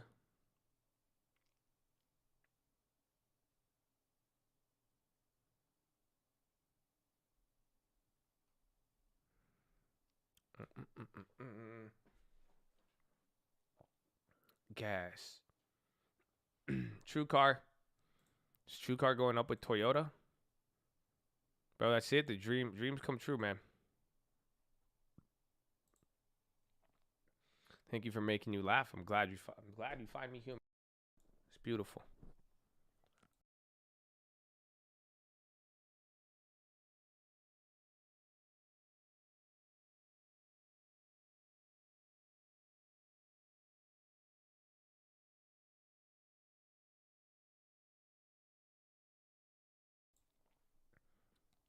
Facebook trying to work on a Clubhouse competitor.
Follow me on the gram. About to get a channel subscription.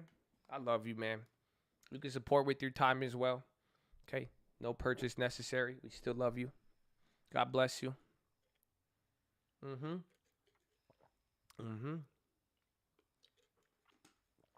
Oh, yeah. Some of you have been informed. Beautiful Thanksgiving, not Thanksgiving, Valentine's Day gift has informed you. Okay? It's game time.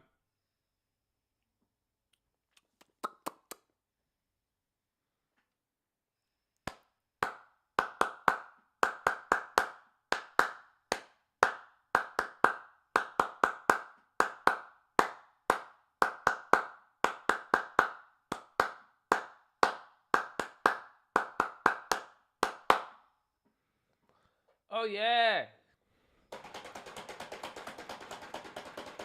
Ladies and gentlemen, get ready. Are you ready? Are you ready?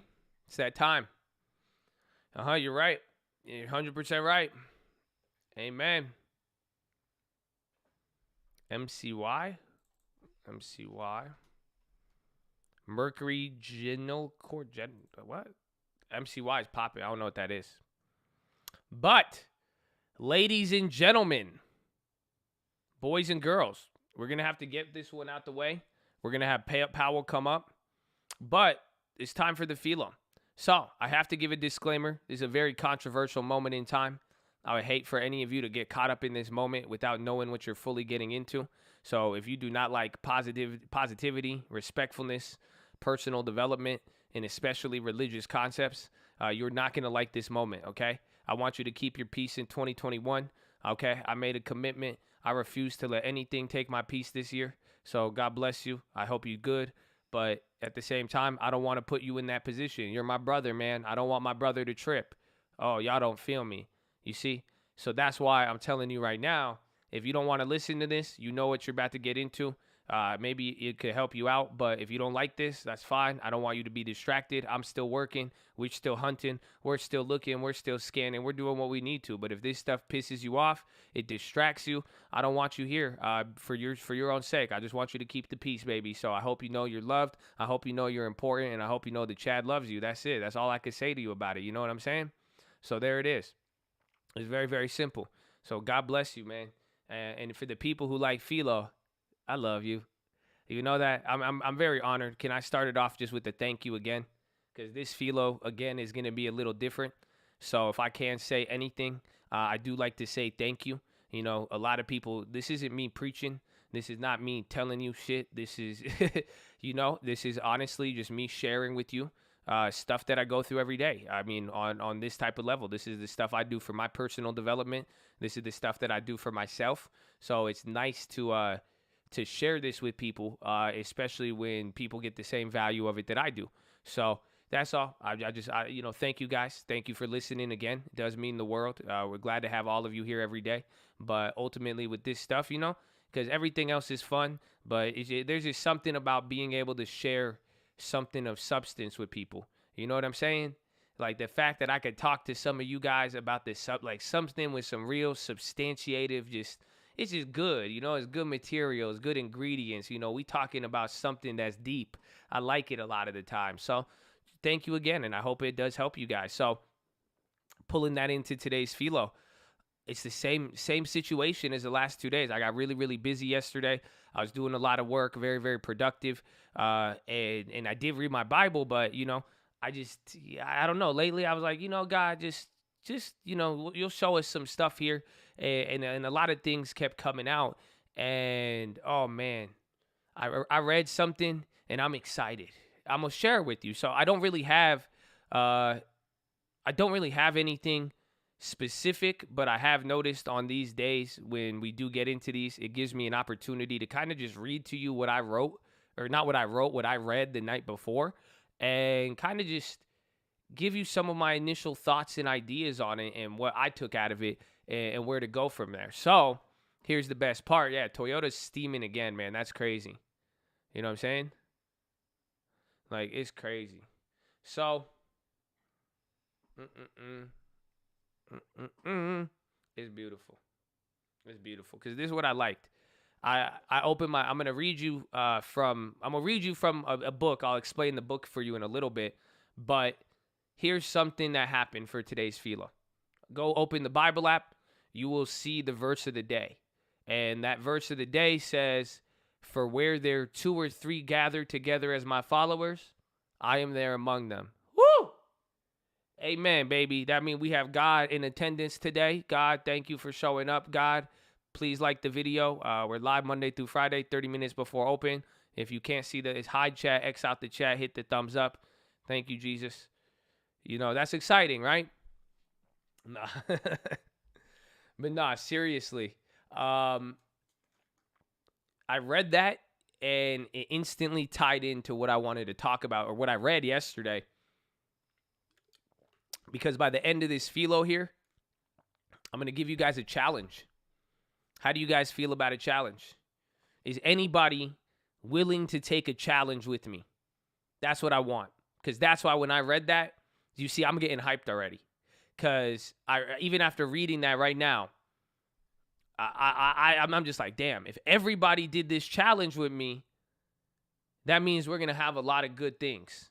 And I think some people need to take the challenge that I'm going to give you. Because I think all of us could use this challenge. And now especially the power of that many people doing it. I mean, again, every day you see the power of the long term, what everybody has done collectively. I mean, we're a force to be reckoned with. So especially in the name of positivity, let's see what happens. Okay, so you guys are with me on a challenge? Great. Excellent then. You're going to love this. So what I want to read about is Daniel, the book of Daniel. I love this one because especially for you guys, that's why I love to share this with some of you because you guys we know different characters in the Bible. You guys have heard of Paul, you know Jesus. We focus a lot on David, but Daniel is a very, very unique specimen. And I hope you guys realize with even what we talk Gideon, you guys are seeing all these stories and all of these people in the Bible, they have different features. They have different talents, skills, and gifts. And I think it highlights, something like the cult, the diversity amongst all of us. And I hope you realize that's the whole point. It even says it in the Bible. Every single one of you has your own gifts. So don't ever forget that, okay? I had to remind you guys that a little bit ago. Remember, you are important. But this is very, very key because, you get to see Daniel now. I think some of you guys are Davids. You know what I'm saying? I think some guys in here are Paul. I think a lot of you guys are Daniel. You see what I'm saying? Yeah, I don't feel me. And then the ones of you who think you're Jesus, you need to humble yourself. That's we could be like him, but nah. So it's cool to think about this. So let me read it to you. We're going to start with Daniel 1. Just so you could understand, like literally, we might even focus on Daniel a little bit. But I want you to really just see who he is. Yeah, some of you are Judas. Someone's like, damn, Josh, that's cold, bro. That's cold. So let's start with the beginning of Daniel, okay? Daniel in Nebuchadnezzar's court. During the 3rd year of King Jehoiakim, his reign in Judah, King Nebuchadnezzar of Babylon came to Jerusalem and besieged it. The Lord gave him victory over King Jehoiakim of Judah and permitted him to take the sacred objects from the temple of God. So Nebuchadnezzar took them back to the land of Babylonia and placed them in the treasure house of his God. Then the king ordered Aspenaz, his chief of staff, to bring to the palace some of the young men of Judah's royal family and other noble families who had been brought into Babylon as captives. Select only strong and good-looking and healthy young men, he said. Make sure they are well-versed in every branch of learning and are gifted with knowledge and good judgment and are suited to serve in the royal palace. Train these young men in the language and literature of Babylon. I'm going to stop right there because that gets me excited. You know why? Because that was God. He said his God. He didn't even serve God. He went and did all this. He didn't serve God. He goes and gets. But what are the kings always looking for? Have you noticed that? Look at what he wants. He said, I want the best. He said, make sure they're well-versed. I want people who are gifted in knowledge. People who have good judgment. Are suited to serve in the royal. Isn't that funny? The qualities. Whether you are believe in God or not. Oh, y'all don't feel me. Good quality is good quality. Come on. Come on. That should get you excited. That's where we're starting here. So just think about that. Train these young men in the language and literature of Babylon. The king assigned them a daily ration of food and wine from his own kitchens. They were to be trained for 3 years, and then they would enter the royal service. That's just fun fact. Train for 3 years, then enter the royal service. Just think about that. Daniel, Hanani, Mishael, and Azariah were 4 of the young men chosen from the tribe of Judah. The chief of staff renamed them with Babylonian names. Daniel was called Belshazzar. Hananiah was called Shadrach. Mishael was called Meshach. Azariah was called Abednego. Shadrach, Meshach, and Abednego. That's another fun fact. Do you guys notice if you were captive to something, or sometime you get into something that's new to you and you come from something else, do you realize what they start doing to you? Do you guys know what they do? Anybody? I'm sure it happened to you. I think it happens to you. Anybody? Torture.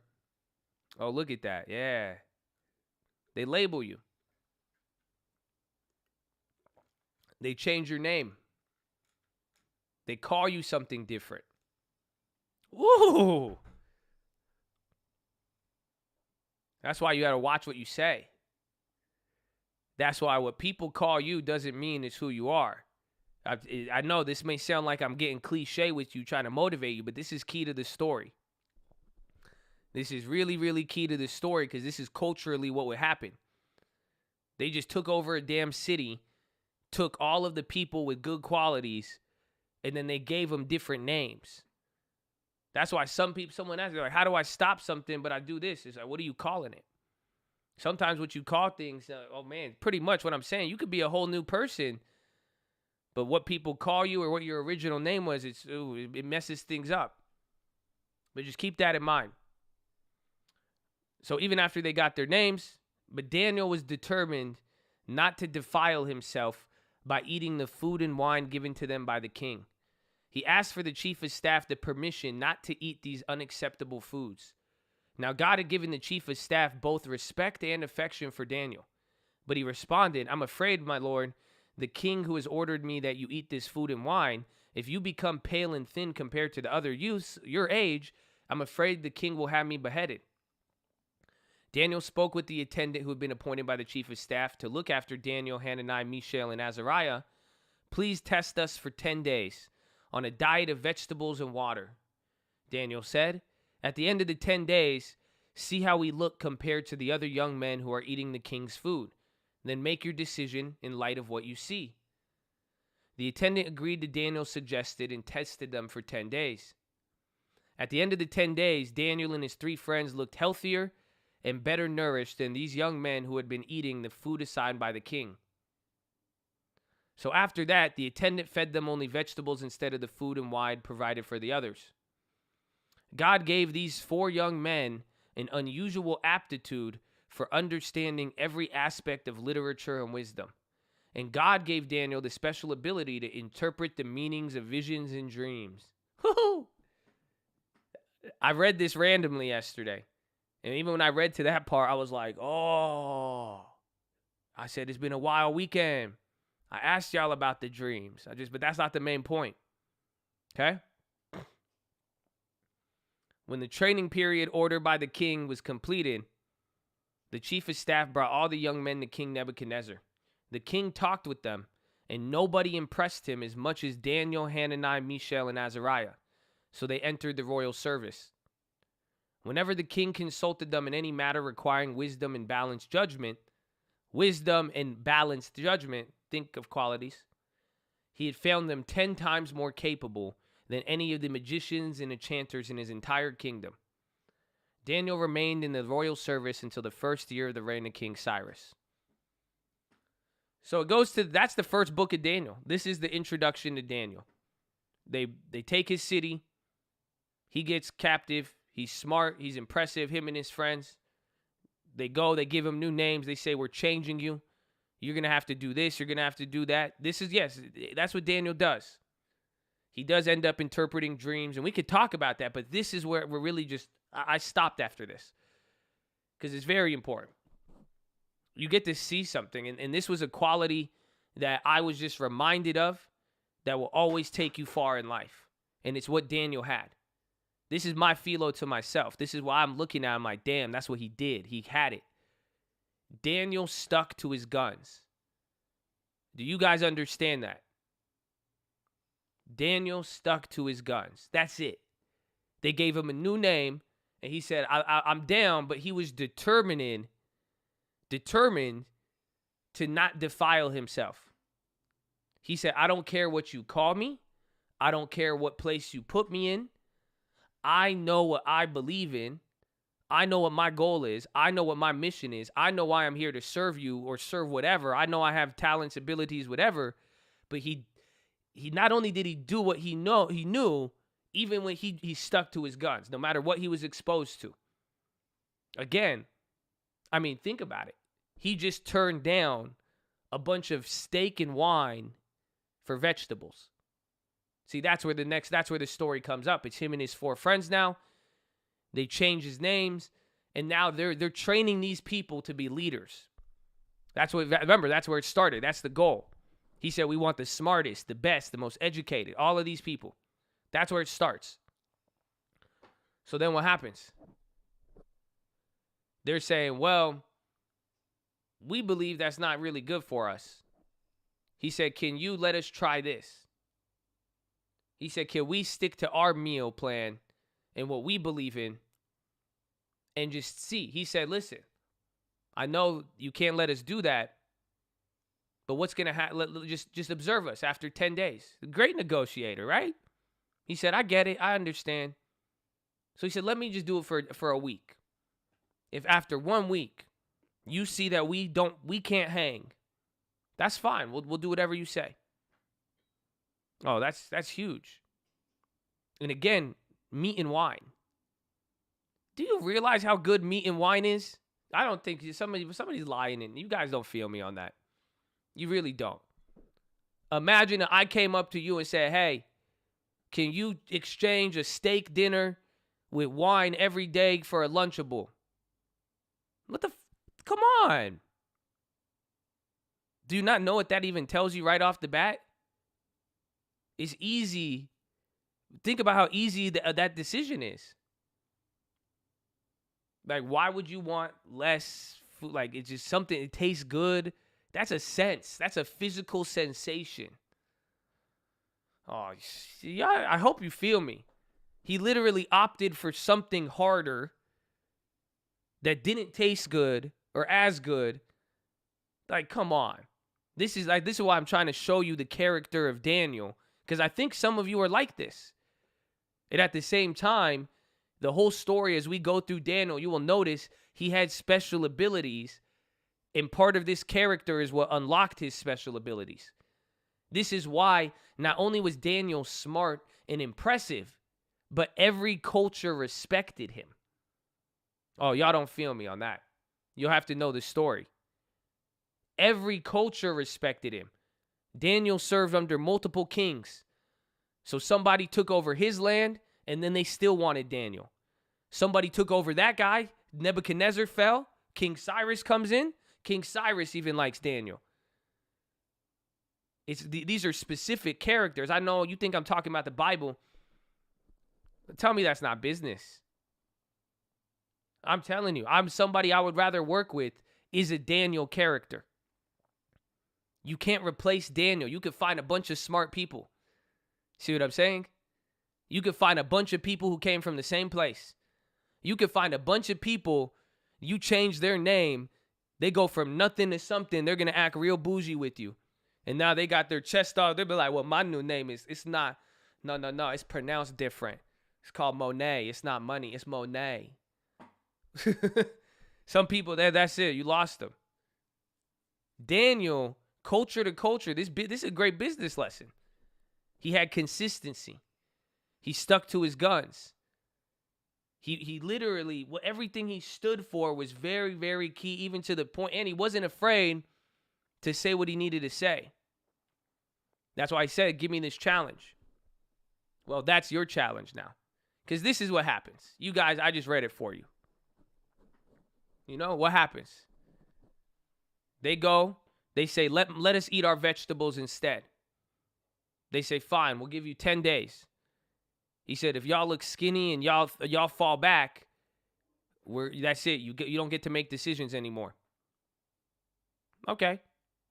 So they all ate the food that they wanted to eat, not what they were given to them, but was better. And then what ended up happening, 10 days later, they were like, wow, you guys, not only do you look fine, you look better than everybody else. Mm-mm-mm. So do you see what my challenge is for you? Some of you think my challenge is going to tell you to eat vegetables for 10 days. Some of you think I'm here to tell you to eat your damn vegetables. Do you think that's what I'm going to tell you? What is my challenge for you? I want something out of you in the next 10 days, but what is it? Anybody? Stick to your guns. Some of you, but not really.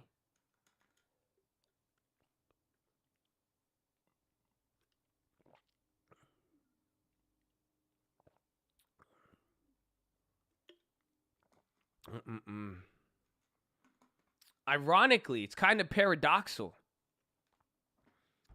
I kind of want some of you to switch up.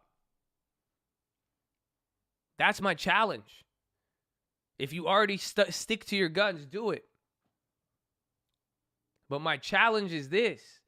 How many of you, when I say be positive, believe in yourself, don't say anything negative to yourself, stop reacting to people, stop getting angry, stop focusing about money all the time with the attachment, all of that.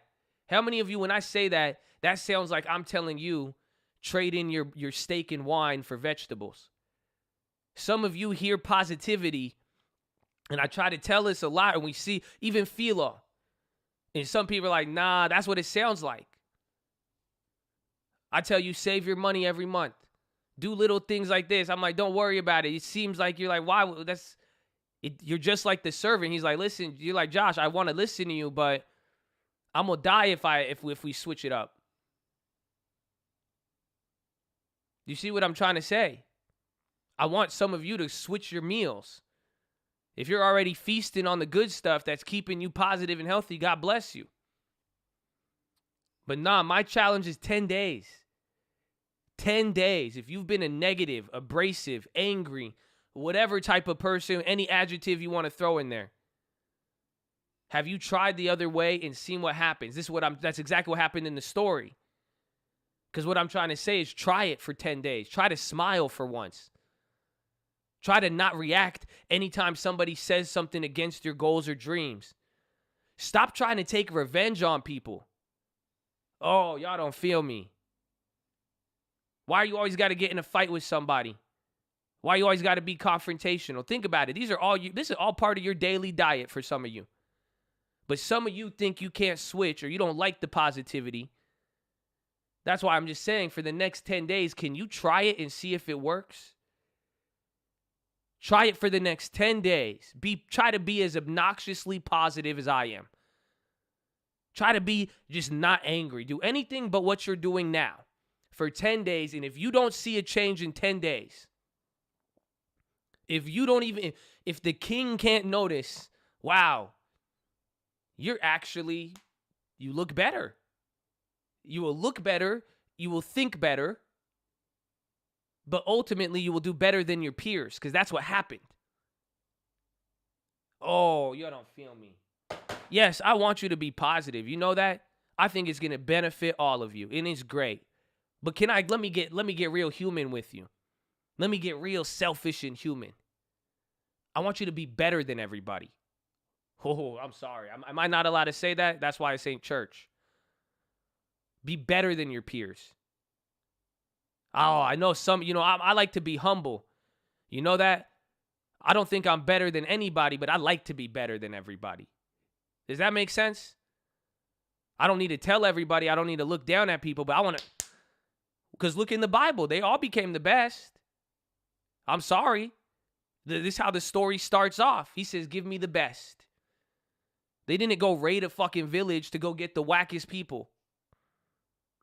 Oh, I'm not competitive, but I am a competitor. That's what we've said. That's what I'm saying for some of you now.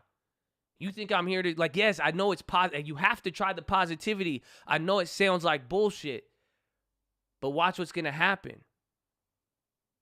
You will be 10 times better than the people around you because you tried a new diet for 10 days and you thought if you switched from eating and feeding on that negativity was comfortable it sounded like it should fill you up, and then you see everybody else eating on the same shit around you, and they all change their names and act different. So you're like, well, why would I switch to that? But then once you make the switch, you're like, whoa, I'm actually I feel better and I perform better. Wow, I'm not wasting my time while they're getting dragged down by the same thing. Imagine, isn't that the funniest part? They all ate the same thing. You're going to realize, why do I not get dragged down the same? Damn, that event should have got me. Damn, if that happened to me a year ago, I would have acted a little different. I would have been focusing on it all year. Oh, y'all don't feel me. So what's the diet? What is the diet? But that's my challenge. Okay, they said, hey, let us eat our food for 10 days.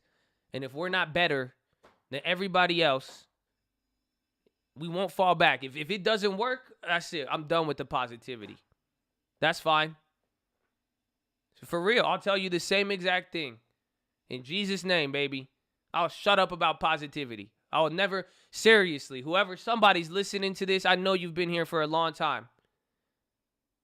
I will shut up about it. I'll bring out Yash and I'll get mean again with everybody. Amen. If you try 10 days and it doesn't fucking work. 10 days of actually being positive. 10 days of getting control of your thoughts. Where anytime you get an impulse, not fucking reacting to every impulse and feeling. If you go and do that and you don't see a change in 10 years that makes you better than you have ever been yourself, and then better than the people around you, I will never talk about positivity again. That's what he said. He said, y'all could kill me if it doesn't work. That's fine.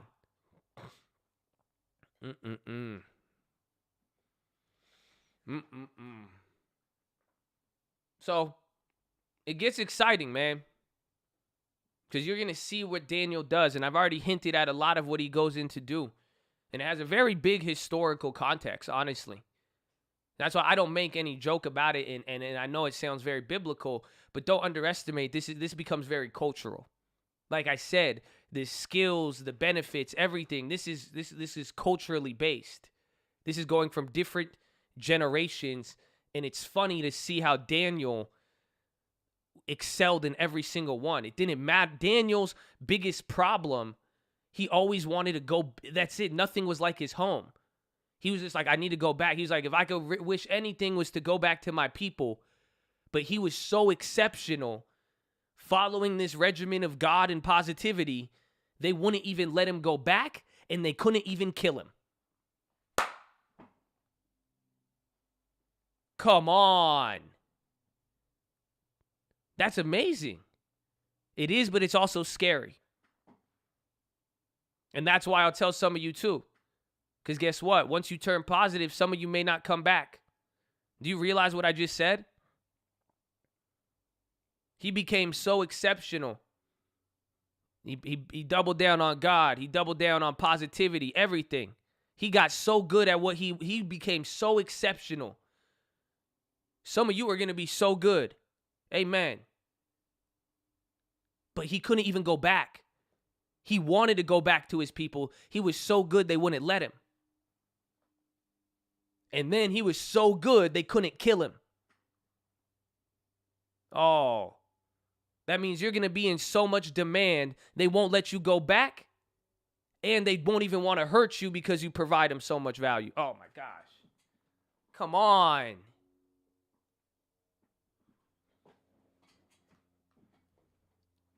So at the same time, if they let you go back, or if they try to hurt you too, you may not be Daniel then. Oh, I keep flipping it on you guys. This gets crazy. This is a Christian stream. Nah, man, this is an exceptional stream today. This is looking for anybody who wants to take it to the next level. And I'm talking a level of exceptionalism. And not put your nose up in the air. I'm saying trying something very counterintuitive. Yeah, this is a damn Daniel stream. So, I don't know, man. my challenge is for all of you. I hope you take it. And I hope you try for 10 days. Ask yourself what you're eating on. You eat 3 times a day. What do you eat when you wake up? What do you think when you wake up? How negative or positive are you when you wake up? Okay, stock market closes. It's lunchtime. What's the next thing you put after everything in the trading day happened? What do you feed yourself? What do you tell yourself about your performance, what you did? How about your dreams, your goals? Do you start doubting what's going to happen? No, you should say, praise God. Amen. I'm still going where I need to go. I can eat these vegetables, but I know I got something good for me. What do you do before you go to bed? You eat your dinner. Ask yourself what you're eating. Change that diet for 10 days. To a lot of people, it seems like a stupid idea. Why would you trade the wine and meat? But see what happens. If you do not perform at a different level, if your ass doesn't wake up and perform at another level, I would be surprised. But even then, some of you might need to just wake up to get this. Because some people won't. It's an amazing thought. Again, out of all of the people, only 4 of them did that. Some of you are like, wow, I get that. You're going to like, all right, I have been negative. I'm going to try it. But some people, you're just like, nah, I'm going to stick to the wine.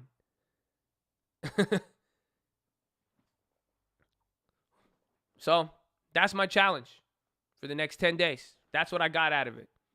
And one thing it reminded me of was just how powerful Daniel was and what Daniel got to do and the skills of Daniel and the amazing things he did and how he was across generations for what Daniel did, across different cultures, and the importance of just high quality, the importance of being good, the importance of sticking to your guns and not really getting tossed and turned by whatever new culture or society you're in. Again, that's the craziest part about Daniel. He had a foundation. And I'm telling you now, some of your foundation, it needs to be that positivity. It needs to be that belief in yourself. And you know what I'm going to say next, God. Hey, that's fine. I think you could do it without, but I don't know. That's just me trying to appease you, my brother. For real. But that is crazy. You need something to stick to. And stick to it and don't waver. Even when it looks like the other opportunity, it may look dumb. But if it's, what's going to hurt you about positivity, man? All right, what's going to hurt you about a vegetable? Vegetable ain't going to hurt you. You may be tired, but it's not going to kill you. It's the same thing with positivity. You may get tired of it. You may not like it. It may be boring, but it's not going to kill you. That's what I'm saying. Why are you hesitating? 10 days. 10 days, baby. So I'm excited. I want to know who really does this. And I'll be excited to see who does. And maybe we're going to talk a little bit more about Daniel in these next 10 days. I might even tell you Daniel every single day now. The story is clutch. But this is how the story of Daniel starts. He didn't start slaying a giant. He didn't start with Jesus coming down, doing some shit with him. He just was an honorable person. He just held it down, stuck to his guns, knew what he had to do with it, and just was unwavering. Again, a level of exceptionalism. So, it's crazy to think that's where it starts and why he's different. I think a lot of you are like that too. So I'm excited to see what happens. I hope you guys are ready too. That is what I got out of it, baby. So that was yesterday's, nightly reading set. So I hope you have something to take it to the bank with. But that is your philosophy, ladies and gentlemen. Make sure you guys are subscribed. We're live Monday through Friday, 30 minutes before open. Drop your thumbs up on the video. You're on mobile. Press high chat. X out the chat. Hit the thumbs up button. Second link for the Nightly Watches and main channel. First link for the Scream Alerts Bootcamp and Real Estate course. Follow me on Instagram at The Trading Fraternity. Keep it positive, respectful. New guys, don't be too shy to say hi or too high to say shy. The court love you, man.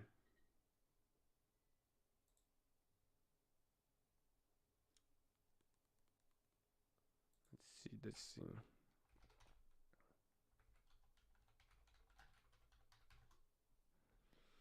You love me. I love you. You know that? I love you. You're a good guy. You're beautiful. You know? Beautiful.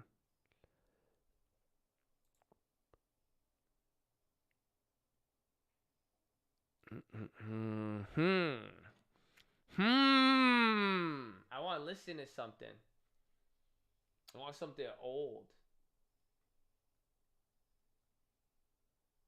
You know, let's run this one, bro. I need to run this one. We haven't heard this one in a while.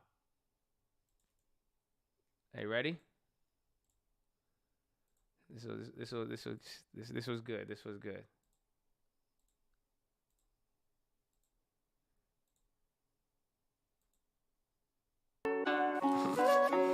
Hey man, it's a cop. 2020. It's one love, man. Yeah. It's feel like World War II, but I don't know what that would look like. So if I'm gone soon, it's my goodbye to the good times, or maybe good lies. Put the same enemies, made the satellites. Feel like World War II, but I don't know what that would look like. So if I'm gone soon, it's my goodbye to the good times, maybe good lies. Put the same enemies, made the satellites. Yeah, and I ask a couple questions, please. Why the people with all of the money freaking out? Why the stadiums got tents and no more bleachers now? Had the teachers not paid enough, gonna teach them that. Oh wait, I'm freaking out. Maybe I should grab a drink, go eating that. See, I'm feeling fine. Come, my grandma told you all the news is lies. Blame it on the orange guy, right? The problem with invisible, any premise to disprove or conclude is still visual. I keep it simple, bro. Anything is seen is many things unknown. You can't explain the tree, you can't explain the snow. If you ain't know the seed and you ain't know the code. What I know is I don't, and if I don't, you don't. And if you sick, I'm sick. Fuck your selfish shit. Yeah, they're poor and rich, but same depth of 6. They gon' bury us the same. Only real question is it by myself or in a mass grave. I'm just saying. I think a lot of things have changed. That's what happens when it's different, but it looks the same. Feel like World War II, but I don't know what that would look like. So if I'm gone soon, hear my goodbye to the good times, or maybe good lies. Put the same enemies, made the satellites. Y'all, can you wake the fuck up? This ain't a conspiracy, man, this ain't about Trump. Who framed who and made this a cover up? They planted the 201, the Pope was raping the nuns. So they thought they'd make a virus and let it out in Wuhan. Or maybe this is a plot to get oil out of Iran and plant people with the chip, Jerusalem, Palestine. Then maybe Jesus will come, or maybe my freedom's gone. Nah, my bad, I ain't trying to be wrong. It's just hard to say true when they get paid for the views. PPC, CPNs, how they evaluate news. That's what incentives will do, that's their senator do. Well, fuck it, I sounded petty, I should just be getting ready. Did push-ups, this shit ain't heavy. I'm patient, my aim is steady. It's moments they turn to deadly. Don't lose your life over petty. We tried divided already. Define life in terms of pennies. We done. I hope you know we stronger as one. I hope this ain't the end of the run. Welcome to the war with no guns. Feel like World War II, but I don't know what that would look like. So if I'm gone soon, it's my goodbye to the good times, maybe good lies. But the same enemies made the satellites.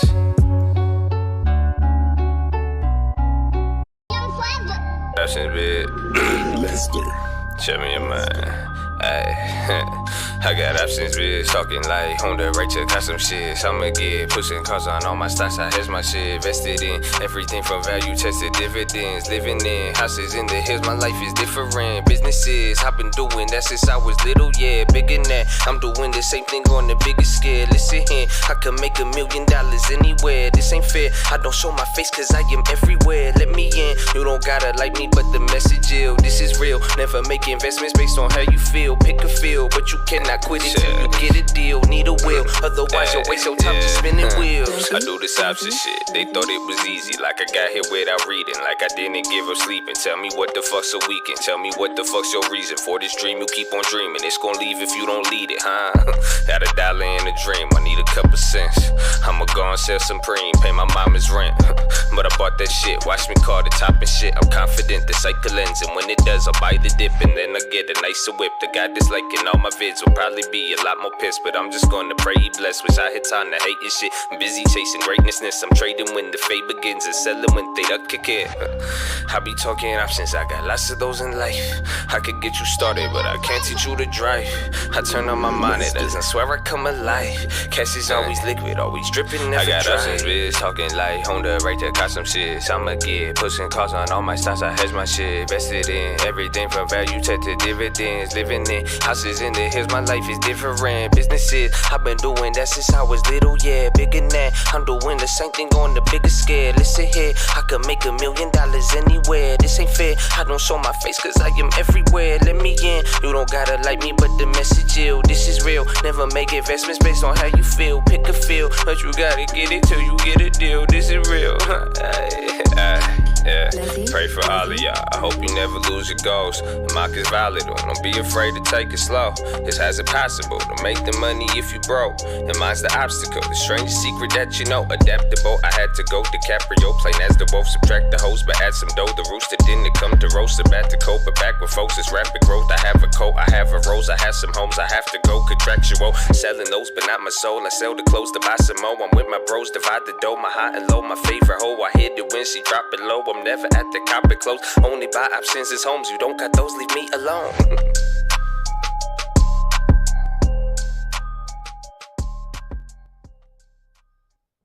Woo! Uncle answers. Bro. That World War II, that was a good song, bro. I haven't listened to that since I thought I was gonna die. That shit's crazy, bro. That's a crazy one. That was crazy. That one, I really thought I was gonna die when Uncle. I was like, damn, Uncle. That's crazy. Another real estate license for the cult. Wouldn't have gotten it without y'all. Josh, LT, TNT, and Chad for that push, baby. TNT, Tyler and Trey. Hard. Oh, yeah. Oh, man. That's from Drip Tape Volume 1, man. Those are all that's a classic album at this point. That's Drip Tape. That's earnings season, man. You had earnings season, and then you had Guidance Cut. So the earnings season it's a classic, man. Instant classic. That's just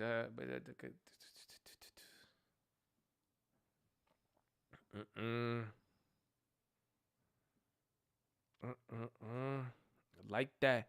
Well, right there. I was gonna play that, and then I was like, well, I don't know, World War II I wanted to listen to, or World War, whatever it's called.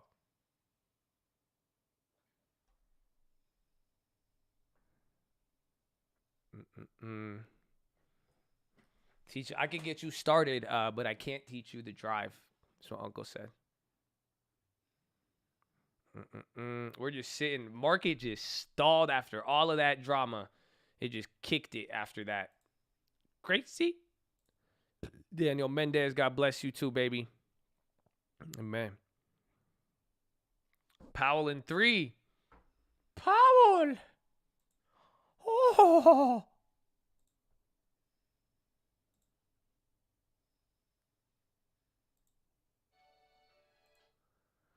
Oh, I got Powell queued up and ready to go. Oh, I forgot that one, man. This was we could play a bearish one. I mean, since Powell is coming on today, I think it is only appropriate. Wouldn't you guys say so? I think it is.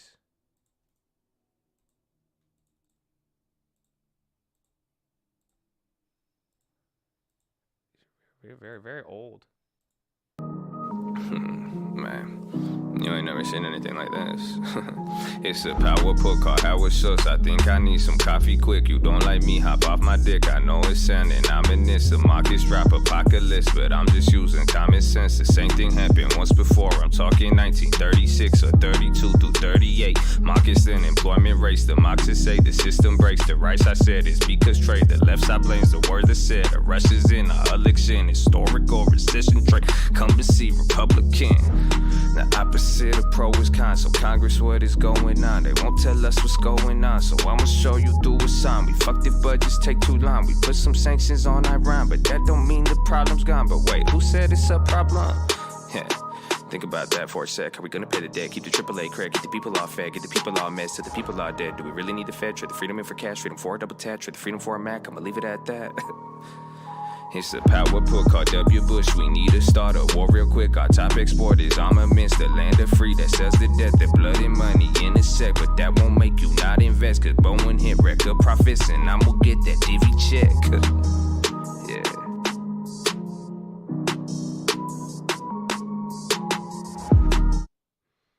The Powell put.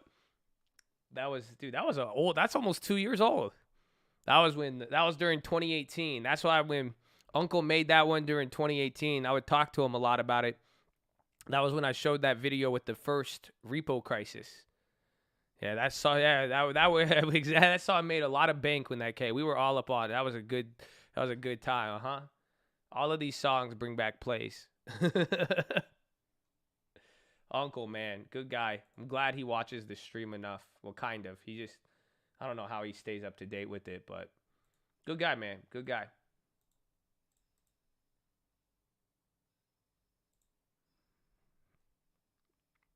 How can you contact Uncle Answers? You want to sign him? He's a tough negotiator. You can email me, tradingfraternity@gmail.com. He might ask for proof of funds. He's a real old school guy. You know, he don't like playing with it.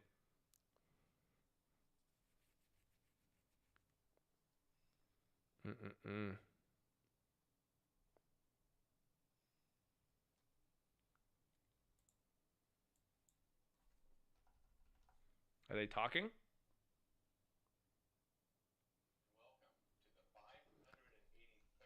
It's loud. Do you guys hear it?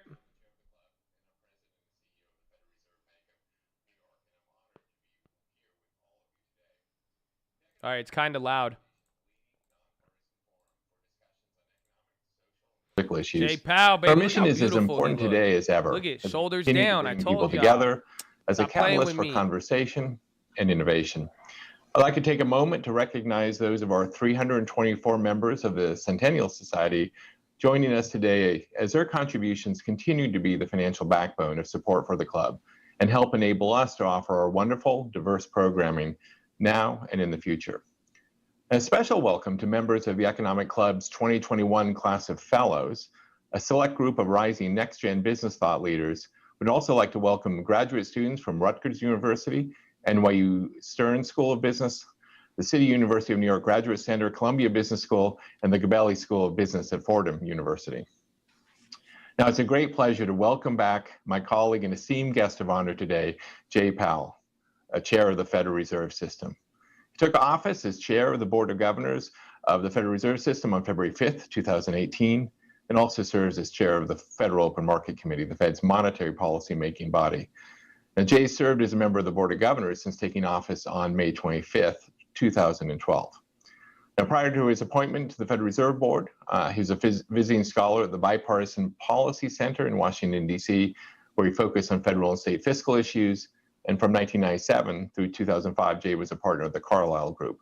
And before that, he served as an assistant secretary and as undersecretary of the Treasury under President George, with responsibility for policy on financial institutions, the Treasury debt market, and related areas. And he's won 7 And prior to Super joining Bowls. that administration, Jay worked as a lawyer and investment banker in New York City. Now, in addition to his service on corporate boards, Jay served on the boards of charitable and educational institutions, including the Bentheim Center for Finance at Princeton University, the Nature Conservancy of Washington, D.C. and Maryland, and he's received his undergraduate degree in politics from Princeton University and earned his law degree from Georgetown University, where he was editor-in-chief of the Georgetown Law Journal. Following Chair Powell's address, we'll have a Q&A session with 2 distinguished questioners from the club. And as a reminder, this conversation is on the record as we have media on the line. So Jay, the virtual floor is yours. Thank you, and good afternoon, everyone. Good afternoon, So Jay. today I will discuss the state of our labor market from the recent past to the present, and then over the longer term. A strong labor market that is sustained for an extended period can deliver substantial economic and social benefits, including higher employment and income levels, improved and expanded job opportunities, narrower economic disparities, and healing of the entrenched damage inflicted by past recessions on individuals' economic and personal well-being. At present, we are a long way from such a labor market. Fully realizing the benefits of a strong labor market will take continued support from both near-term policy and longer-run investments so that all those seeking jobs have the skills and opportunities that will enable them to contribute to and share in the benefits of prosperity. We need only look to February of last year to see how beneficial a strong labor market can be. The overall unemployment rate was 3.5%, the lowest in a half century. The unemployment rate for African Americans also reached historical lows. Prime-age labor force participation was the highest in over a decade, and a high proportion of households saw jobs as plentiful. Overall wage growth was moderate, but wages were rising more rapidly for earners on the lower end of the scale. These encouraging statistics were reaffirmed and given voice by those we met and conferred with, including the community labor and business leaders, retirees, students, and others we met with during the 14 Fed Listens events we conducted in 2019. Many of these gains had emerged only in the later years of the expansion. The labor force participation rate, for example, had been steadily declining from 2008 to 2015, even as the recovery from the global financial crisis unfolded. In fact, in 2015, prime-age labor force participation, which I focus on because it is not significantly affected by the aging of the population, reached its lowest level in 30 years, even as the unemployment rate declined to a relatively low 5%. Also concerning was that much of the decline in participation up to that point had been concentrated in the population without a college degree. At that time, many forecasters worried that globalization and technological change might have permanently reduced job opportunities for these individuals, and that as a result, there might be limited scope for participation to recover. Fortunately, the participation rate after 2015 consistently outperformed expectations, and by the beginning of 2020, the prime-age participation rate had fully reversed its decline from the 2008 to 2015 period. Moreover, gains in participation were concentrated among people without a college degree.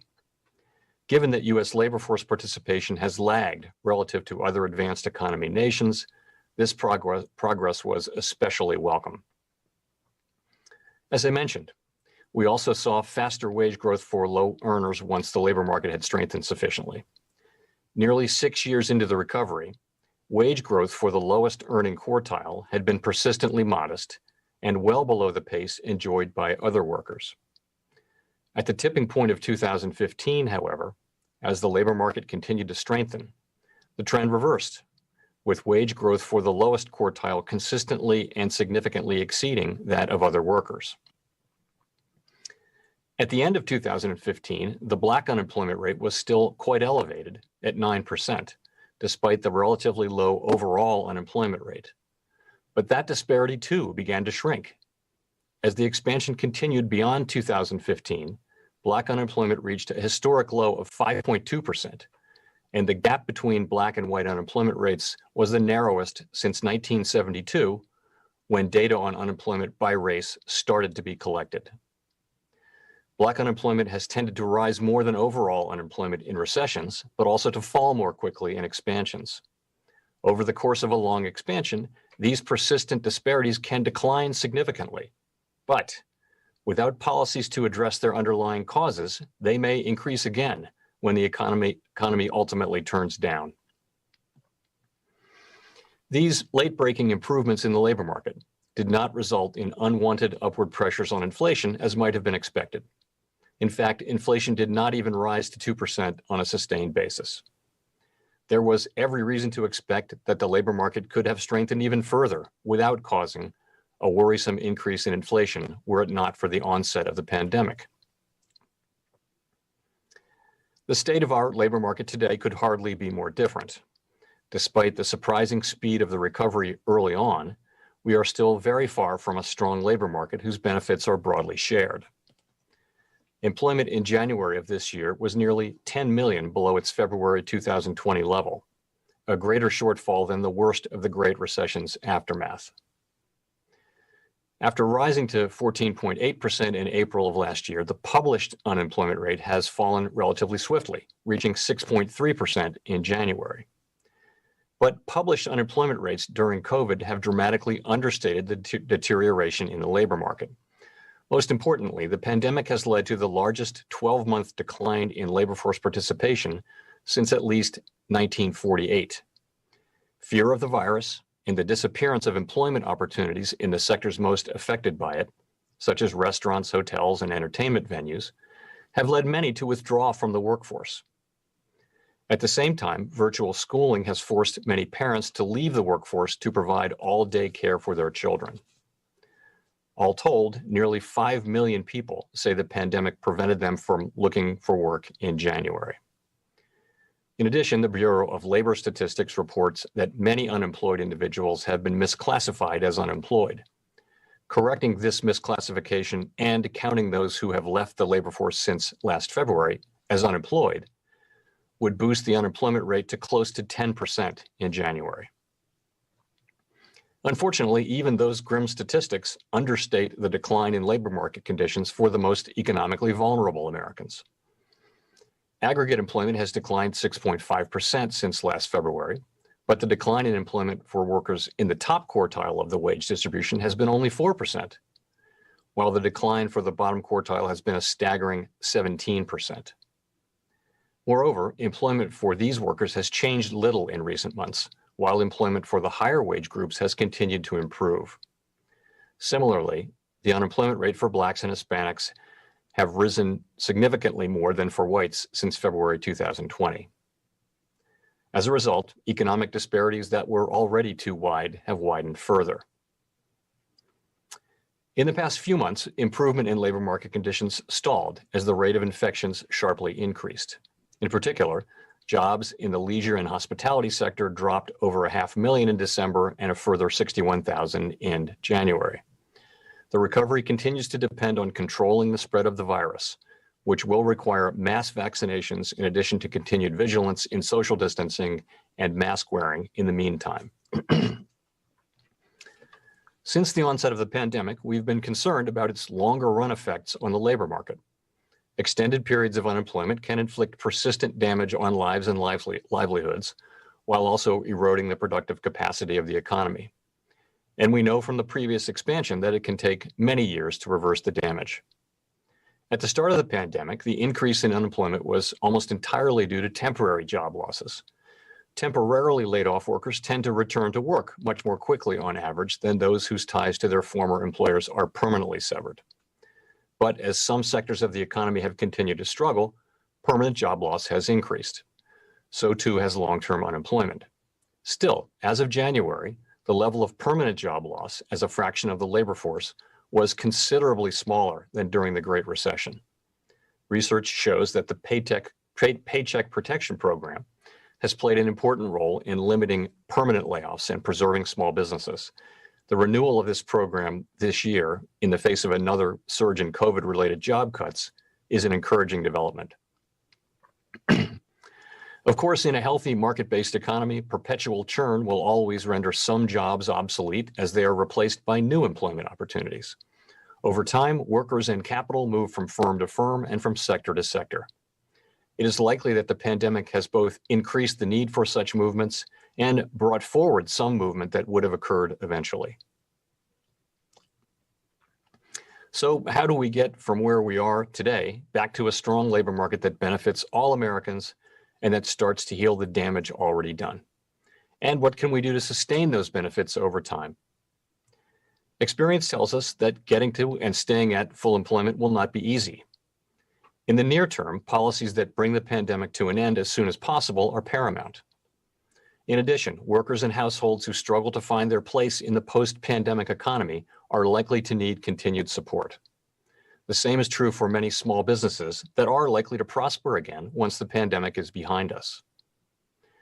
Also important is a patiently accommodative monetary policy stance that embraces the lessons of the past about the labor market in particular and the economy more generally. I described several of those important lessons as well as our new policy framework at the Jackson Hole Conference last year. I've already mentioned the broad-based benefits that a strong labor market can deliver and noted that many of these benefits only arose toward the end of the previous expansion. I also noted that these benefits were achieved with low inflation. Indeed, inflation has been much lower and more stable over the past 3 decades than in earlier times.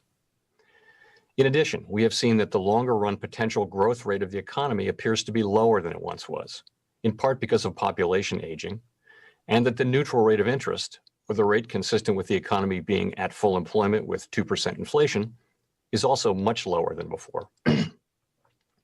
A low neutral rate means that our policy rate will be constrained more often by the effective lower bound. That circumstance can lead to worse economic outcomes, particularly for the most economically vulnerable Americans. To take these economic developments into account, we made substantial revisions to our monetary policy framework as described in the FOMC's Statement on Longer Run Goals and Monetary Policy Strategy. This revised statement shares many features with its predecessor, including our view that longer run inflation of 2% is most consistent with our mandate to promote maximum employment and price stability. But it also has some innovations. The revised statement emphasizes that maximum employment is a broad and inclusive goal. This change reflects our appreciation for the benefits of a strong labor market, particularly for many in low and moderate income communities. Recognizing the economy's ability to sustain a robust job market without causing an unwanted increase in inflation, the statement says that our policy decisions will be informed by our assessments of the shortfalls of employment from its maximum level, rather than by deviations from its maximum level. This means that we will not tighten monetary policy solely in response to a strong labor market. Finally, to counter the adverse economic dynamics that could ensue from declines in inflation expectations in an environment where our main policy tool is more frequently constrained, we now explicitly seek to achieve inflation that averages 2% over time. This means that following periods when inflation has been running persistently below 2%, appropriate monetary policy will likely aim to achieve inflation moderately above 2% for some time, in the service of keeping inflation expectations well anchored at our 2% longer run goal. Our January post-meeting statement on monetary policy implements this new framework.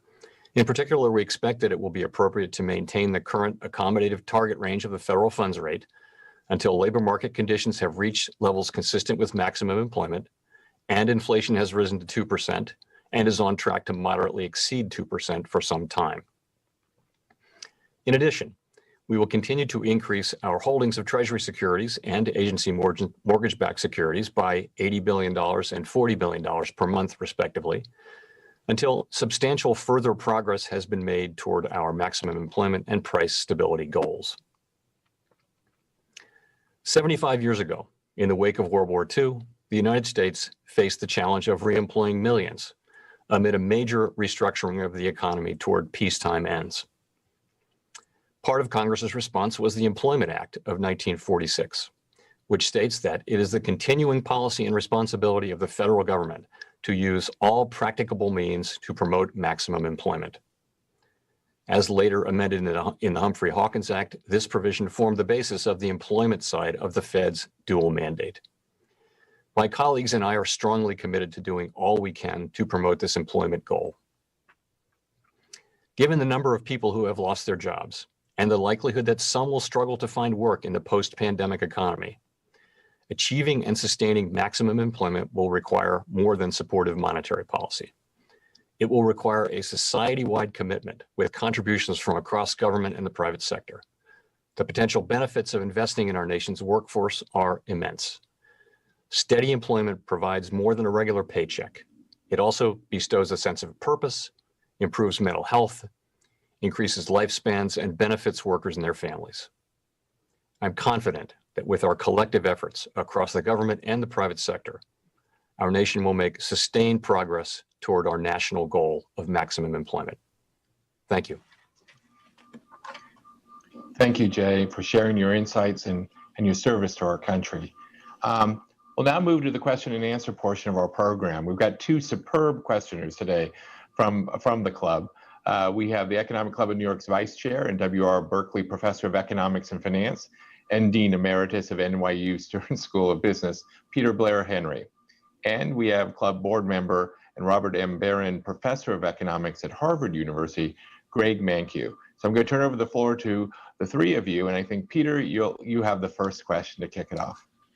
Thank you, President Williams, and thank you, Chairman Powell, for a broad and very insightful set of remarks that I think really framed very well for us the importance of both returning to and staying at full employment and its role in driving broad-based and inclusive prosperity.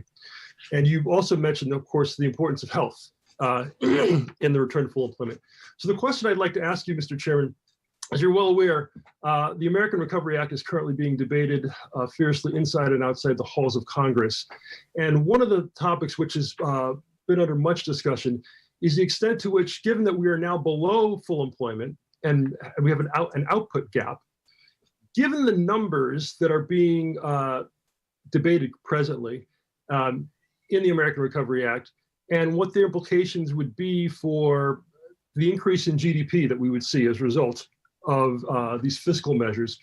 What do you and your colleagues see in terms of the size of the gap we currently have in the economy at present relative to the increase in GDP that would bring us closer to being at sort of the full employment level of output, given the numbers that are being thrown around?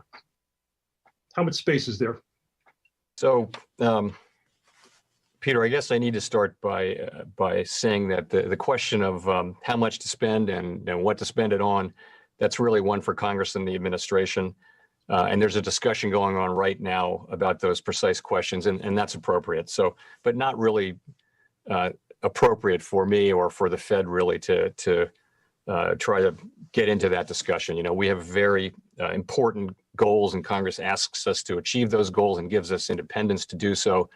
But the other side of that is we should kind of stick to our knitting a little bit. So I'm a little reluctant to get into what is clearly a very active debate.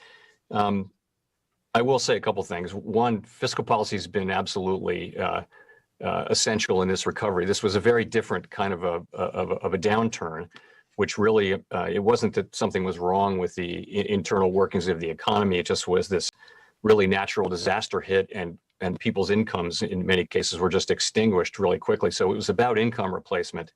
It's also now about stimulation of aggregate demand, but it wasn't really about a demand shortfall or some kind of imbalance in the economy. So fiscal policy really came through with the CARES Act and then followed up. And I would just say it is the essential tool for this situation. And, you know, we of course will continue to support this as far as for as long as is needed with our tools.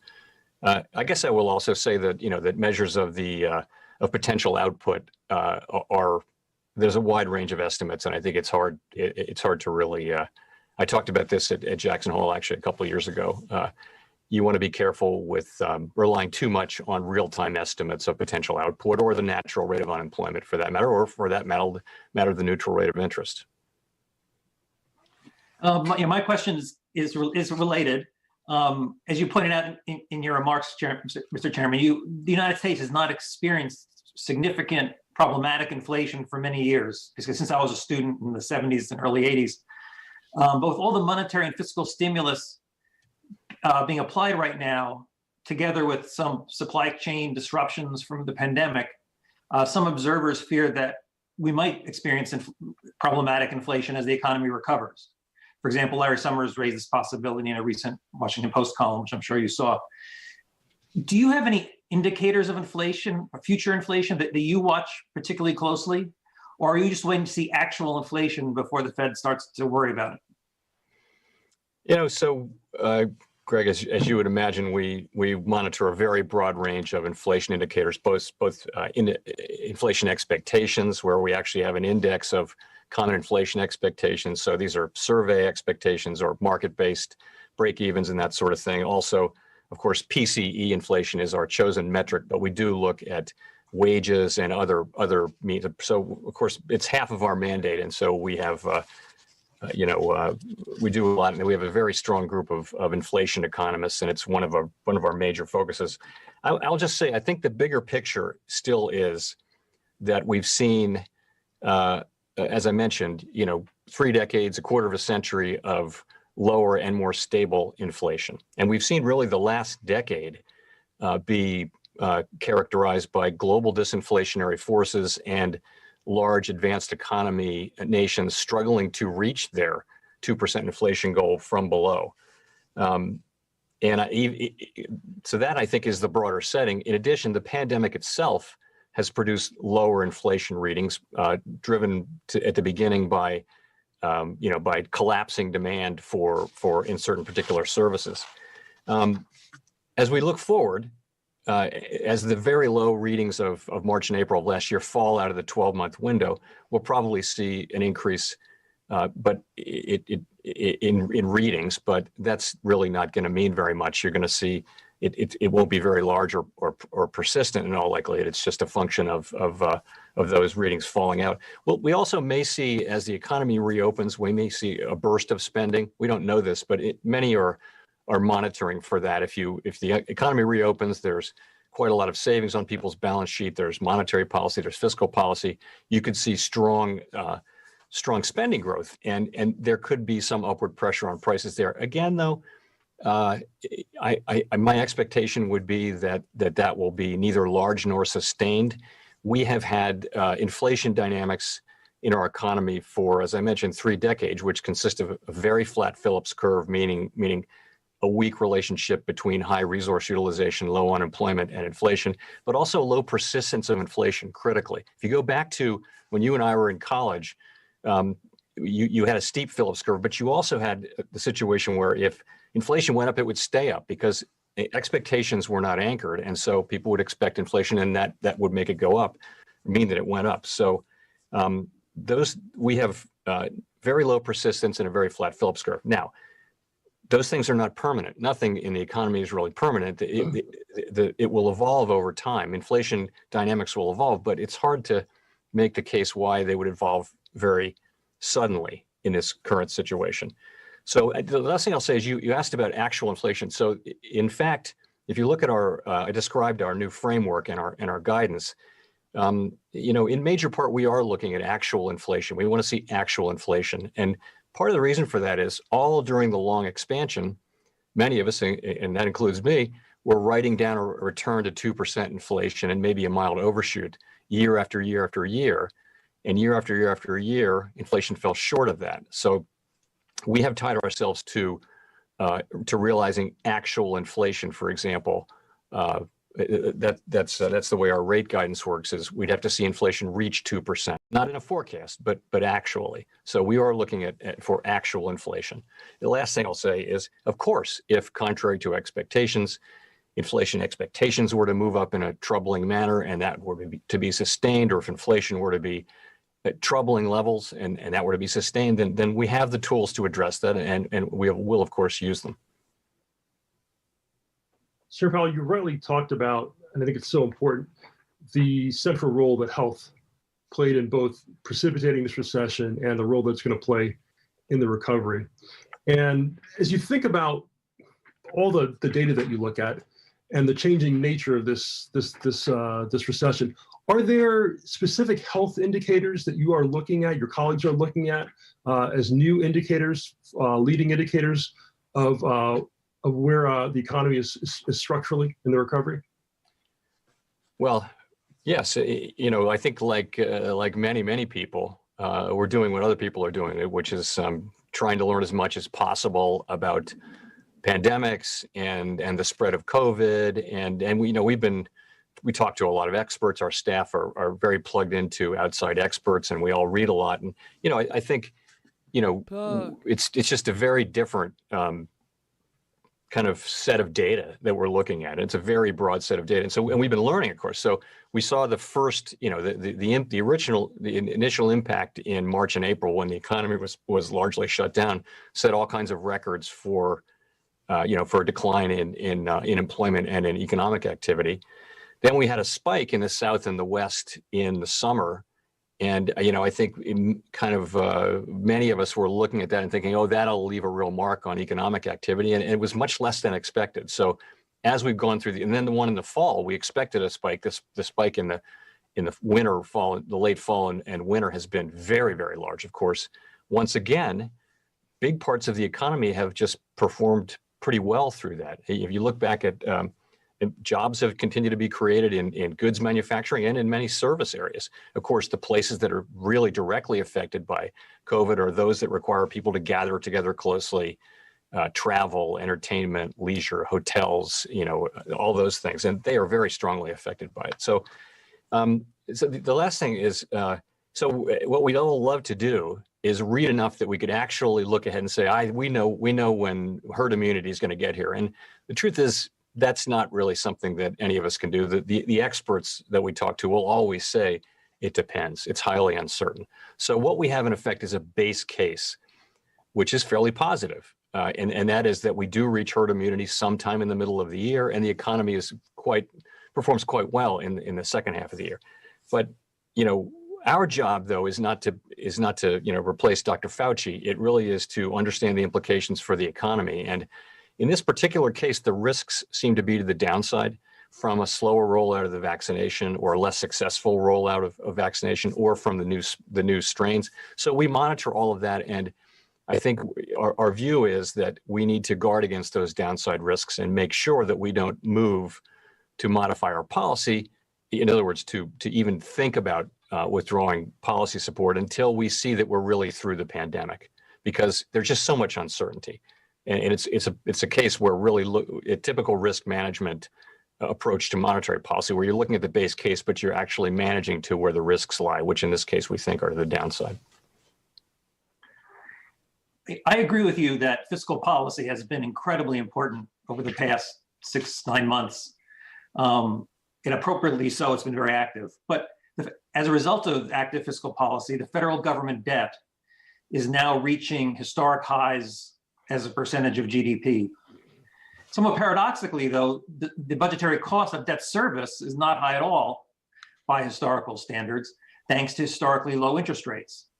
And that sort of brings me to the question, which is, might the impact of higher interest rates on the federal budget enter into the Fed's thinking about how quickly and how much to raise interest rates as the economy recovers?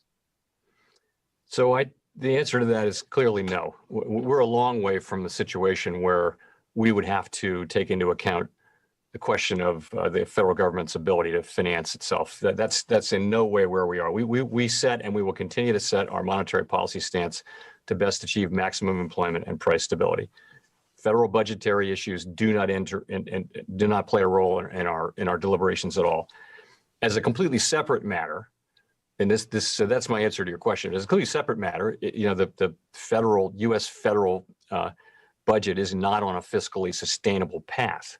That's been the case for a long time, and it's certainly the case now. That's different from saying that the level of debt is unsustainable. It's clearly not. As you mentioned, you've got low interest rates. My own view is fiscal authorities will need to return to this question, and the time to do that, though, is not now, when the economy is weak, when we have 10 million people unemployed, and it's just not the right time to be focused on addressing those issues. That time is when the economy is strong, unemployment is low, taxes are rolling in. That time will come, but I would say it's not now. Chair Powell, one of the things that we've learned over the last decade is that the Fed has more tools at its disposal than the textbooks originally taught us. During the financial crisis, as interest rates approached zero, people thought that the Fed was going to be sort of out of ammunition, and clearly the Fed has shown that it's not out of ammunition. And as you think about this important point you've made about the growing disparities in the labor market, certainly returning to full employment and the strategy you've outlined for allowing the economy to run at full employment is one way of addressing those disparities. Is there thinking within the Fed about tools that are clearly within your mandate that are sort of more creative, if you will, that will help you think about ways in which to more directly, if you will, address these disparity issues, other than the blunt instrument of just the federal funds rate?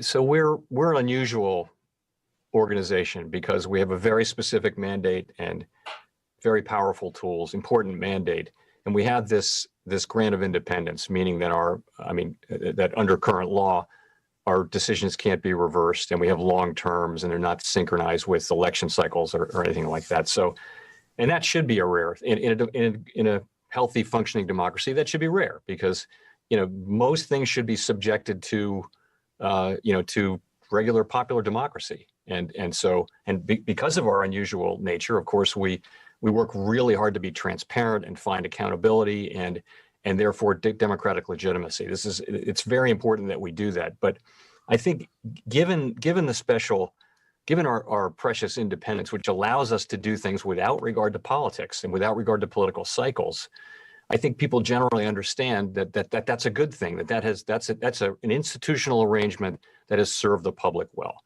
But the other side of that is we do not seek to venture into what is effectively fiscal policy.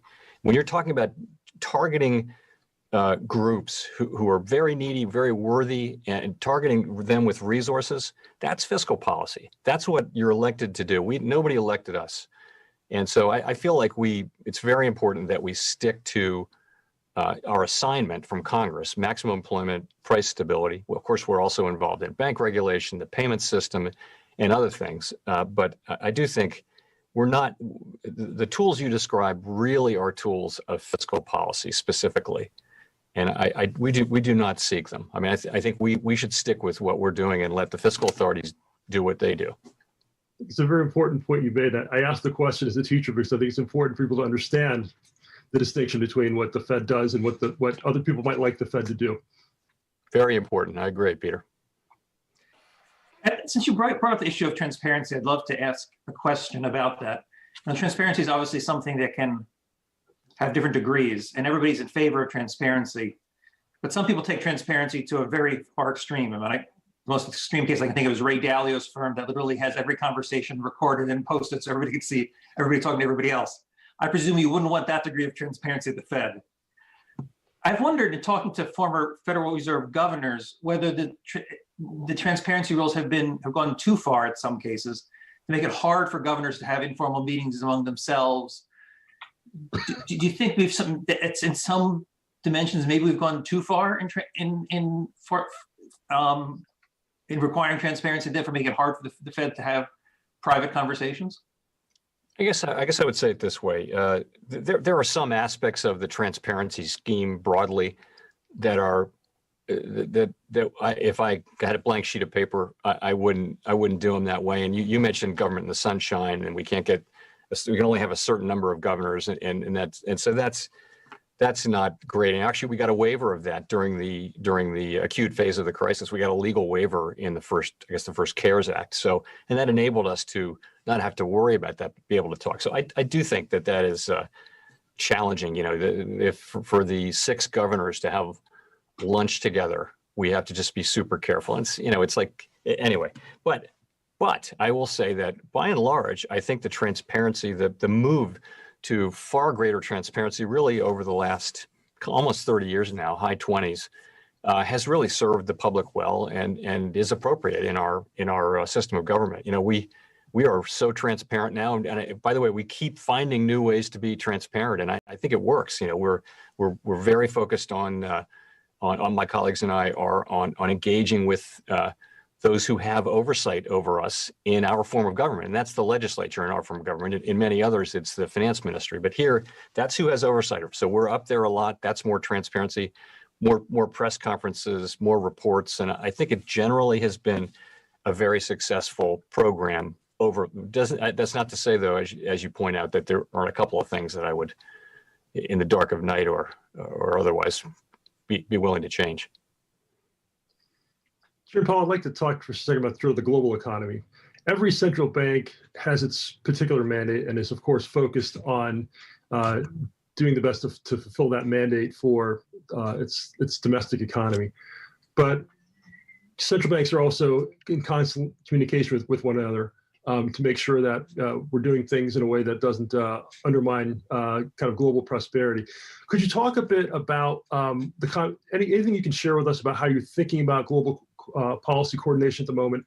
And maybe at a more personal level, how challenging is that at the moment, given that you're not seeing your colleagues in person? So I didn't, until I became chair, I didn't realize how much of the job or how much time is invested in, in developing those relationships and in being in regular communication with other central bankers and other policymakers around the world. It really is, it's very important. And you saw, and as the COVID event really demonstrated, these developments, economic and financial market developments, they often have global implications. And so, the channels that we develop during more peaceful times become very, very important. So, and that means, but you're right. We go to Basel 6 times a year for maybe 3-4 days and meet. And there are a lot of one-on-one smaller meetings. And then there are group meetings. And, it's just extremely useful to hear from other central bankers what really is happening, what really are their concerns. And it does inform our understanding of what may happen with our economy. And as I mentioned, it really puts us in a situation where when things go wrong, we know each other and we can talk on the phone, which we did a lot. And so we're still having all those Basel calls and other calls, G7, G20 calls. They're all calls now. They're not meetings. And, because you sort of have a stored up amount of goodwill and knowledge of each other. And we're still doing that. And it's still effective, I would say. But yes, it's not the same. The difference is you can have the Basel meetings on the telephone, but you won't have the time having lunch and just seeing each other in the halls and that kind of thing for 3 days. So it's a very important aspect, and I think the activities really do help us do our jobs better in serving the American public. After the Great Recession and the pandemic recession that we're just getting out of now, the Fed balance sheet is vastly different, much larger than it was, say, 15 years ago. Now, I know this is not the time to shrink it. You're not. But look at past the current crisis and look ahead where we might be 15 years from now. Do you envision the Fed going back to a smaller balance sheet, having a more modest role in financial markets as it did in the past? Or do you think we're in a new world where this expanded balance sheet is a permanent fixture of the financial system? I do want to begin by agreeing with your first point, which is the economy is far away from maximum employment and stable prices, and the balance sheet will be the size that it needs to be to provide support to the economy. And as you know, we're currently buying assets, and it's a key part of what we're doing in providing overall accommodation to the economy. That is our focus. We're not thinking about shrinking the balance sheet, just to be clear. I just want to make sure that that's out there. But to get to your real question, in the long run, our balance sheet will be no larger than it needs to be to meet the demand for our liabilities and allow us to implement monetary policy effectively and efficiently. So it really is, in the long run, it's demand for our liabilities, which are the two biggest of which are currency and reserves. So when we buy assets, we're really thinking about buying assets. But when the pool of assets declines over many years, as it did after the global financial crisis, it really is the public's demand for our liabilities. So we will return to a place gradually with tons of transparency and not beginning anytime soon to a place where really the size of our balance sheet is set by the public's demand for our liabilities. It won't be the $20 billion balance sheet that we had in 2005. It won't, and that partly is just that growth of demand for currency has been surprisingly high at a time when in many other parts of the world, people are declining to use currency.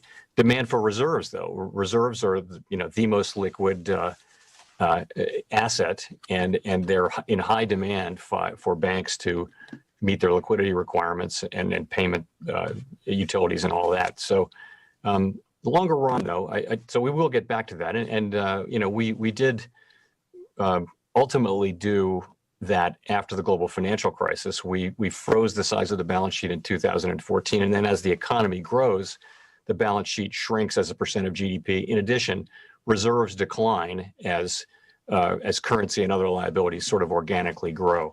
So, but again, these are longer term. So the answer to your question is yes, with a long explanation, I would say. I want to come back to a point that you briefly alluded to in your remarks today, and alluded and mentioned a bit more a couple of years ago in Jackson Hole about the natural rate of interest.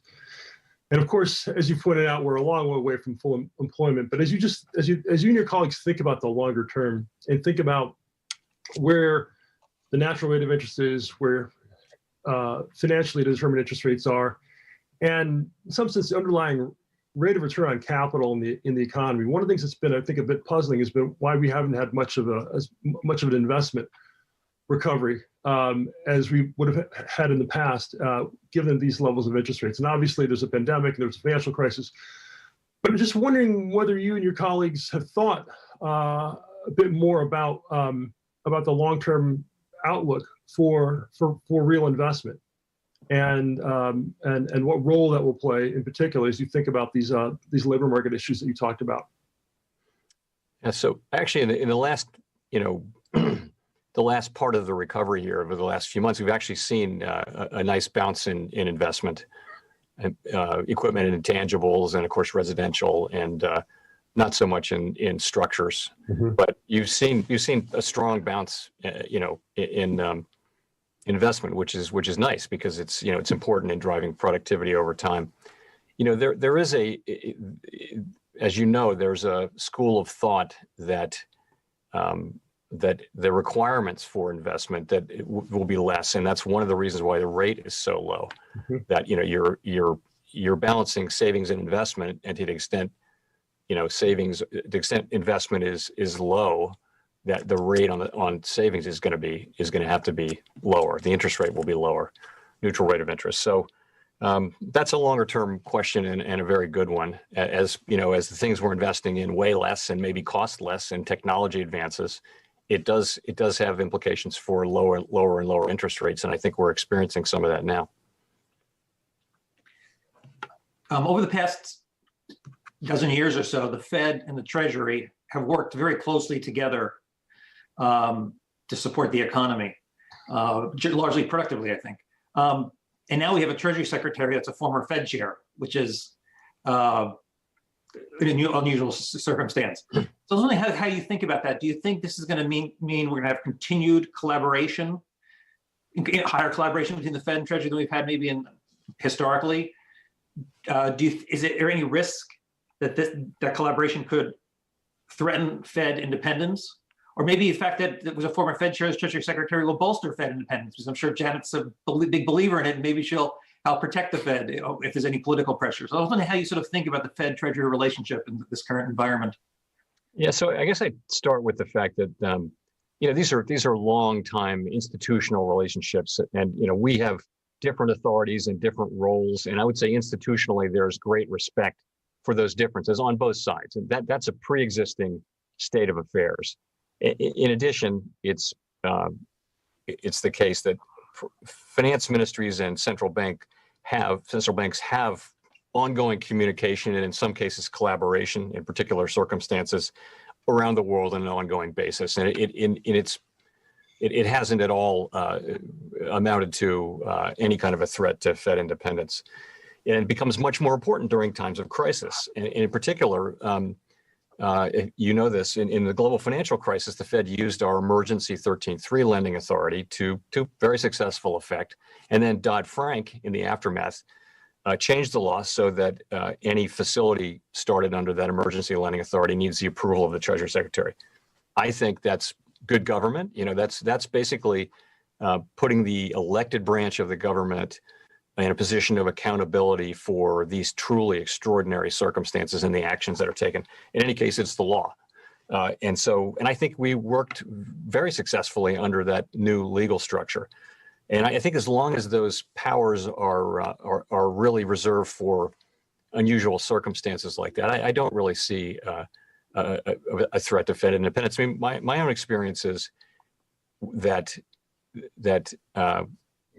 basically the idea that a central bank needs a degree of independence from the political process, from election cycles, is very well understood and widely agreed to on both sides of the aisle, on both sides of the hill. And it's rare to find someone who doesn't actually get that. And this doesn't mean that the Fed won't come under a lot of criticism during difficult economic times and things like that. That will happen. But ultimately, I think it's an institutional arrangement that has served the public well, and I think that's well understood.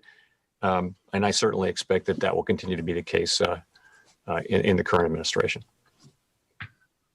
One of the nice things about these events is we get questions from members ahead of time. I'd like to ask you a question that was sent in by a member. As you know, as President Williams mentioned, we have a number of students in the audience.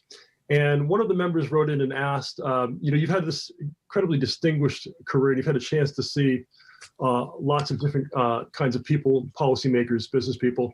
The question is, my son, says the member, is in college and is studying business and economics. What advice do you have, Chairman Powell, a young person studying business and economics who wants to be an economist in the future? What have you seen that you share? Interesting question. Pretty broad. So I would just say this. I can only speak from my own experience, and that is I wanted to have a career that involved. I grew up in Washington D.C. Right, and my family was not at all connected to the big political doings or anything like that. But they were around, and that was happening around us.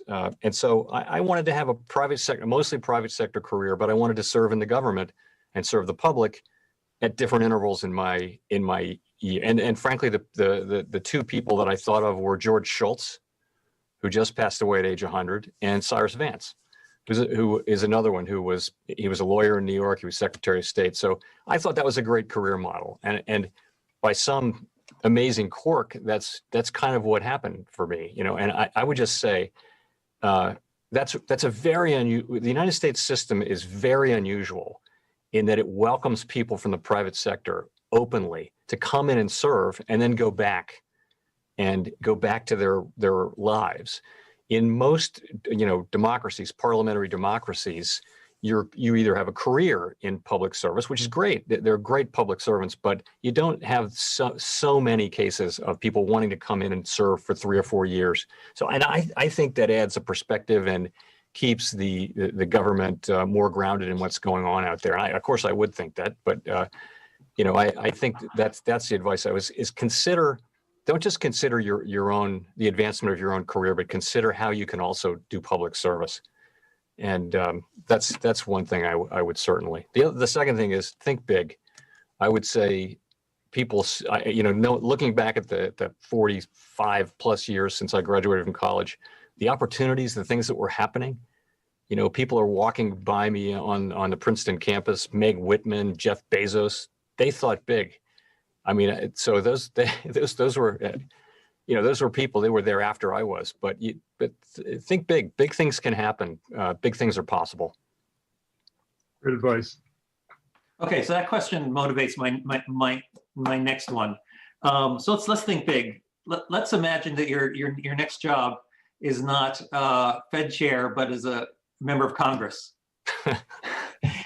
Would there be a particular issue you would want to champion? Are there things big problems out there that we aren't addressing as a nation that you think are high priorities that we should be focused on? I'm going to transcend the current pandemic because we all agree that getting vaccines out there and getting people healthy again is job one. But sort of let's put ourselves ahead 6 months, assuming where we have herd immunity and we're getting back on track. What are sort of the big challenges as a nation that you think our leaders, broadly speaking, not just monetary policy leaders, but broadly speaking, should be focused on? I think there are a lot of them, but one I will mention that connects more to our work here is just, and this is also in my speech. It would be great if we had a national strategy to have the U.S. to make the U.S. economy as big and as the prosperity that the United States economy has as broadly shared as possible, and to have that economy be as big as it can possibly be. In other words, the productive capacity of the economy. So part of that is investing in the labor force. Part of it is having, a tax code and regulatory policy that promotes growth. Growth is what enables incomes to rise generation upon generation. And we want growth to be high. We also want it to be very widely spread. So that, and it's people come to Washington, they work on all these hot political issues, but we don't take a step back and say, okay, what is the supply side strategy that we need as a country to maximize the potential growth of the United States economy, and also the distribution of that, the more broadly inclusive prosperity. So those are the things I would really want to work on if I were an elected representative. Some of those things. If I could just follow up on that, I think it's really interesting to your point about productivity.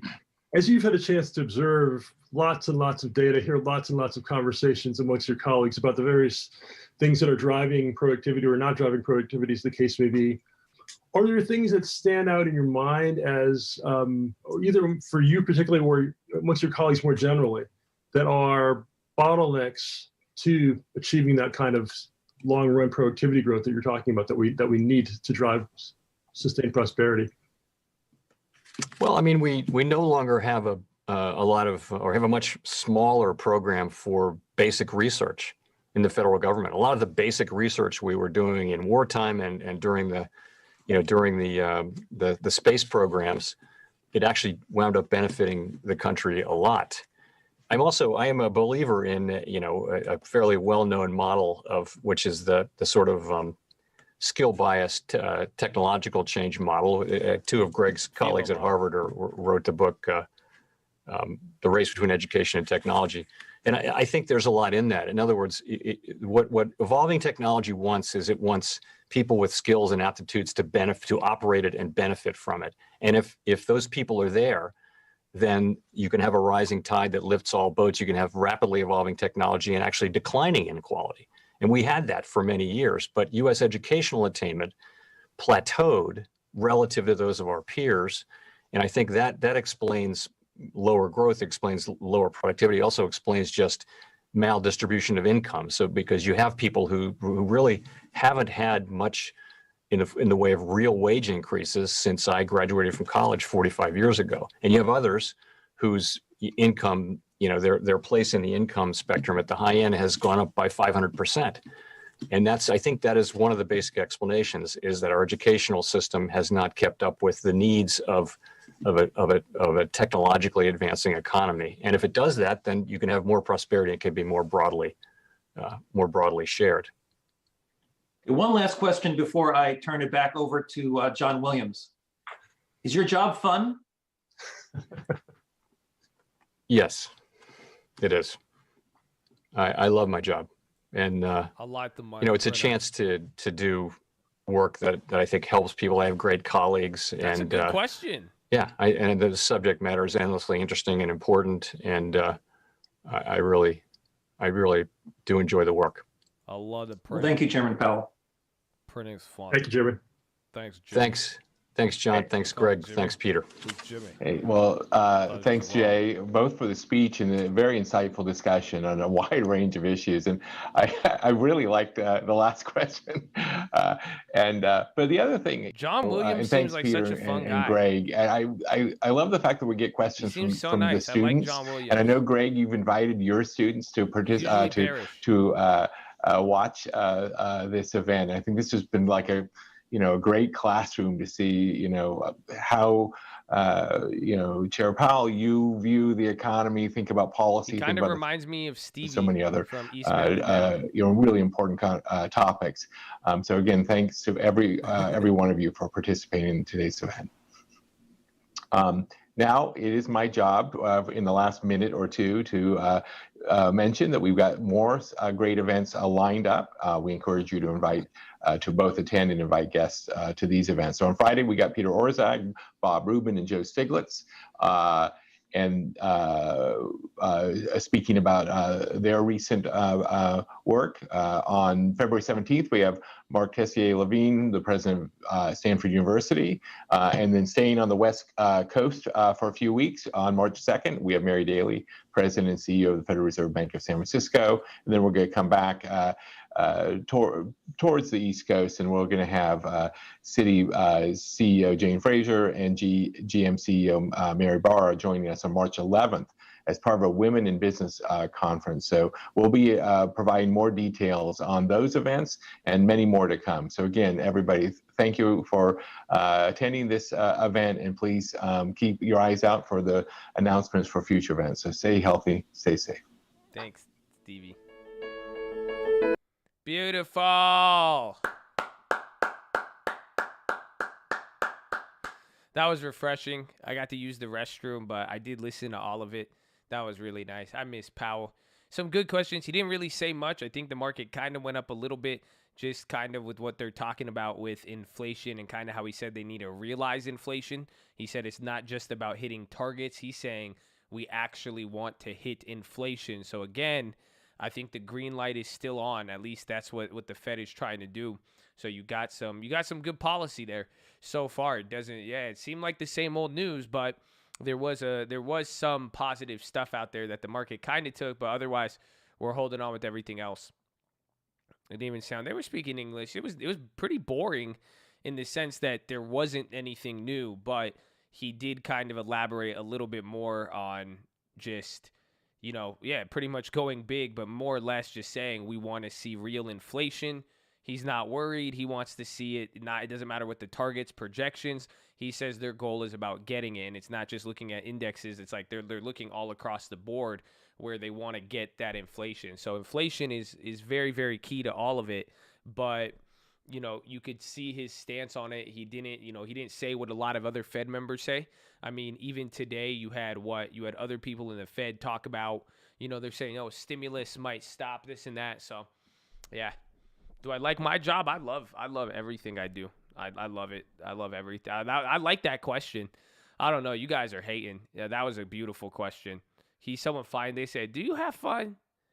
He said, pal, you saved the world, but do you have fun saving the world? How fun is it being Superman? You know what I'm saying? I thought it was cool.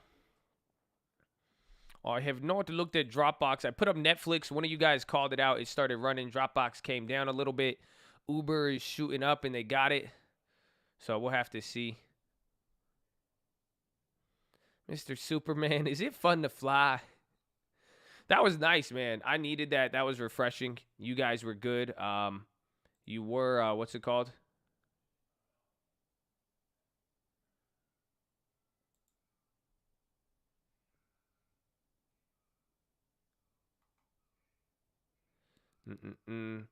What was it? You guys behaved for the most part. That was good. Some of you try to bring politics into it. You know what I'm saying? Some of you guys, you were trying to bring politics. I saw you like, I can't believe it. I can't believe you got this and this. Some of y'all, but nobody was having it for the most part. Some of y'all tried to get political about it. I was like, how you gonna bring it's power politics? Come on, man. I know I saw some of you. You try to get it. You were trying to poke somebody. You were trying to like blanket, explain everybody like, how come it was like you people. You're like, why do you people not like this? Why do you people like this? And like that's y'all did good. You know what I'm saying? Y'all did good. Politics. So it's good, man. Yeah, that was nice though. I like it. I liked it. Y'all did good, right? Maybe was that the Philo? Is that because the Philo 10-day challenge? I think that was because the Philo.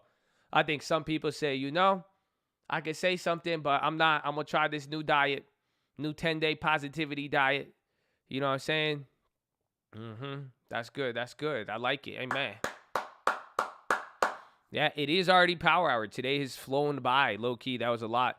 So it's good. It's good what we got. I'm excited to see where we go for the rest of the day. We're finally again, I don't know. It's getting kind of annoying. All of the moves are happening in the first hour. We're doing nothing all day, and then it looks like you're going to get that power hour ramp. So it's leaving us with some weird stuff, man. It finally clicked jobs equals natural inflation. Well, and vice versa. By it's kind of the reverse. What they're trying to do is by creating inflation, by throwing money around and making money easier to access, that should raise demand. Aggregate demand is what he talked about. We've talked about this with econ. So the idea is when you lower rates, you raise aggregate demand. So aggregate demand is demand for everything. Think about it. If the rates go low, it's cheap to buy a washing machine, it's cheap to buy a car, it's cheap to buy a fridge. Any big purchase can now be acquired easy, even if you want to buy a factory in your company. So what is that? What happens then? Lower rates drives consumption. That increases aggregate demand. That's why he says rising tides. Some of you guys are like, ooh, I've never heard that. That's old school. I think that's John Locke. That's either John Locke or Keynes. I think it's John Locke, the philosophy of that rising tides. That's capitalism. That's basic capitalism right up there. So what he's saying is that if you increase all of the aggregate demand, what is going to happen with jobs? Let's think about that now. So again, washing machines become cheaper. Dishwashers become cheaper. Fridges, houses, cars, buying a factory. If all of those things become cheaper, what happened? Something happens now. And this is the number one issue they're talking about. This is why inflation is so important. There it is. You got it. More job for dishwasher. Exactly. More dishwasher mean more dishwashers. You see? Beautiful. Wow. More dishwashing tech. Very good. So glad we got that out of the way. Very good. You guys. So, wow. Such educated class of people here. Very good. Wow. Amazing. Amazing. No, it increases employment. That's it. That's what happens. Jobs. So as demand goes up, and the demand and consumption is increasing, and then now demand starts going up. Even think about this year, as companies are able to see it, they're like, wow, okay, it's cheaper to buy stuff. People are buying. We need to factor in for this demand. They start feeling more confident. They start hiring more people. They start buying more products to facilitate the demand, because now demand is raising, and it's easier for them to acquire stuff, and it's easier for their consumers to acquire stuff as well too.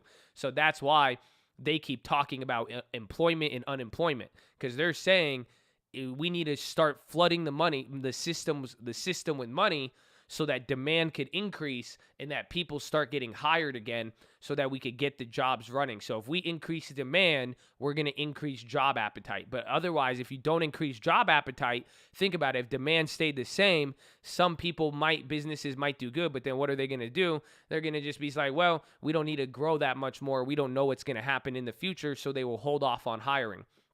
So this is why all of this is very important here, but this has been the topic of discussion for the last 6 months now with the Federal Reserve. It has been going back and forth between employment and inflation. So they changed the average inflation targets, and even out of nowhere, the Fed came in, and what did the Fed start saying not too long ago? They said, we don't want to even look at inflation as much. We want to look at unemployment the most. So like the guy even said, he said, Mr. Powell, like, we've learned through this last year or two that the Fed has a lot more tools than was originally outlined in the text. And that's what's been happening in the last 6 months. Jerome Powell has changed the game. He is changing. He's tweaking little things. Like, again, just like inflation, instead of a mandated inflation or a mandated, jobs, all of this stuff, they're switching everything around. And what are they saying instead? They're saying, let's change it from inflation to let's average inflation instead of using it as a hard point, and then let's focus on unemployment, because that way, if that's our goal, that has a different structure and approach. So very unique, very complex, but if you guys have been following along, this should make sense. How much power does he have? All of it. Jerome Powell, he's the king of the castle, bro. He's great.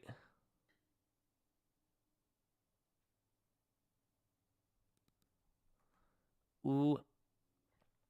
Walgreens seems news-oriented. They've had a lot of news-oriented and everything. But yeah, the whole narrative has changed. Again, you could call him Jerome Power. He has all of the power. But overall, though, it's a great. Powell's a good guy, man. He's having fun with all of it. But those are the two focuses right now. I hope you guys are listening, man. I hope you know this is where we make all of our money. Powell. For real, if you know what the Fed is going to do, you could get a general, broader macro idea of how the monetary system is going to be. That's why do you think I make those videos? Saturday, I told you guys, why do you think we're talking inflation? We're talking all of this stuff. This is that boom and bust cycle. So this is part of the economics, and this is why it's important. It's what they're doing. Hold on. On my door? Please hold while we connect your call. Make sure you guys are subscribed. We're live Monday through Friday, 30 minutes before open. Drop your thumbs up on the video. Make sure you're subscribed. We'll have follow me on Instagram. I'll be right back. Remind me about this. Hold on.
We'll talk about this briefly tonight. It won't be that important. We'll see.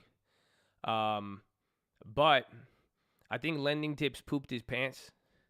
He came to my house during Powell. He had to drop off some forms and stuff for me. And then the doorbell rang. I thought he was him, right? And then like I go to the door and I'm like, I hear my shower. I'm like, why the fuck is my shower on at like 12? I definitely think he pooped himself. Like, why would he be in my shower right now? Right? Sketchy? So that's all I'm saying, man. That's all I'm saying. That's all I'm saying. But that Powell thing was very important. Very, very, very important. It was important, but nothing actionable in the quick sense. But this is like, I'm just ranting on my broad theory. I don't know if you guys want me to rant about it anymore. I mean, some of y'all got mad. Y'all thought I was just flexing on Bitcoin. Y'all thought I was talking about certain things. But I see something right now with just the global economy. Right now, it's just like, this is how do I say this without FOMOing you? It's a once-in-a-lifetime opportunity. We haven't seen, and it's different. It's not like some of you guys thought your once-in-a-lifetime opportunity meant you're going to short the stock market. No, it's saying there's a lot of stuff happening, and if you could understand the broader macro trend and know how to follow that, you are going to be very, very good. Again, there's just opportunity. It's you're literally seeing a macro. Again, I'm talking inflation, employment. We're talking about raising aggregate demand and the steps taken, and then the economic effect that it has. Buying homes, everything is part of it. Everything is part of it. The right investments, the long-term understanding, the boom and bust cycle in the long run, and then even in the short term. You guys don't know what's going to happen. You see, we're excited today. Markets are up. One of these months, the market's going to come down. Things are going to get weird for a little bit, or it's going to stall. Everyone's going to chill out a little bit, and then it's going to take off again. That's it. So you have to understand the timing, and then the best part is we know what to watch. That's why watching Powell is pretty much going to be our follow Brady. I mean, Brady keeps winning the Super Bowl. I mean, that's our sign. Just keep following Powell, because Powell is speaking a language. That's what I'm trying to tell you. That's why I'm like, wake up and listen. And this is where I feel I'm doing my public service to the people who are actually, aware and listening or trying, because he's speaking a language. And this is how the big money understands it. When you have Powell assuring certain things, and you have Powell guaranteeing certain things, right? He's speaking a language to the big money. He's speaking a language to the banks. He's speaking a language to the people who are going to put out money and fund it. The people considering, should I spend a couple $2 billion right now? He's letting them know. He is the one saying, okay, were overseeing it. This is just following central banks. That's it. It's very, very simple, but you have to be able to interpret what they say. And the best thing has been Powell has been very clear. Why do you think we hit TLT twice? Oh, y'all don't feel me. That was all Powell. He communicates. He's artistic with it. He knows. That's why I love this dude, because he's very clear. He's saying certain things, and he's explaining. If Powell leaves in 2022, he's going to leave in 2022, and we got to start interpreting everything else. But he's making it clear. So that's why I'm saying, as long as we have a broader green light, we could approach that. We could keep going, right? There might be little hiccups, and there might be little bumps in between, and I think it's going to happen in waves. But overall, you're getting a backstop, and that's what I'm saying. That's what the big money's looking for. If they know what the Fed is going to do, they know where the backstop is, and we don't know where the bottom is, but all we know is he wants to keep continuing what they have until they reach something. So that's why this is. I mean, if any moment. It's a good moment to be putting your money to work in the right places, or at the same time being able to scale in over this next year and taking advantage of stuff. And that's why I'm saying the right leverage at the right place is going to go a long way. That's why I like real estate. It's not saying that, it's not like real estate is going to make you all the money. Like, what am I saying with real estate? Does anybody know? There's one thing that goes hand in hand with what I'm talking about with real estate. Does anybody know why? This is and related to what I just said. And this is what I want you to take advantage of. It's not inflation. It's not you can't lose. That's all part of it. There it is, baby. It's leverage. It's leverage, and it's safe leverage. I'm telling you. I'm trying. Y'all know I work for the little guy, right? This is what I'm trying to tell you. This is why I got mad at Dogecoin versus Bitcoin and Elon. Because I'm saying you could have just put a way bigger amount in something safer. The whole idea is leverage. I just told you Powell is speaking the language to the people with money, right? So you guys don't have money. A lot of you don't have a big amount. Think about it. But the only way you're going to get money or leverage a lot, and this is what I've said it in a video a year and a half ago. I said I made a lot of my money by learning how to leverage and doing it in the right place, though. Leverage doesn't mean go get a credit card and buy Dogecoin.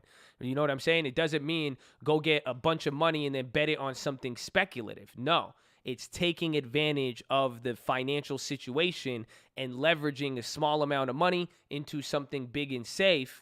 And then that's why real estate is powerful. I'm telling you, if you see a good green light, we could go round up something a lot bigger, and we could push it further and harder without as much effort.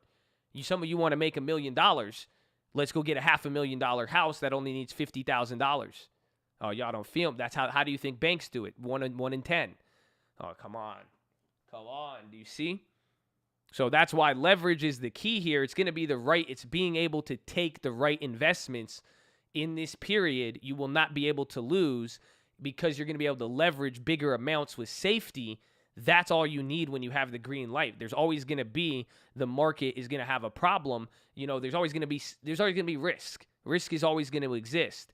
But that's why if you find something to eliminate the risk, and then now we know, okay, we have these factors in our favor, you want to get to leverage it big. Real estate is the only way to do that for a lot of people until you guys start getting more money, and then you could start dumping more money into other stuff. But for the most part, the leverage offered by real estate right now is just unreal, and that's where a lot of people get the jump. So if you don't have money before, if you learn how to leverage the right way with certain things in the certain, economic factor, economic climate, we will be able to do a lot better than your peers.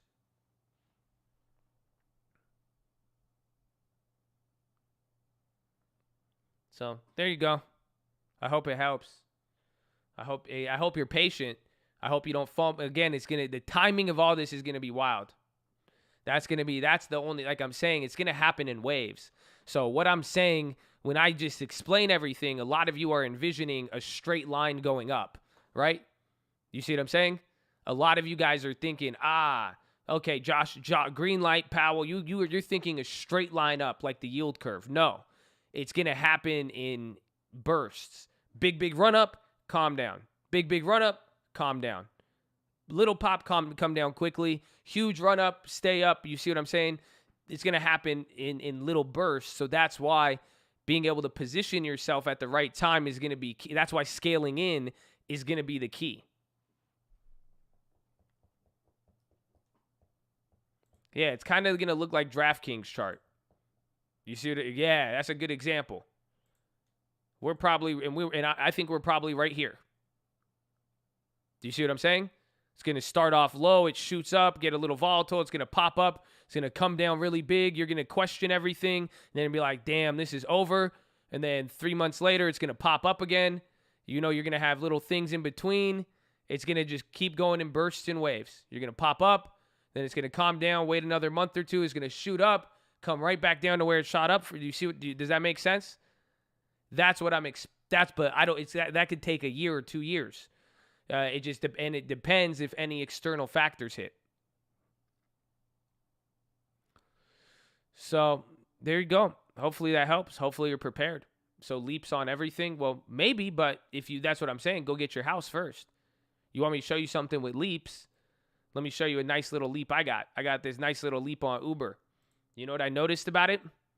It's hitting all-time highs, and like it was doing that thing, it was going up. But think about it. I bought it at $13.50 right before it hit $26. It's only $3 higher than where it's at today. It had a little drop, and what did it drop down to? $18.25. Only $200 more than what I spend on it. $300 or $500, I guess, 30%. But now it's up 120%. Do you see what I'm saying? Go get your safe quality assets first, and then on some of those drops and then some of those bursts, you'll be able to find, you don't have to just buy everything right now. And that's what I'm saying. You're like, oh, let me go buy leaps. You want to go buy a derivative that derives value from an asset, and then you never want to own anything when we're just telling you you're getting a green light to own things. And then you want to leverage your money to get what you can own. Do you see what I'm saying? These are third-tier assets, if you believe it or not. It's literally third tier. You got real property, then the equity, and then a derivative derives its value. That's tier 3. So why would you want to go for that right away? And again, with how time works, it'll give you a discount eventually. If you are savvy enough to understand what I just said, you could have done the same thing with DraftKings. You see, I bought DraftKings right here. It shot up, but then you could have just waited a month and bought it right there. But then and then we'd both be up. You see what I'm saying? So it doesn't mean just buy leaps on everything. Realistically, find the highest quality assets that you could go large on and have it be good. I mean, you want another example to this? I've been speaking on this since August. I'm just getting more information now, and we're seeing it after it's played out 6 months later. Let me give you another example. Where did I do that same thing on? I got something I could show you. I didn't do a leap either. You guys love it. People are already thanking me about it today. Walgreens. We're up 39%. Because remember, what did we do? I was the same exact thing. I said, wow, inflation. I said, wow, value rotation now. So what do? We bought Walgreens, but notice what I did. I said it's a value stock. It's a dividend aristocrat. I did average in, but I went fat. I did 11,000 here, another 5,000 on the other account. I started buying it. I just threw 15,000 at once. Just do it down all at once because why? It was safer. So I knew, I said, well, even then, if I get paid a dividend, there's so many factors that made it a little safer, and then it was dirt cheap. Do you see why I bought all of them at once? We bought them right down here because look at it. I'm saying, well, look at the policy. Look at what they're talking about. Everything I just said now. So what? I don't want to go for the leaps. I don't want to go for options. I don't want to go for derivatives. I said I could own the equity, get paid a dividend, buy it at the bottom. That's something I could throw a bigger amount of money in, and then I could have more safety in it. You see, it's not, yeah, I could have went and bought something speculative, but I wouldn't have the same safety to say, let me throw 15,000, 20,000 on it in one day and then go from there. So there you go. I hope you're paying attention though. I hope you're doing that. Josh's human RSI. Fuck your technical. No, I'm kidding.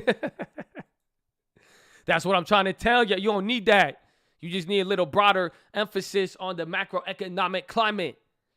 That's it. but it's very slow and not as actionable. Okay? That's it. That's all.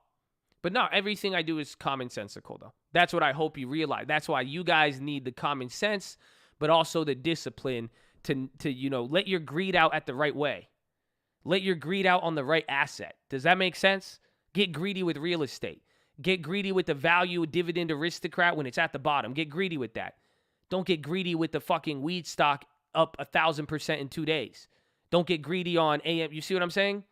You have to know when to, because if you do that, that is where you make money in this economy. I'm not telling you don't do this, don't do that. You got to get greedy on the right assets that are safe.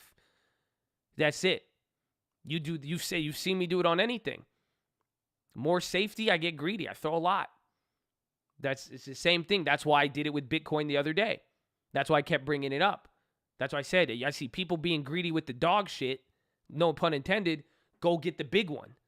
Because then I have more safety. I was able to throw such a big amount. Again, same thing with what I'm talking with real estate. Same thing I'm talking with these value stocks. Can you gamble a little? You could gamble a lot. You could do whatever you want. Again, with what I just explained to you, and I said it is a once-in-a-lifetime opportunity. If you want to gamble with that opportunity that is already guaranteeing a massive return, and you want to gamble to get more of a massive return, which you wouldn't even know what to do with, be my guest. That's the best part about all this, because like I said, what's going to separate this is discipline. Not everybody held Snapchat. Not everybody is still holding Walgreens. It's the same exact concept. You're going to have bursts and waves if you don't have the discipline or if you don't have the underlying knowledge to understand, hey, this is a macro trend.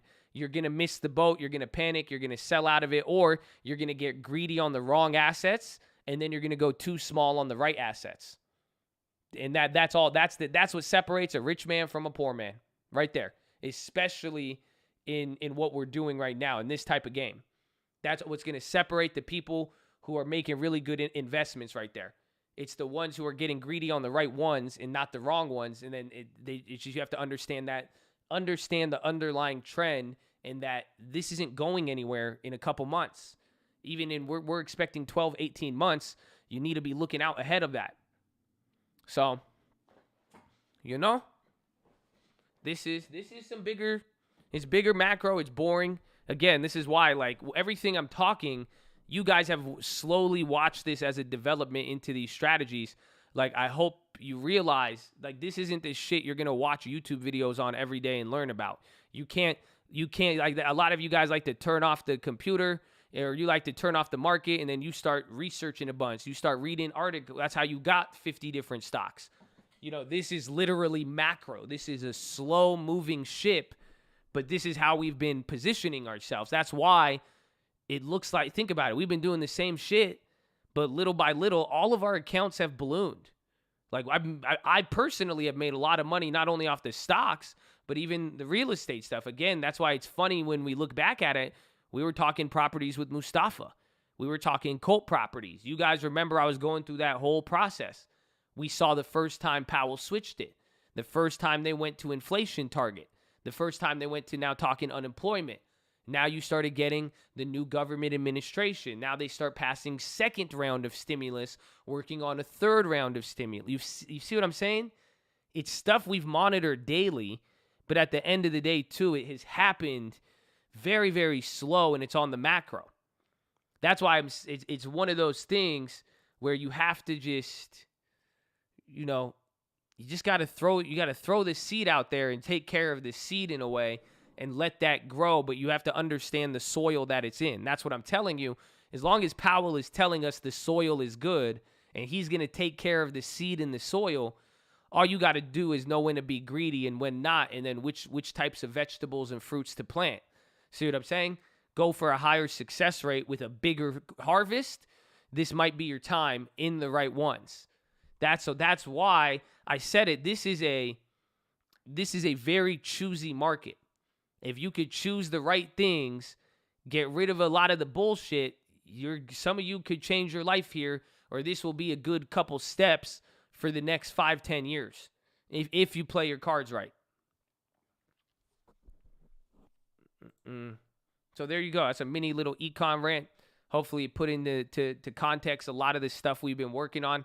That's why I get excited about this. That's why the Bitcoin thing got me really excited yesterday. But now even listening to Powell, seeing everything, I've been talking about it a lot too. So when I'm starting to see now some of the news or the more recent updates align with what I've already been slowly positioning at, it's getting me, I'm getting a certain level of confirmation. You guys so fired up. I bought more UWMC. Again, don't miss what I said though. Right time, right place, and all that. I mean, this isn't going to be about getting hyped. Hyped up is going to be dangerous. My shit has been so not hype. A lot of you have missed it. Come on. You see what I'm saying? I said it the other day. This is what pissed me off in that video on Saturday. I got really, really mad about this. This is where I get really, really deep. Because all of a sudden, every motherfucker wants to trade stocks. I get it. I have youtube.com/thestockmarket. That's me. You would think I would be happy about this. I am. I love it. It's great. But what is the ironic part? Everybody stops talking about the boring shit where there's a ton of money now. That's it. Everybody just slowly went. And that's what I'm saying. It's a lot of people, it's easy to miss this shit. That's why I'm like, man, no one's talking about real estate now. You have a lot of people missing out on, you mean to tell me you have Americans and immigrants? I'm a child of an immigrant. First thing I learned was buy the fucking land. And you got people now, you guys have these opportunities. You have this macro situation lining up for a perfect storm. And people are dumping, not even talking about real estate. And then now they want to talk about stocks. Oh, man. That's crazy. You see what I'm saying? That's what pisses me off. Don't get distracted. We know where the real money's at. It's not what I'm telling them, saying, oh, real estate's the only one. No. I'm saying know where to leverage in the right places at the right time. Everyone thinking they're going to make a quick buck on the stock market. You could go leverage 10 times more money and make 10%, which will probably be 10 times the size of your trading account. They don't feel me. Oh, man. So that's why I'm saying hype is a distraction in this marketplace. Because what's going to happen? I just explained to you a little boom and busts within a larger boom and bust. It's going to happen in waves. So what's going to happen? Everything's going to start moving in weird ways, but they're not going to survive. They're going to be shooting stars.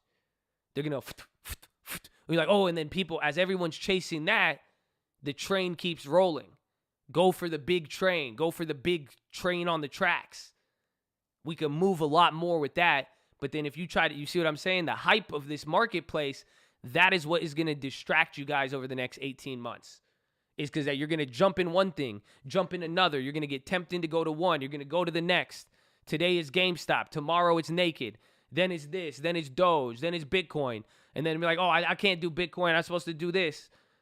And then all the while, fucking everybody in Austin thinking they in Beverly Hills. Everybody in Ohio making 40% on a fucking house that you all could have qualified for.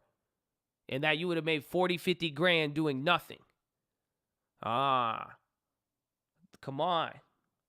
Just don't get distracted, though. So I don't know if this hypes you up. That was not my intention. My intention was to educate you. If anything, this should make you a little bit more calmer if you have the knowledge. Everything I profited off of, even in this last 8 months, if it has proven anything to you, we just have a certain level of knowledge that is literally giving us money back. That's why, I've never had to violently chase anything and stress out about it, yet we have ridiculous numbers. Do you see what I'm saying? So this shouldn't get you excited. It should get you excited for the future. Mwah, awesome, we love it, but that doesn't mean, you're getting married, but you don't just put the boner away for now. We still got a long journey, because that's where we have to start planning this, where it's saying just don't fuck up. Is what I'm trying to tell you. If I give you, see, y'all gonna hate me for this. You know that? Because now I got to talk about the Bible. And I know you don't like it, but I just said a great monetary financial thing. But it is very reminiscent of a biblical story. The biblical story is the bridesmaids with oil. And what happened? They went to go meet the king, and they're all going through the wilderness, and it says the wise and prudent ones, they brought enough oil for extra. They planned ahead for extra just in case. They had to go through the journey. He said those who weren't prepared, the lazy ones, the people, he said what happened? They got caught sleeping. They got distracted. They fell asleep and their oil ran out. And they asked the other people, can I get more oil? And they said, I won't have enough for you. But the wise ones that made it into the palace, those are the ones that accounted for all this. They did not get distracted, and they still accounted for minor errors and deviations. Oh, they don't feel me. So that's what I'm saying, all of this. Don't get excited. Don't go running out into the wilderness. Don't, you're like, oh, wow, all of these factors are in my favor. Let me go take this and run out there. No, you're going to run out of oil. Oh, come on. You see what I'm saying? The point is, you know where you're going. You know if you make it, you get to the palace. You just got to keep that oil gradually burning up there so we could do it the right way. Because if you run out of oil, you're foolish. That's it. Don't be fool. If you could do that, you're good to go. And that's a story from 2,000 years ago. It's funny how it applies. So that's why I'm saying don't get distracted. Don't get overexcited. It's not just going to be real estate. It's not just going to be stocks. It's not going to be just crypto. It's really going to be a mix of everything, but it is also going to be a mix of how you go about and plan it, and then playing these bursts and these bursts and waves as they appear. So there it is. That's your little mini little lesson. Follow me on Instagram. Make sure you subscribe. We're live Monday through Friday, 30 minutes before open. Drop your thumbs up on the video. You're on mobile. Press hot chat. X out the chat. Hit the thumbs up button. Let's go, baby. Put the money to work. That's power. I love power, man. Aim for 5, make 50. Aim for 1 million, get 0. Oh, damn, son. Take that to the bank. I hope so. And be wise. That's why. Be wise. Telling you. That's why the knowledge is so secure. What is so comforting? Isn't that what it says in Proverbs? It said, my son, knowledge. It says, I will hold you close to me. I will, wear it around your neck. I'm telling you, the knowledge is key. Ask God for knowledge. Y'all don't feel me? But that's why it's key, because it's comforting knowing you don't have to chase. You don't have to mess anything up. You know where if you know you have a meal coming, why are you going to trade your blessing? Oh, man. See, I'm getting too deep on y'all. That's another philo. You already heard about that one. You remember? Come on.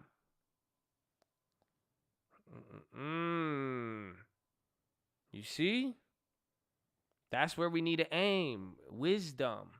But relax. That's it. If you start tripping out, that means you don't know enough. Ooh. Have you ever been in that situation? You ever just get mad because somebody told you something and you didn't know the full story? And you either get mad or scared? A police person, you get pulled over by the cops, you get scared because you don't know why you got pulled over. Cop shows up at your door, your heart drops a little bit because you don't know where you're going. You don't know what happened. See, but if you know what happened, if you know what's going to happen, you know what opportunity exists. You know that, if I miss this opportunity, I still have this one. Oh, you're not going to. Come on, man. If you know your next meal is coming, why trade your blessing? Amen. Y'all don't feel me. Y'all don't feel me. They think I'm just YouTubing out here. They think I'm just talking out my ass. I don't think some people feel me. But I know some people, you going to definitely get me a house when this is all said and done. Because I'm kicking you some game, man. That's all I'm saying. I'm getting a house. Because somebody in here going to learn to leverage the right way. They're going to follow along. They're going to play this fucking economic situation like a damn fiddle featuring Jerome Powell. It's going to be a damn symphony. And they're going to get me a damn house. I'm going to say Miami. They don't. That's it, man. That's it, man.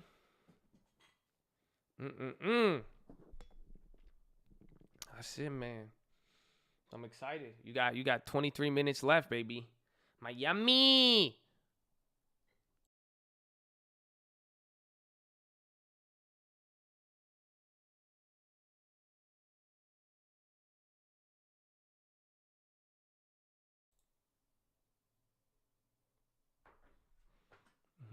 Chula Vista in Miami.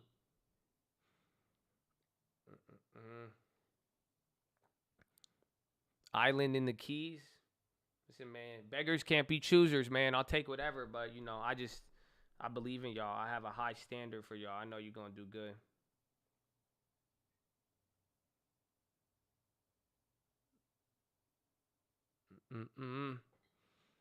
From the mountains to the prairies to the long term filled with growth.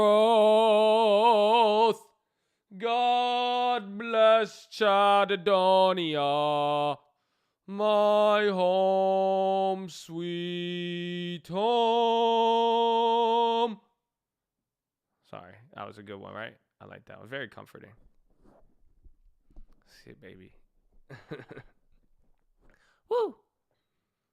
Mr. 305, Mr. Worldwide.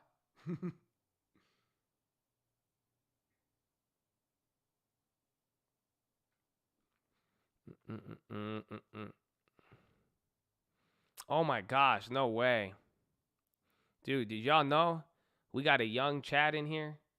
And it's a young Chadette. It's a young Chadette's birthday. What? Oh my gosh.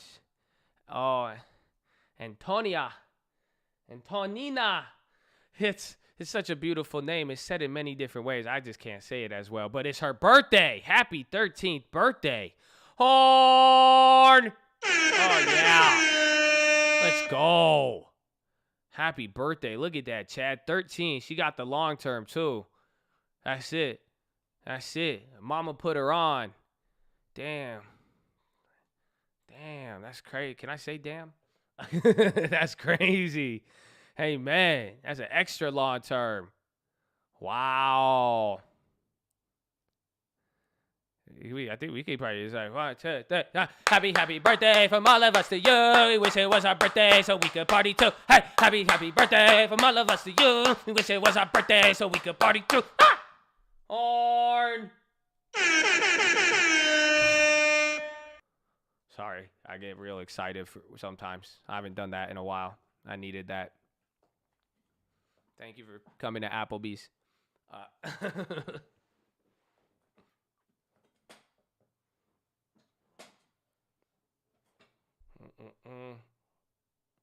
Oh. A young Chad. You don't need to feel down, I said, young Chad. Go get your long term now, I said, young Chad. Get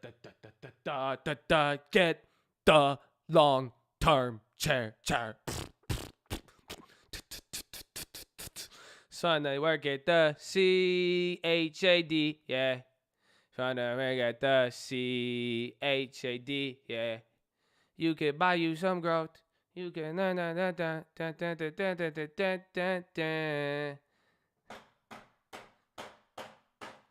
Young Chad, you don't need to feel down. I said, young Chad.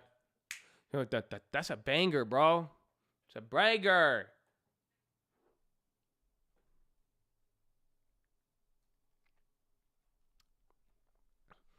Walgreens again. Dropped a little bit. Market bouncing below close.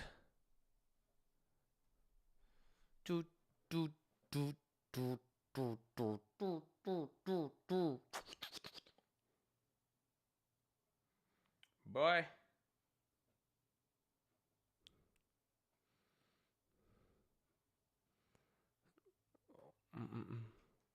We're all alone in our rooms trying to figure out how to spell out Chad with our arms. I did that too. I threw up the C and I was like, what's the H look like? I did the same thing.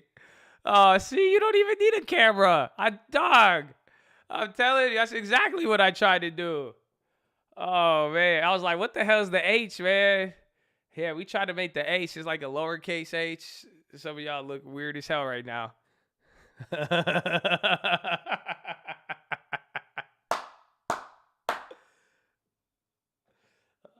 a good one.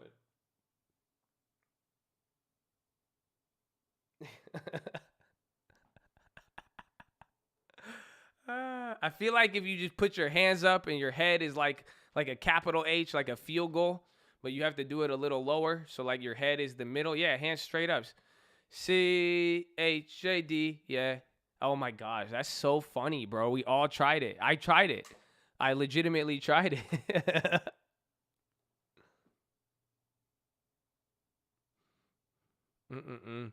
I mean, I don't want to tell you guys. It gets really aggressive. I made a gang sign. I don't know if I should tell you that. You can spell Colt with your hands, and if you do it fast enough, it looks like you're throwing up a set.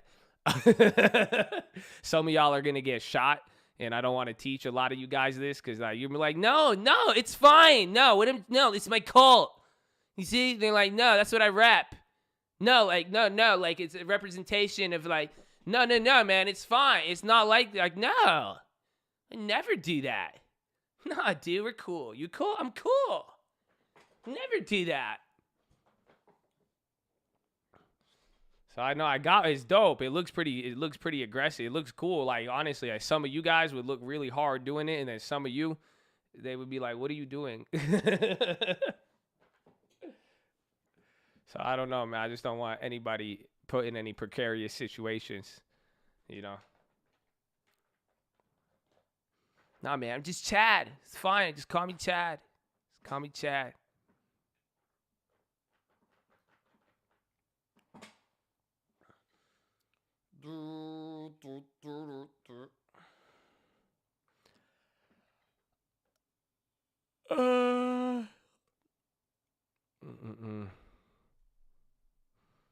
Yeah, that's much love to you in chat. That you want to have my first 1,200%, right, man?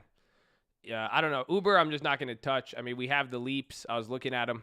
That's all you got to think about. I don't know if I would go for anything. I might want to sell premium, but I'd rather do it on Disney.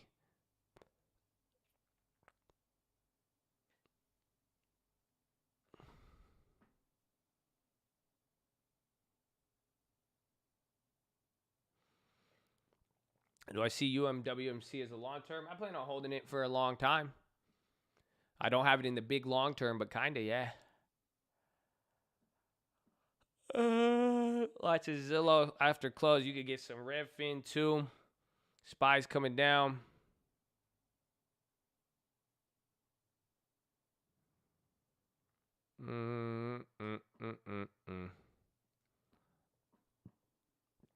You need 100 shares of a stock to sell premium. Only a covered call. Otherwise, you just need the total amount that you're agreeing to sell to. And if you don't have that much money, you could turn it into a spread, and that's why people like spreads. Because they require less capital, because you could pretty much pseudo buy the stock by buying the right, and that will limit your buying power obligation.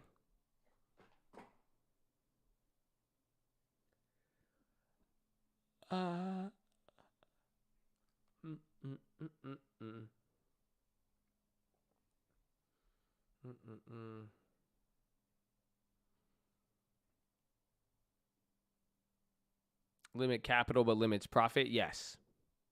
But every spread is limited.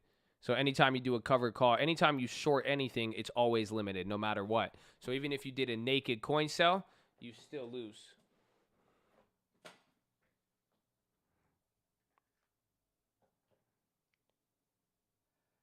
This is interesting. You got 15 minutes left, but we're kind of dropping a little bit lower.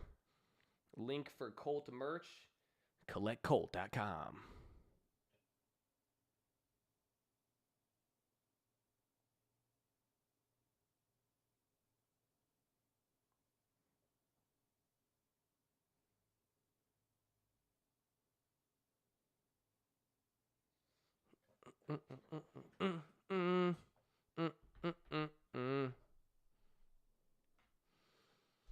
You preach a select few books, but what other topics should we look into if we're not economically as savvy? I mean, honestly, I'm telling you, those are the only books I read. That's the only other stuff. I mean, otherwise I've gained, just overall understanding stuff, looking into macroeconomics, other stuff like that, what I learned in college and stuff like that. But a lot of it has just been exposure and just the basics. I don't know, man. Like a lot of people say I'm economically savvy. I mean, I think I do have a high level of knowledge on it, but I mean, I genuinely, like, I just read the Bible every day. It's the weirdest, like, I feel like Daniel sometimes, they like, damn, he got this knowledge, but he just sit in a corner all day and he just, he pray. Like, Daniel pray a lot. You know what I'm saying? Like, it's common. You need to develop common sense. The deep economics are complex, but you need, like, just understand supply and demand. And then if you could understand supply and demand, it relates into everything else. Lenny, did you poop your pants?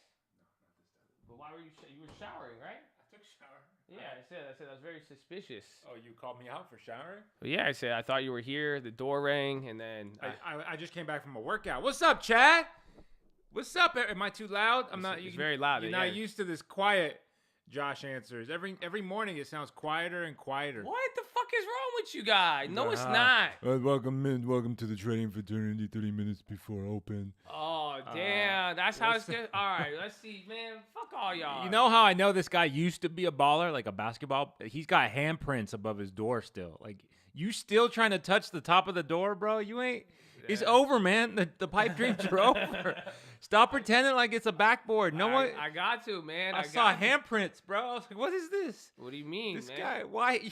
All day, every day. You got to work on the vertical. And man. one, baby. And one. I dunk on everybody every day. And one got a stock or no? No, and one. Did y'all just hear this, old man? You're like, and one got a stock, and one. I buy calls on that right now, bro. I'll Reddit that all day, baby. And one, son. What's up? Anyone buy a house today? We got like 5 or 6 new agents in the chat, bro. That was an intense week of testing. 5 new agents. That's really, really good. I'm impressed. I'm impressed with the dedication. They got stalled at the line of scrimmage with COVID. They canceled all the tests, but they fought through, man. I like it. I don't know, but I still, there's a lot of fear.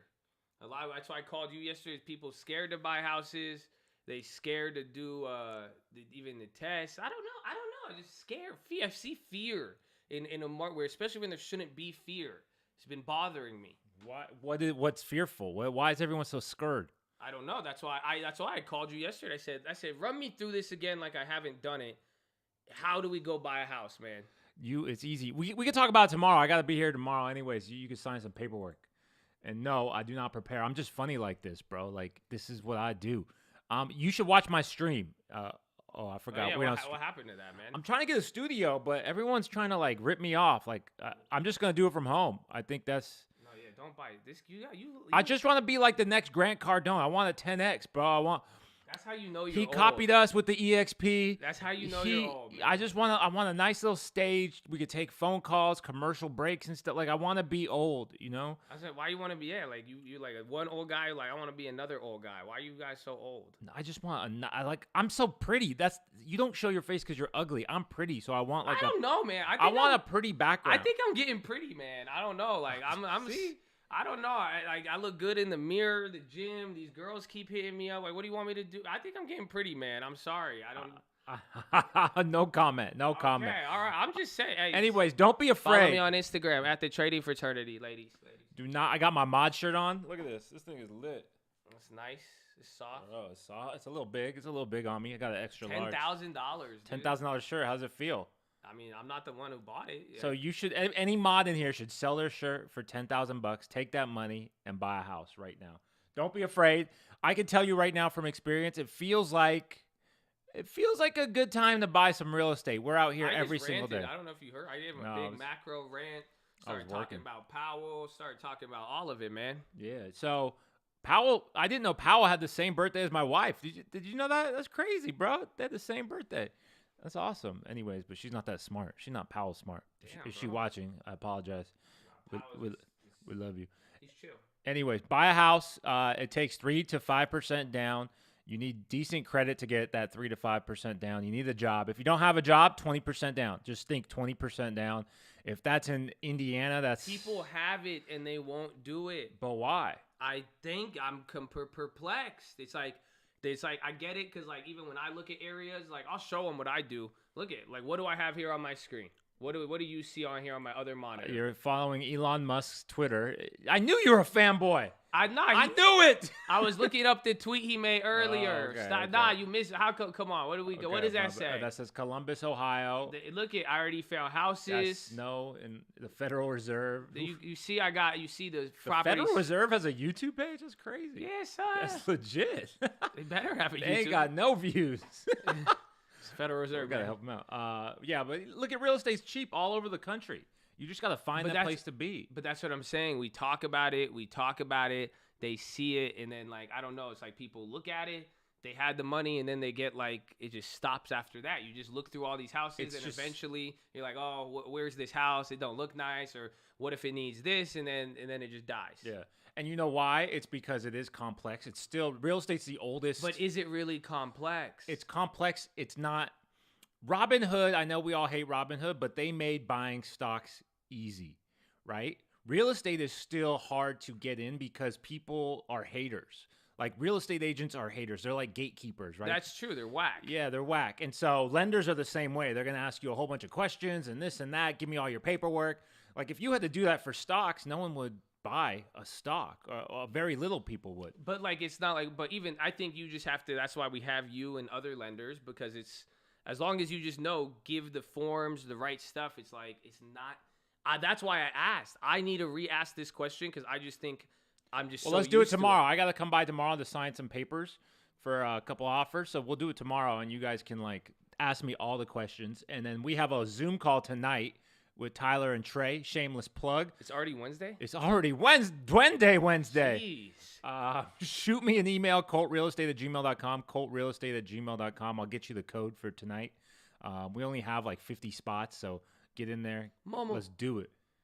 It's lit. But yeah, buy property. We'll teach Straight you how. up. We'll teach you how. Don't get cock blocked by the real estate agents who think they're too fancy for business. I don't know though. I think you're giving. I agree with you.